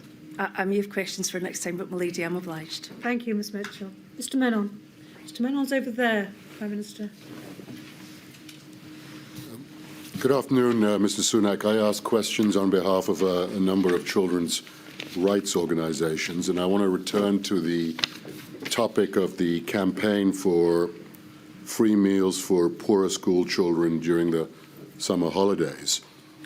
Lee Kane, the former Downing Street Director of Communications, told the inquiry that the government's initial resistance in 2020 to Marcus Rashford's campaign for free meals for poorer school children during the summer holidays was a, quote, huge blunder, in that hungry children were not the right place to start showing public spending restraint from a moral or political standpoint. Given the government's subsequent U-turn on this issue, do you agree that Lee Kane was right about that? Well, I can't remember the exact decision-making around that in any great detail, other than to know that ultimately the government spent, I think, about £500 million over the course of the pandemic funding free school meals. And then I put in place as Chancellor a permanent uplift in the provision for vulnerable children called the Holiday Activity and Food Programme, which is funded quite considerably to provide not just food but enriching activities for children during holiday times, obviously focused on the most disadvantaged children, and that is now a permanent feature post-pandemic of the support in place for vulnerable children in our country. And again, I just go back to what I said previously about our overall and my overall approach during the pandemic was very much focused on those on the lowest incomes, and as a result they rightly received disproportionately more help and benefited the most. So are you saying that it was somebody else in government who was initially opposed to funding this, rather than you, the Chancellor of the Exchequer? I can't recall the individual discussions. What was your view in 2020 on this matter initially?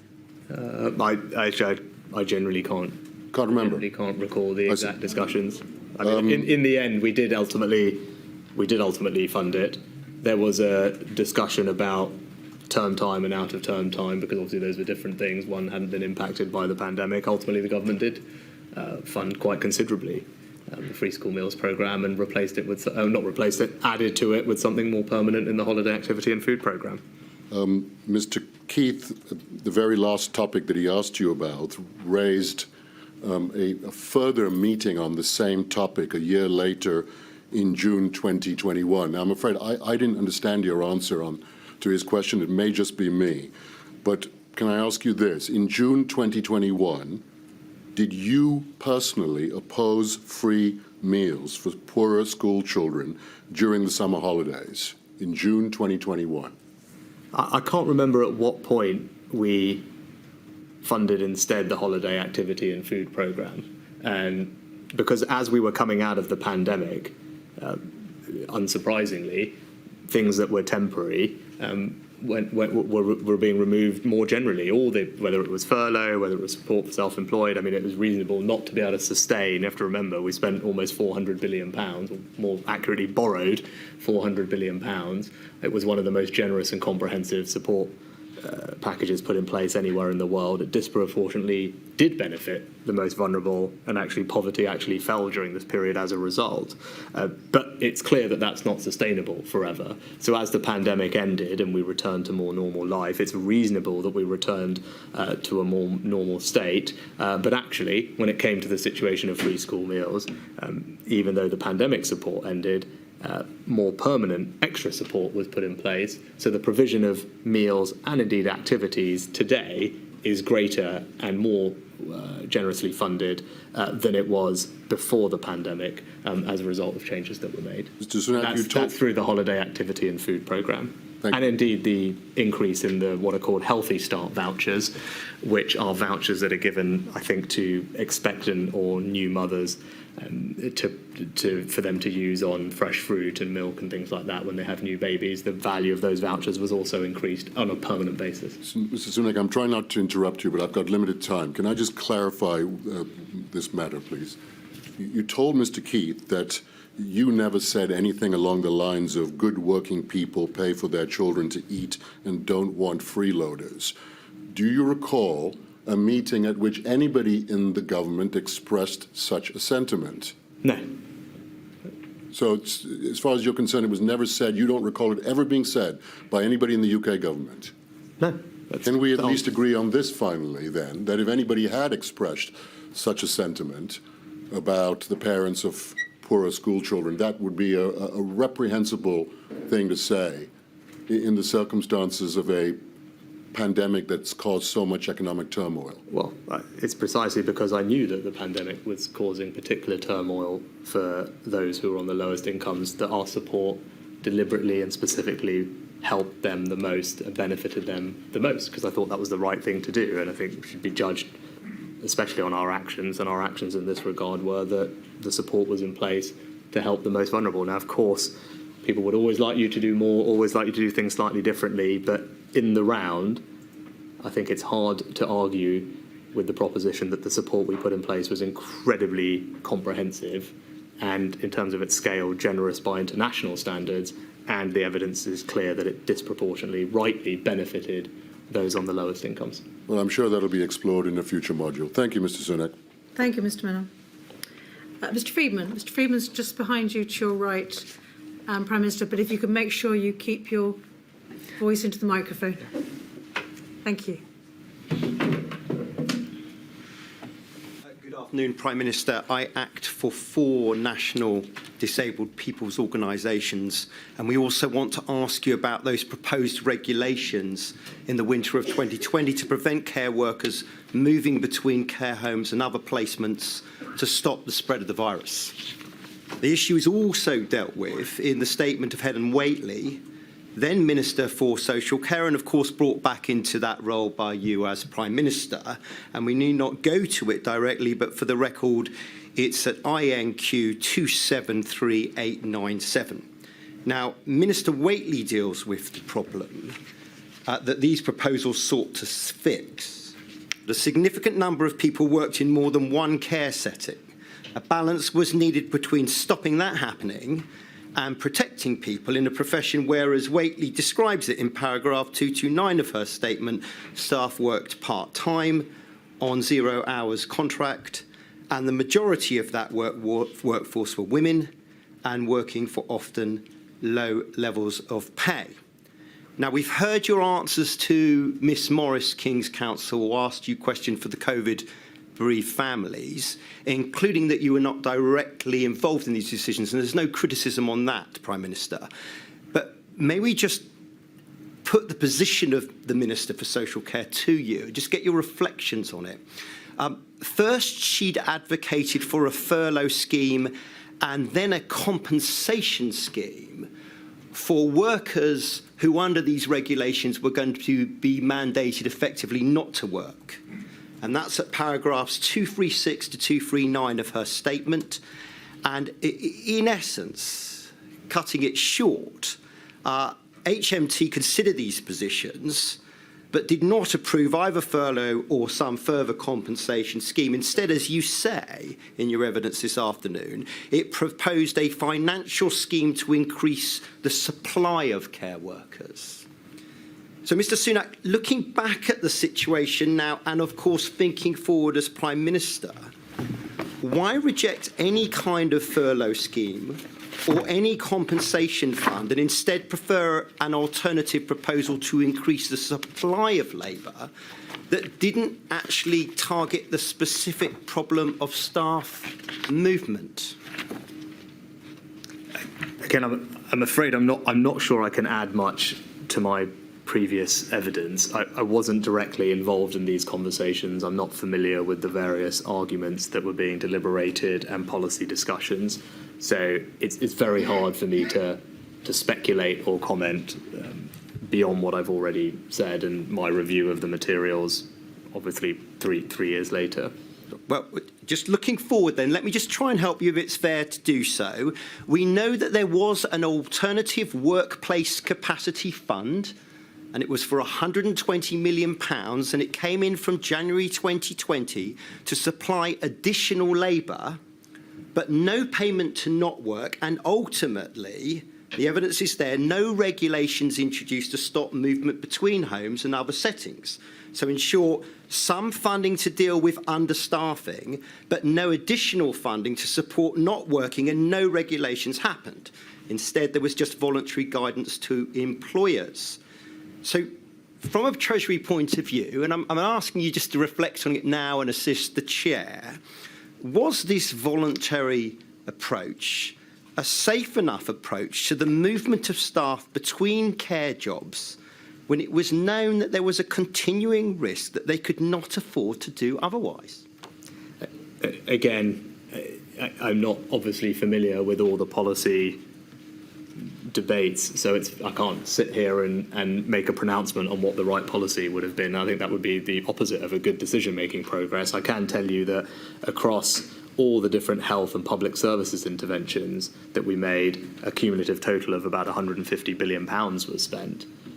So I think you've heard evidence from the chief executive of the NHS that the government did provide the NHS in particular with the emergency funds needed. I've talked about the billions that were provided to local authorities who are obviously responsible for social care as well. So if you're saying that how some of that money was used should have been better prioritised for this versus other things, perhaps. But again, I'm not familiar with the specific policy proposal, why it was deemed to be ineffective at the time, why it was not supported by key system partners, not just the Treasury, but more broadly, because my understanding was there are operational issues with it as well, having reviewed the materials. I can't sit here and speculate on what the right answer is for something that I was not involved in or have no intimate detail about. Thank you, my lady. Thank you, Mr Friedman. Mr Thomas, I'm afraid Mr Thomas is right over by that wall, Prime Minister, so... Prime Minister Sunak, Leslie Thomas, and I'm instructed by Saunders Law, and I represent FEMHO, the Federation of Ethnic Minority Healthcare Organisations. You remember them, those are the very people we were clapping for on Thursday evenings at 8 p.m. So some context for you. The Chief Scientific Advisor, Sir Patrick Vallance, told this inquiry that it was entirely foreseeable that there would be disparities in health outcomes during the pandemic because of historically known structural inequalities. I have 3 short questions for you. 1, with your Eat Out to Help Out scheme, specifically, please tell us what were the specific measures or considerations in its design to address the vulnerabilities of ethnic minority workers in the hospitality sectors and other sectors? Sorry, do you want to do one question at a time? Or? Yeah. Well, as I touched on earlier, it was precisely because the millions of people who worked in that industry were disproportionately from vulnerable groups, lower paid, people moving off welfare, people working part-time, women, ethnic minorities, that I thought, as a matter of social justice, those jobs were incredibly important to focus on saving, because all the evidence that we were seeing and talking to businesses was that there was a real fear that they wouldn't be able to protect those jobs and people would have to be let go. Sorry, forgive me for cutting across you, because time is short, and I know that you wouldn't be trying to talk me down on the clock. My question was very specific. What were the specific measures or considerations in its design to address the vulnerabilities of ethnic minority workers in the hospitality sector?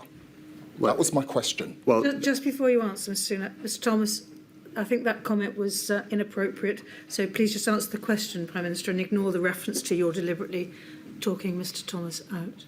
Thank you, milady.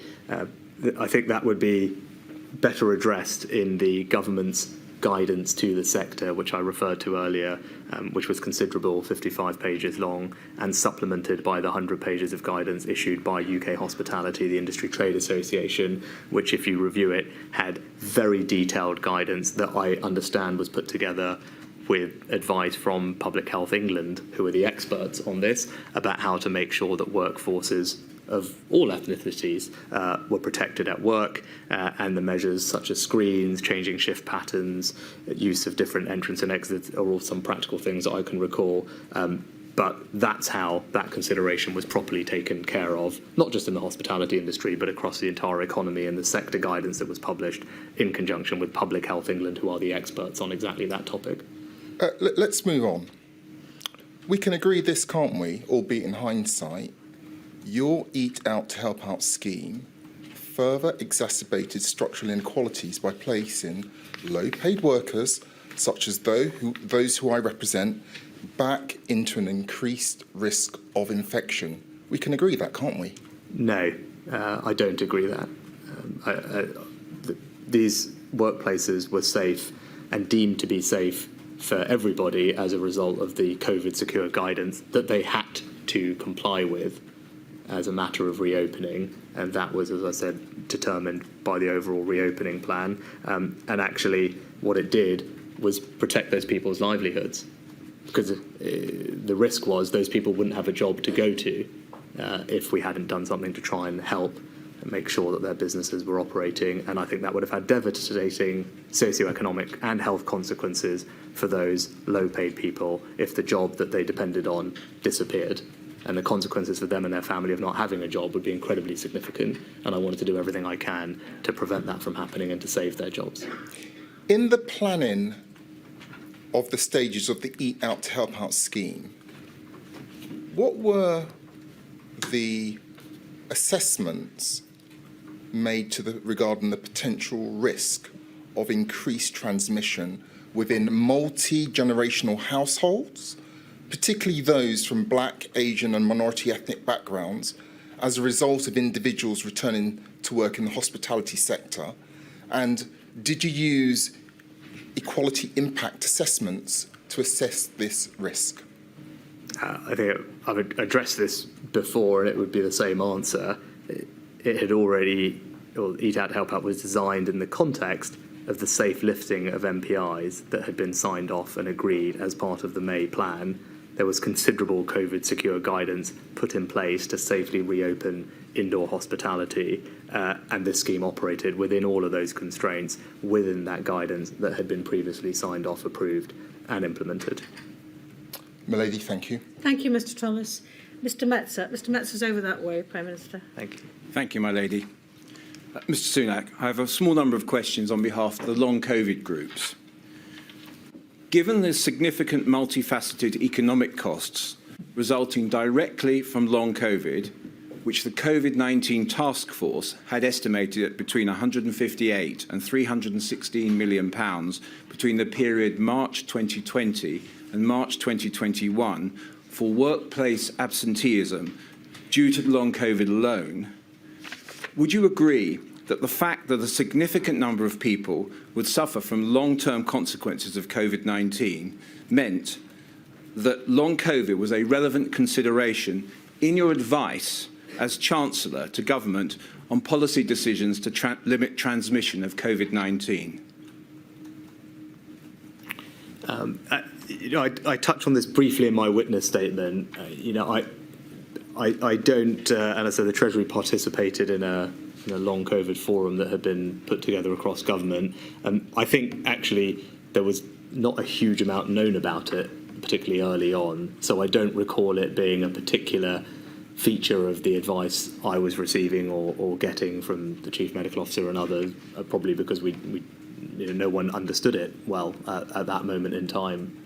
Well, Prime Minister, you do touch about, I think, one paragraph in your witness statement. But in November 2020, the OBR Economic and Fiscal Outlook reports, we don't need to go there, but it's 000114451 at page 116, referred to the increased need for spending in disability benefits as a result of increases in labour market inactivity as a result of the pandemic, which could be directly related to the virus and specifically referred to long COVID. Do you agree that the OBR reports recognised that there was enough information by the time of the second lockdown to expect that long COVID would result in increased costs to the Treasury and scarring to the economy?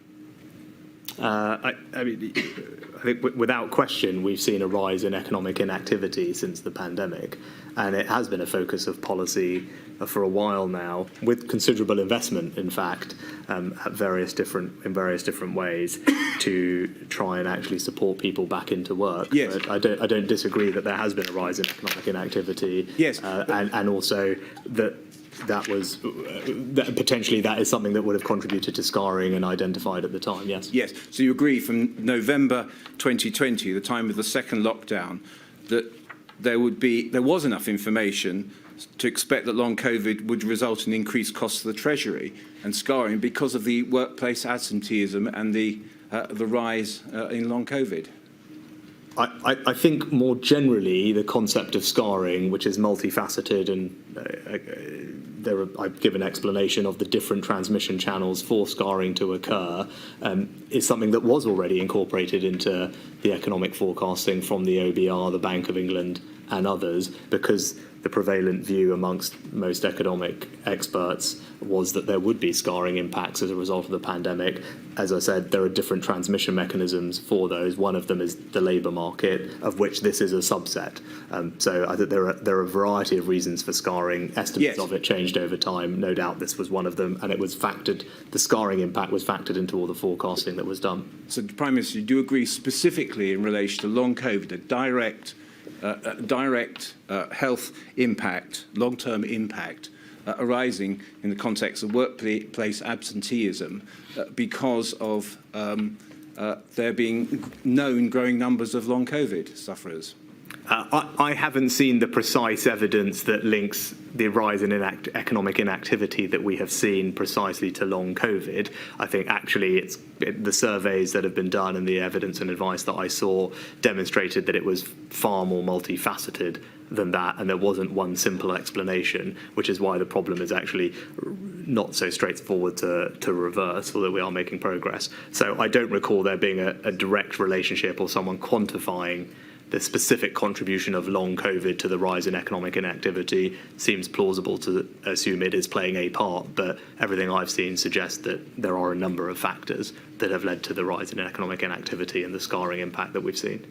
But would you agree that the impact of long COVID would be particularly relevant to policy decisions taken at times when there's high prevalence of COVID-19?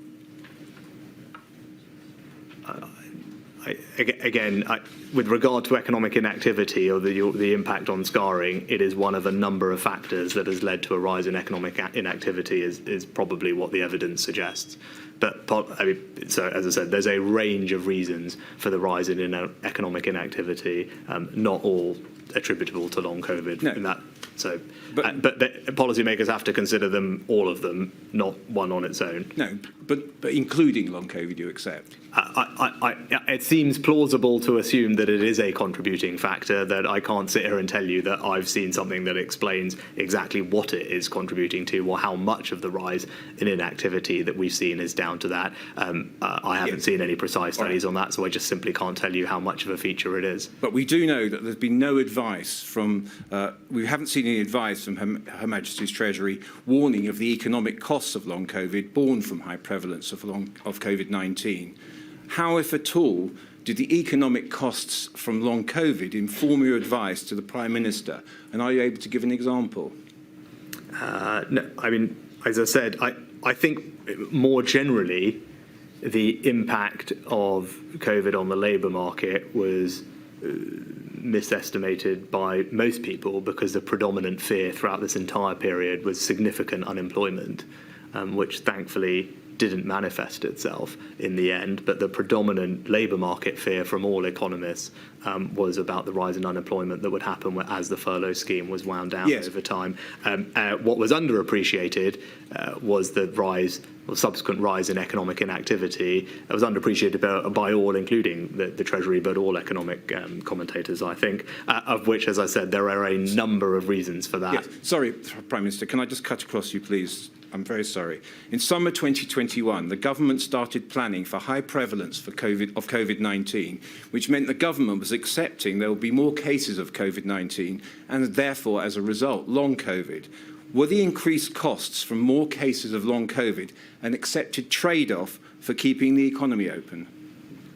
I don't think the conversation was ever that precise about that particular thing. I think in my recollection of 2021 was a exit roadmap that was put together in February, extensive engagement and discussion with our public health advisors and chief scientific advisor, CMO. I think both of them have said that they feel like that exit roadmap is something that the government got, we all did very well. It had 5-week periods, time to make a step, review data, adjust as needed. Again, like the May roadmap, it was delayed at one stage. All of that was informed with medical and health advice. All of it, and we followed the plan as it was laid out, delayed in one place to accommodate some concerns. Yes.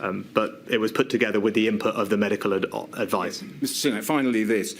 Do you accept that the economic cost of workplace absenteeism in circumstances with a rising number of persons who are suffering long-term sickness due to long COVID, it was important that be a feature of Her Majesty's Treasury's advice on NPIs, and therefore, if that was taken into account, then that became those increased costs were an accepted trade-off for keeping the economy open? I'm not sure there was a precise quantification or understanding of the potential costs from that particular reason for a rise in economic inactivity. And as I've said previously, I think the rise in economic inactivity, that it was not something that was foreseen by most economic commentators. The reasons for it are still being bottomed out, but are almost certainly multifaceted and don't exclusively focus on one area.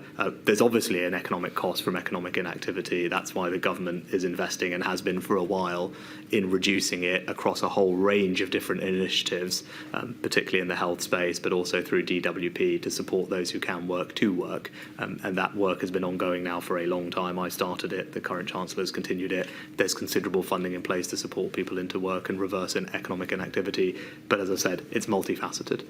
Thank you very much. Thank you, Prime Minister. Thank you, my lady. Right, lastly, Mr Jacobs. Where have you gone? At the back again, my lady.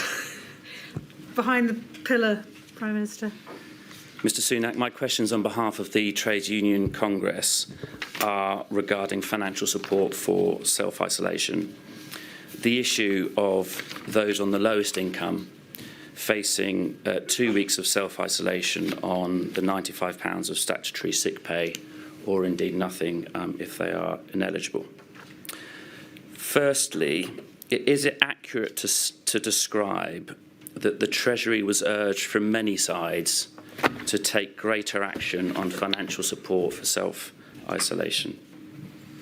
Well, the first thing to say is that the Treasury did take action. In my first budget that I delivered as Chancellor in March, we made changes to the operation of the statutory sick pay scheme so that it operated from day one rather than from day 4, as was normal, that it covered asymptomatic self-isolators, and we put in place a £500 million hardship fund distributed to local authorities, particularly designed to pick up those hard cases and make sure that those who needed to could get extra support. So those were the decisions that were taken in March. It later became a feature of discussions, I think, at the tail end of the summer. There were some conversations between Number 10 and others, and then there was quite an extensive set of deliberations leading to the announcement in September of the £500 payment to support people to self-isolate.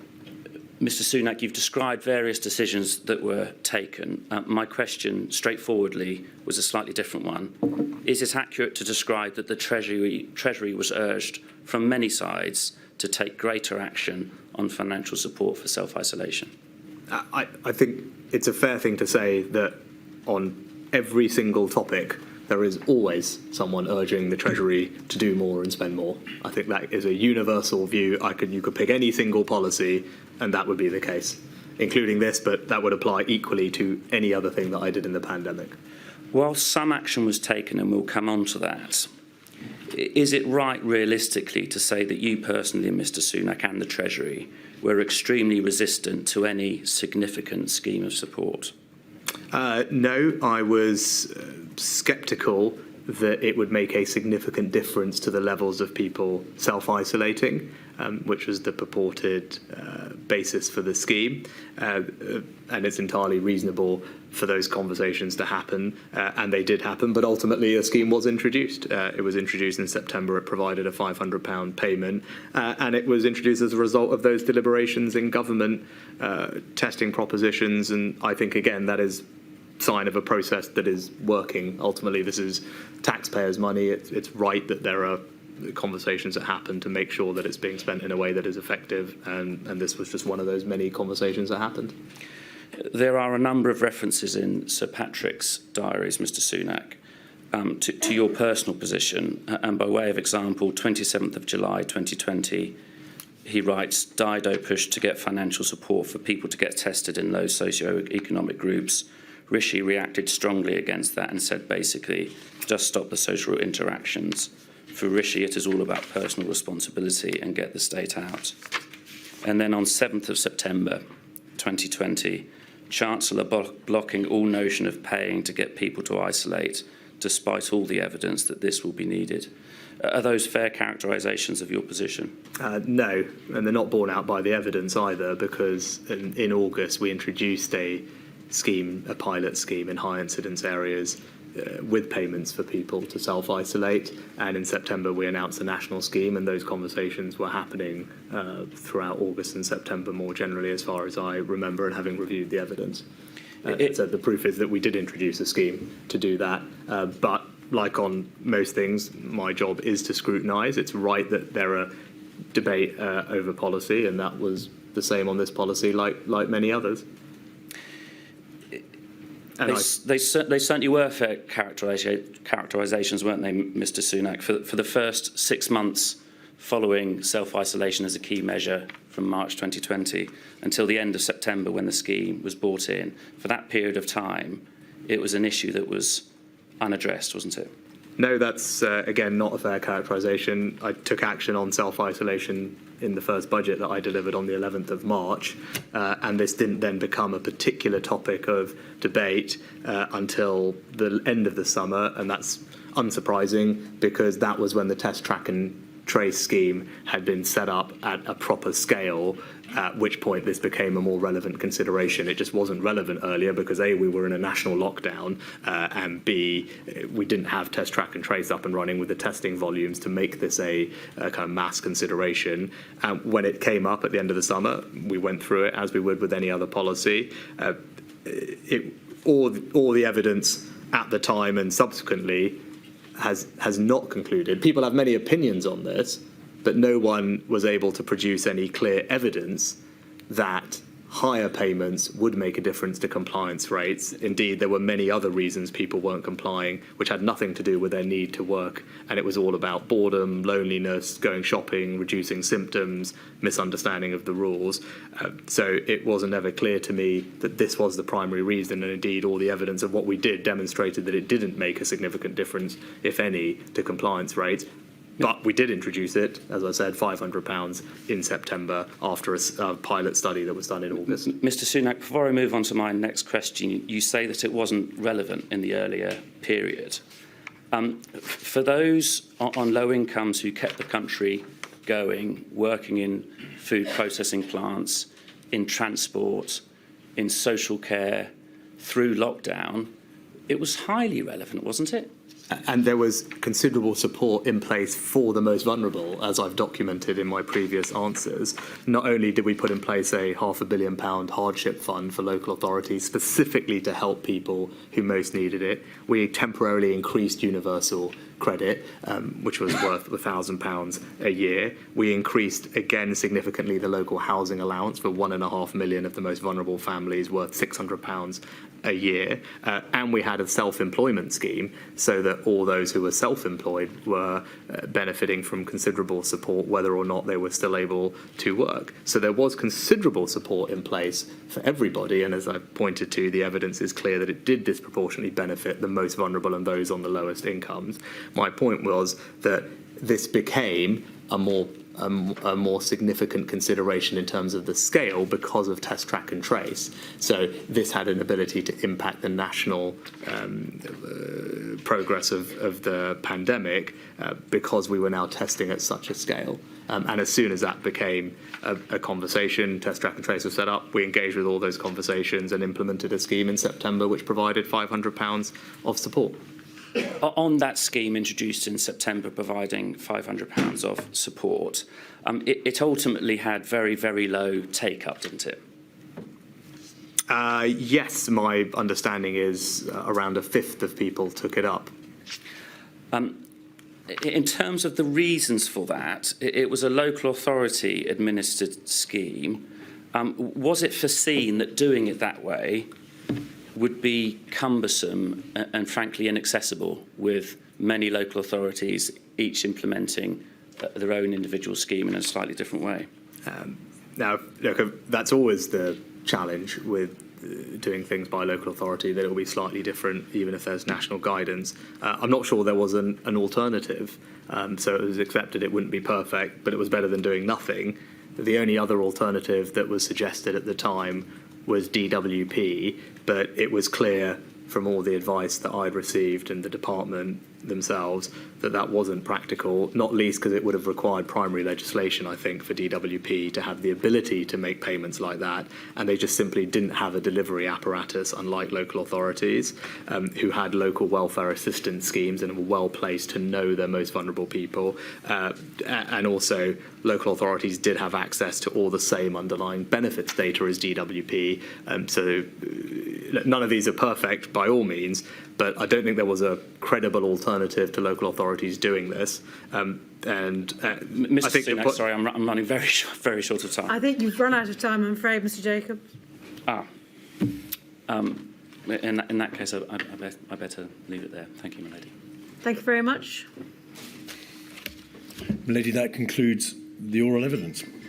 Thank you very much. Thank you very much, Prime Minister. I appreciate that. Well, I doubt that there's ever an easy time for you to come along here to give evidence, but I appreciate it's difficult this particular week, and thank you for your help. Thank you for having me. That completes, as Mr. Keith says, the oral evidence for Module 2. The oral evidence is, I have to repeat and emphasise, just one part of the process. It's an important part, of course it is, but so is the written material. That is also important. So also are the submissions of core participants. And I will consider all that evidence before I reach any conclusions. And I'll hear the submissions of core participants on Wednesday and Thursday, and also, because of the tight timetable, give them an extended time to submit any written submissions to supplement their oral submissions. So I shall return to Module 2 on Wednesday. Thank you all. Lily.